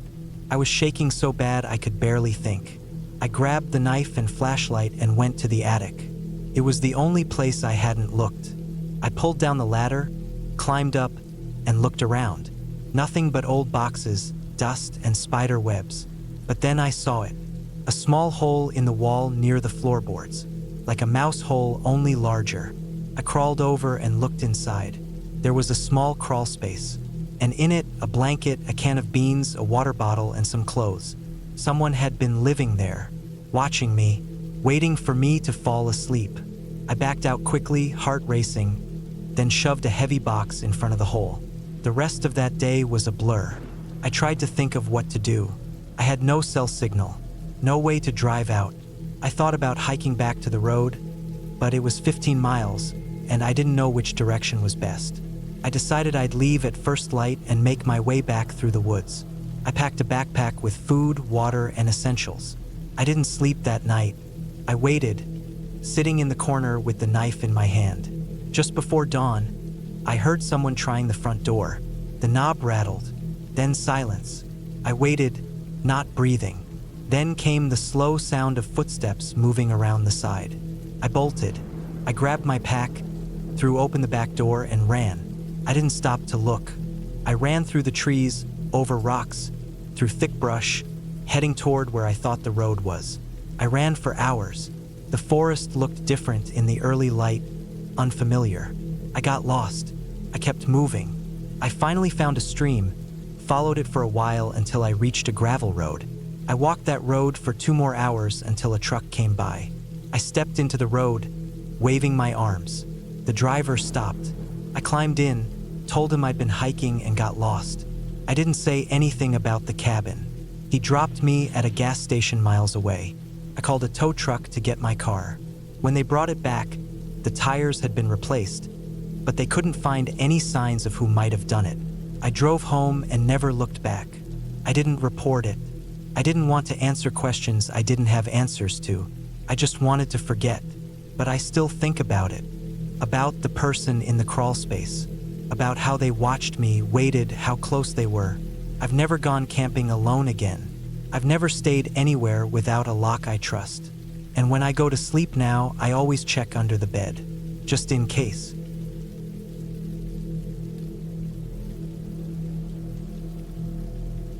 I don't think I've ever told anyone this full story. I guess part of me just didn't want to remember it in that much detail. But now that a few years have passed and life's gotten quieter, I found myself thinking about that trip more than I expected. Maybe writing it down will help me let it go. Back in late October of 2018, I took a solo trip up to a cabin in northern Minnesota. It was a small rental, nothing fancy, just an old wooden cabin near a lake. I'd found it online through a small local rental site. No Wi-Fi, no cell signal, no neighbors. That was the appeal. I needed a break, needed to shut everything off. I was living in Minneapolis at the time, working long hours at a printing company, and things had just gotten overwhelming. My relationship had just ended. My friends were all busy with their lives, and I felt like I was spinning my wheels. A quiet cabin sounded perfect. I packed up my car with a week's worth of food, firewood, and a couple of paperbacks I'd been meaning to read. The drive took around 6 hours, and by the time I arrived, the sun was already low in the sky. The cabin sat about a quarter mile off a dirt road, tucked into thick pine forest. There was a small gravel driveway and a path that led down to a dock on the lake. The place looked even more isolated in person than it had in the pictures, and the silence was heavy. No wind, no birds, no distant cars, just trees and stillness. Inside, the cabin was clean but old. The floorboards creaked with every step. There was a wood stove in the corner and a small kitchenette with a gas stove, a sink, and a tiny fridge that ran off a propane tank. One bedroom with a narrow bed, one bathroom with cold water only. It had that faint, musty smell of dry wood and thyme. I unloaded the car, locked up, and spent the first night curled up in bed with a book, listening to the fire crackle. Felt peaceful. The next morning, I made coffee on the stove, stepped out onto the porch, and just stood there for a while. The air was cold and sharp, and the lake below was still, reflecting the gray sky like a mirror. I felt better that morning than I had in weeks, like I was finally alone with my own thoughts, not buried under noise or distraction. I spent most of that day walking the woods behind the cabin. There was no trail, just open forest, and I didn't go far. I marked trees with bits of bright orange flag tape I'd brought so I wouldn't get lost. The forest was thick and dark, even during the day, and the further in I went, the more the silence settled into my skin. I started feeling watched around midday and turned back. That evening, I cooked some eggs and potatoes, then sat on the porch watching the trees. I thought about building a fire outside, but the wind picked up and the temperature dropped fast. I stayed in instead. I was in bed by 9. The first weird thing happened the next night. I'd been asleep a couple hours when I woke up suddenly, heart pounding like I'd been running. I didn't remember dreaming, but something had startled me awake. The cabin was pitch black. I reached for my flashlight, turned it on, and scanned the room. Nothing, just the slow tick of the wall clock. I got up, walked to the window, and looked out. The trees were still. No wind, no movement. I don't know what I expected to see. I just stood there, staring into the woods for what felt like 10 minutes. I went back to bed but didn't sleep much. The next day, I was restless. I walked the woods again, but stuck closer to the cabin this time. I noticed something about the forest that hadn't struck me before. There were almost no birds, no squirrels, no rustling. It was like the woods were empty. I sat down on a log maybe 50 yards behind the cabin and just listened. Nothing, not even the sound of my own breathing felt right. I felt like the trees were pressing in, like the air was thicker back there. That night, I triple-checked the door locks. I pushed the dresser in front of the front door. I kept the fire going in the stove and left a flashlight next to my pillow. I finally drifted off sometime after midnight. This time when I woke up, it wasn't a dream. There was a sound, a clear, definite crunch of footsteps outside. I sat up, heart in my throat, and held my breath. Another step, then another. Slow, deliberate. Crunch, crunch, leaves underfoot. I reached for the flashlight and turned it off. I didn't want whoever was out there to see any light. I got out of bed, crouched down, and crawled to the window. The porch was empty. I looked out toward the trees, but the dark was too thick. Then, from the back of the cabin, another crunch. Closer now. I froze. Every hair on my body stood up. I couldn't move. I stayed like that for maybe 20 minutes, barely breathing, staring into the dark. The sounds stopped.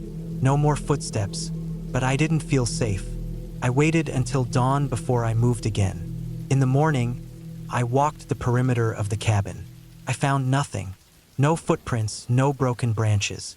But the leaves had clearly been disturbed along the back edge, like someone had walked through and circled the place. I told myself it was probably a deer, but deep down I didn't believe it. I should have left that day. I thought about it. I stood next to the car with the keys in my hand, but I didn't want to admit I was scared. I told myself I was imagining things, that the isolation was getting to me, so I stayed.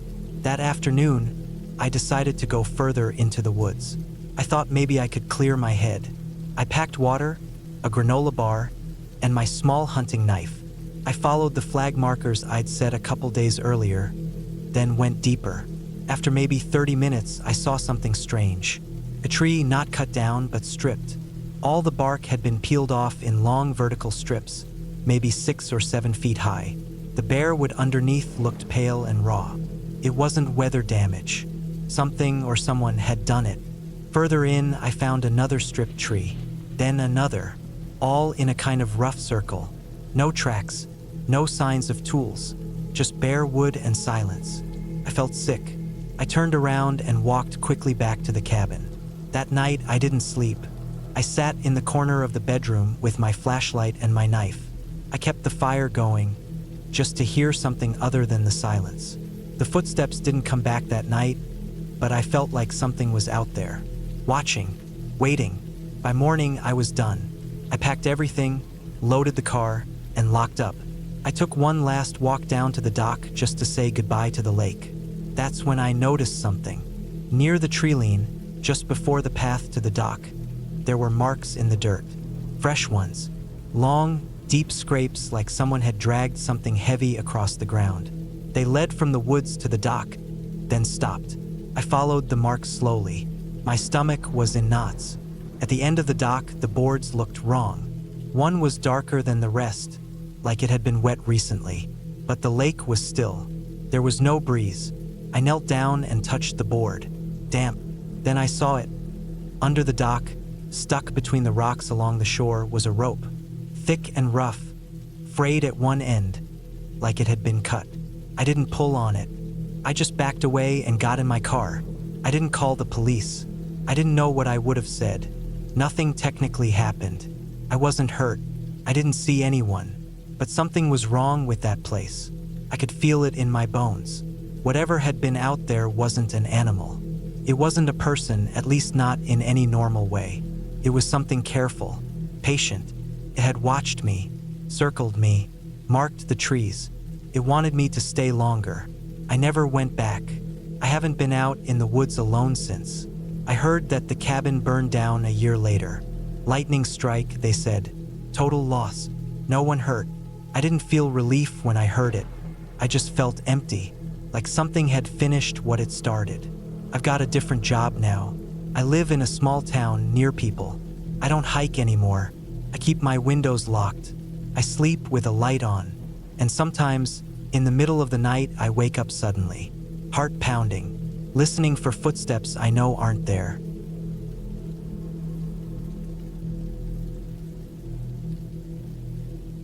I had been feeling overwhelmed with work and life in the city.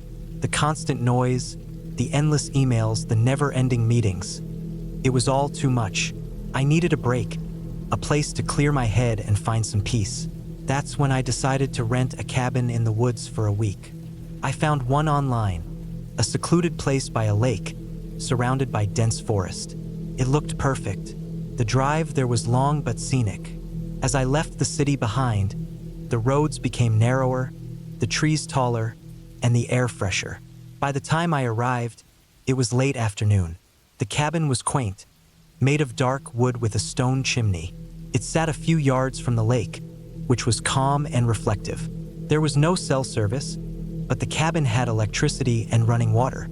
I unpacked my things, made a simple dinner, and spent the evening reading by the fireplace. The first night was uneventful. I slept deeply, lulled by the sounds of nature. The next morning, I woke up feeling refreshed. I made coffee and sat on the porch, watching the mist rise from the lake. I planned to spend the day hiking and exploring the area. I packed a backpack with water, snacks, and a map I found in the cabin. The trails were well marked, and I enjoyed the solitude. The forest was alive with birdsong and the rustling of leaves. I found a spot by a stream to rest and eat. As I sat there, I felt a sense of tranquility I hadn't experienced in years. I returned to the cabin in the late afternoon, tired but content. I made dinner, read some more, and went to bed early. That night, I was awakened by a noise outside. It sounded like footsteps on the porch. I sat up in bed, heart pounding. I listened intently, but the sound didn't repeat. I told myself it was probably an animal and tried to go back to sleep. But sleep didn't come easily. The next morning, I checked the porch. There were no footprints or signs of disturbance. I shrugged it off and went about my day. I spent the morning fishing and the afternoon reading. As evening approached, I felt a growing unease. I couldn't shake the feeling that I was being watched. I told myself it was just my imagination, a result of being alone in the woods. That night, the noises returned. This time, they were louder and more deliberate.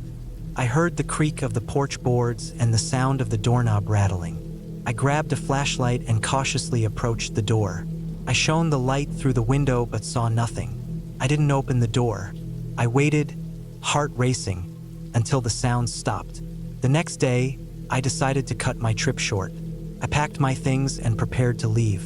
But when I tried to start my car, it wouldn't turn over. I checked under the hood but couldn't find anything obviously wrong. I was stranded. I returned to the cabin and tried to calm myself. I had enough food and water, and I could hike to the nearest town if necessary. I decided to wait until morning to see if the car would start then. That night was the worst. The noises returned, louder and more aggressive. I heard banging on the walls, footsteps around the cabin, and the sound of something being dragged across the porch. I stayed in bed, clutching a kitchen knife, too afraid to move.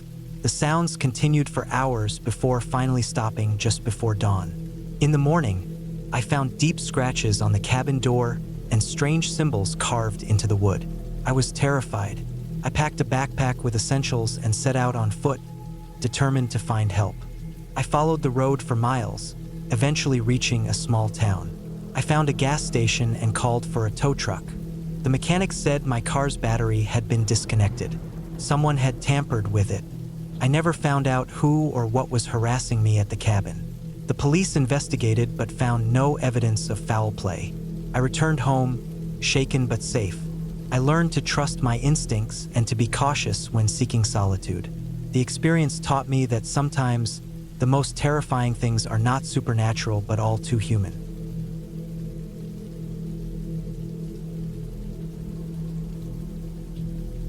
I needed a break. Life in the city had become overwhelming. Constant noise, endless deadlines, and the suffocating routine. When I found an old listing for a secluded cabin in the woods, it seemed like the perfect escape. No Wi-Fi, no neighbors, just me and nature. The drive was long, winding through dense forests and narrow dirt roads. As I approached the cabin, the trees thickened, their branches forming a canopy that blocked out the sun. The cabin itself was modest, a single-story structure with a porch nestled among towering pines. Inside, the air was musty, filled with the scent of aged wood and damp earth. The furnishings were sparse. A worn sofa, a small kitchen table, and a fireplace that looked like it hadn't been used in years. I unpacked my belongings, lit a fire, and settled in for what I hoped would be a peaceful retreat. The first night was uneventful. The silence was both eerie and comforting. I fell asleep to the sound of crackling logs and the occasional hoot of an owl. The next morning, I decided to explore the surrounding woods.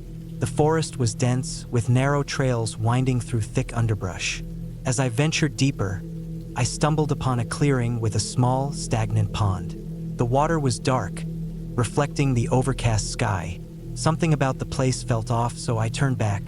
That evening, as I sat on the porch sipping tea, I noticed movement among the trees. A figure, partially obscured by the foliage, stood motionless. I called out, but there was no response. The figure disappeared as quickly as it had appeared. I convinced myself it was a deer or perhaps a trick of the light.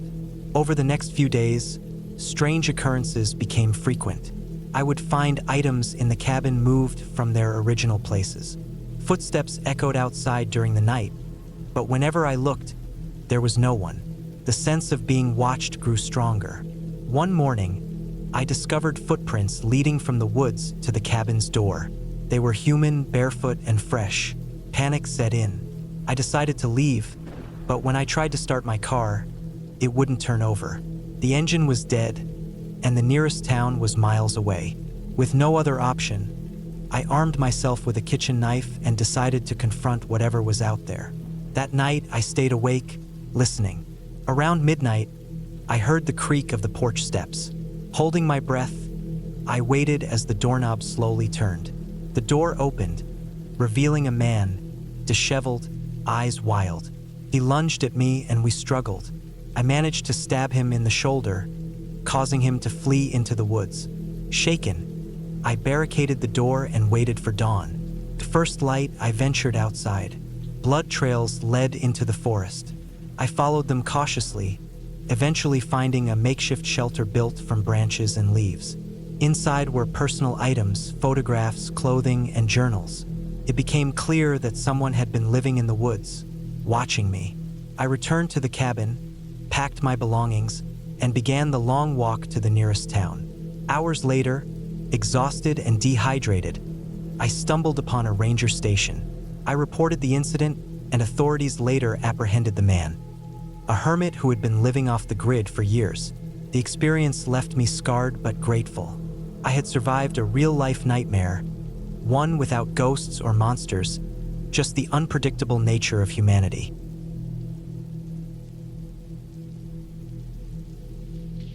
I was looking for a break.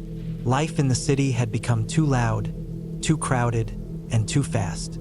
I needed space to breathe, to think, and to be alone. So when I found an old cabin listed for rent in the northern woods, I booked it without much thought.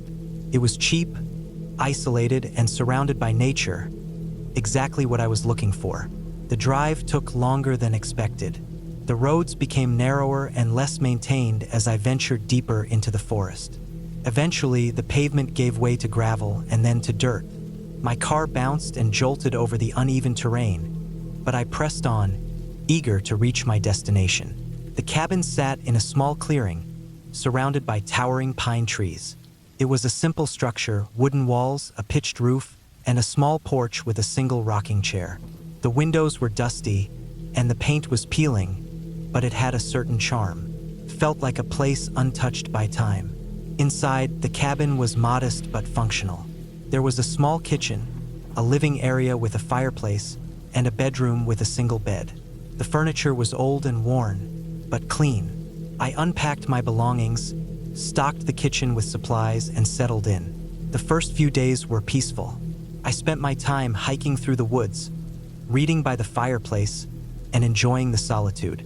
The only sounds were the rustling of leaves, the chirping of birds, and the occasional creak of the cabin settling. It was exactly what I needed. But then, things started to change. It began with small noises at night, scratching sounds like something moving around outside. I told myself it was just animals, maybe raccoons or squirrels. But the sounds grew louder, more deliberate. I started to hear footsteps, slow and heavy, circling the cabin. I would get up to check, but by the time I reached the window, there was nothing there. One morning, I found footprints in the dirt outside the cabin. They were large, too large to be from any animal I knew. They circled the cabin, just like the footsteps I had heard. I felt a chill run down my spine. I tried to brush it off, telling myself it was just my imagination. But the feeling of being watched grew stronger. I started to notice things out of place. Objects moved, doors left open. I began to feel uneasy, constantly looking over my shoulder. One night, I woke up to the sound of the front door creaking open. I grabbed a flashlight and crept into the living room. The door was ajar, swinging slightly in the breeze. I stepped outside, shining the light into the darkness, but saw nothing. I closed the door and locked it, my heart pounding. The next day, I decided to leave. I packed my things and loaded them into the car. But when I turned the key, the engine wouldn't start. I tried again and again, but it was no use. I was stranded. With no cell service and no way to call for help, I was stuck. I decided to wait until morning and then hike back to the nearest town. That night, the noises returned, louder and more aggressive. I barricaded the door and sat by the fireplace, clutching a heavy flashlight. I didn't sleep. At dawn, I set out on foot, following the dirt road back the way I had come. The forest was dense, and the path was overgrown. After hours of walking, I realized I was lost. The road had disappeared, and I was surrounded by trees in every direction. I wandered for what felt like days, surviving on the food and water I had brought. I was exhausted, dehydrated, and disoriented. Just when I was about to give up, I stumbled upon a ranger station. I collapsed on the porch, barely able to knock on the door. A research guide for students, 1. The ranger found me and called for help. I was taken to a hospital, treated for dehydration and exposure. When I told them about the cabin, they looked at me with confusion. They said there was no cabin in that area, that it had burned down years ago. They showed me maps and records, but there was no trace of it. I don't know what happened out there. Maybe it was all in my head, a result of isolation and stress. But I know what I saw, what I heard, and I know I'll never go back into those woods again.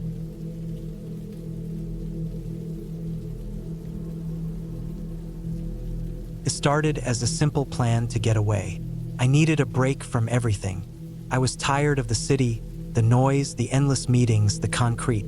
I wanted to go somewhere quiet, somewhere remote. Cabin in the woods sounded perfect. I found one listed on a small travel forum. It wasn't on any of the big booking sites. The pictures looked basic, nothing fancy. Just 4 wooden walls, a roof, a wood stove, and a bed. But it was secluded. That's all I wanted. It was located deep in the Upper Peninsula of Michigan, several miles off a dirt road. I drove up on a Friday morning. The drive took nearly 8 hours. By the time I turned onto the unmarked forest path leading to the cabin, my phone had long lost signal. That was fine with me. I wanted to be unreachable. The last stretch was rough. The dirt road narrowed until it was barely wider than my car. Pine branches scraped against the windows as I inched forward. At one point, I thought about backing out, but there wasn't even room to turn around, so I kept going. Eventually, the trees opened up a little, and I saw the cabin. It sat in a small clearing, surrounded by tall pines and thick underbrush. The building was older than I expected. The wood siding was dark with age, and the roof looked like it had weathered a few tough winters. But it stood strong. There was a small porch out front, a chopping block beside it with a few logs nearby, and a single window with a curtain drawn. I got out and stretched. The air smelled of pine and damp moss. I could hear birds somewhere deeper in the forest. The quiet was intense. Not silent, but different, like the world had turned down its volume. Inside, the cabin was one room. There was a twin bed against the back wall, a small table, a couple of chairs, and the old iron stove. A single bulb hung from the ceiling, powered by a car battery hooked up near the door. There was no plumbing. An outhouse stood about 50 feet away, just barely visible from the porch. Water came from a hand pump beside the cabin. I unpacked my things and set them on the table. I had a cooler with food, some canned goods, a sleeping bag, a flashlight, extra batteries, and a hunting knife I kept for safety. I also brought a paperback book and a small notebook. That first day, I just settled in. I walked around the clearing, gathered some kindling, and tested the pump. It worked, though the water had a slight metallic taste. I read for a while, made a simple dinner of beans and bread, and turned in early. That first night was peaceful, but I had trouble sleeping. The forest was louder than I expected. Twigs cracked somewhere in the dark. I heard an owl and something that might have been a coyote far off, but nothing came close. The wind moved through the trees in a way that made the whole place feel alive. I drifted off sometime after midnight. The next day, I explored a bit. I followed a faint trail that led away from the clearing. It wasn't marked, but it looked like animals used it regularly. I went maybe a mile in before turning back. I didn't want to get lost. The forest was thick. Trees grew close together, and the underbrush was dense. It would be easy to lose your sense of direction. Back at the cabin, I spent the day chopping wood, writing in my notebook, and enjoying the quiet. But by the third day, I started noticing things that didn't sit right. It started with the trees. I walked the same trail again, but this time I felt like something was off. I came across a small pile of rocks in the middle of the path. I didn't remember seeing it before. It wasn't large, maybe 8 or 9 stones stacked neatly. I figured it was nothing. Maybe an animal knocked them over, or maybe I had just missed them the first time. That night, I woke up around 2 a.m. The wind had stopped. The cabin felt unnaturally still. I lay there listening. Then I heard something crunch outside. Just one sound, like a footstep. I waited, holding my breath. Nothing followed. I eventually fell back asleep. The next morning, I walked around the cabin, checking for tracks. I didn't find anything. The ground was soft from rain the night before, but there were no prints. Still, I couldn't shake the feeling I was being watched. On the 4th day, I found something hanging on the door when I got back from a walk. It was a small bundle of twigs tied together with string. At first, I thought it might be trash someone left behind, but it was too deliberate. The twigs were clean and bound tight. It looked like a symbol, but I couldn't tell what it meant. I burned it in the stove. I didn't like the idea of someone, or something, coming that close to the cabin while I was gone. That night, I didn't sleep well. I kept hearing things. Not close, but not far either. It sounded like someone walking in the woods, stopping, starting again. At one point, I sat up and stared at the window for nearly an hour, half expecting to see a face. Nothing happened. On the fifth day, I hiked further down the trail than before. I passed the spot with the stacked stones, but they were gone. I looked around and found them off to the side, scattered like someone had kicked them. Felt like someone was messing with me. I kept going another mile or so until I reached a small stream. I sat there for a bit, trying to calm myself. The place was beautiful, but I felt unwelcome. I decided to head back. That evening, I found boot prints behind the cabin. My prints were there, sure, but these were different. Bigger, heavier. They led from the woods to the back of the cabin and then disappeared into the underbrush. I stood there a long time, staring at them. I wasn't alone. I packed my things that night. I didn't even bother eating. I just needed to be ready. I kept the knife beside me in bed, but I didn't sleep. Right before dawn, I heard it. Footsteps. Slow. Deliberate. They circled the cabin. I held my breath and didn't move. The steps paused outside the door.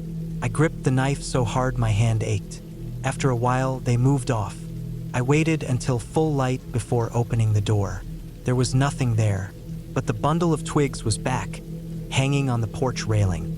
This one had something new, animal hair tied into it. I threw it into the fire. I left that morning. I didn't clean up. I didn't check the pump. I just threw everything into the car and backed out the way I came. I nearly tore off a mirror squeezing past a tree, but I didn't care. I just needed out. I didn't stop until I reached a gas station 100 miles south. I used the bathroom, bought a bottle of water, and sat in my car for nearly an hour before I could drive again. I never went back. I didn't tell anyone about it for a long time. I thought maybe I had imagined it all. Maybe I had just scared myself. But 2 months later, I got a letter. No return address. Inside was a single item, a small bundle of twigs tied with string. Just like before. I burned it without thinking. I moved a few weeks after that. Somewhere busier. Somewhere with neighbors. I haven't gone into the woods since. Whatever was out there, it wasn't a ghost. It wasn't a monster. It was a person. That's what makes it worse. Ghosts don't leave boot prints. Ghosts don't circle cabins in the dark. Someone was out there, watching me, messing with me, and they knew where I lived.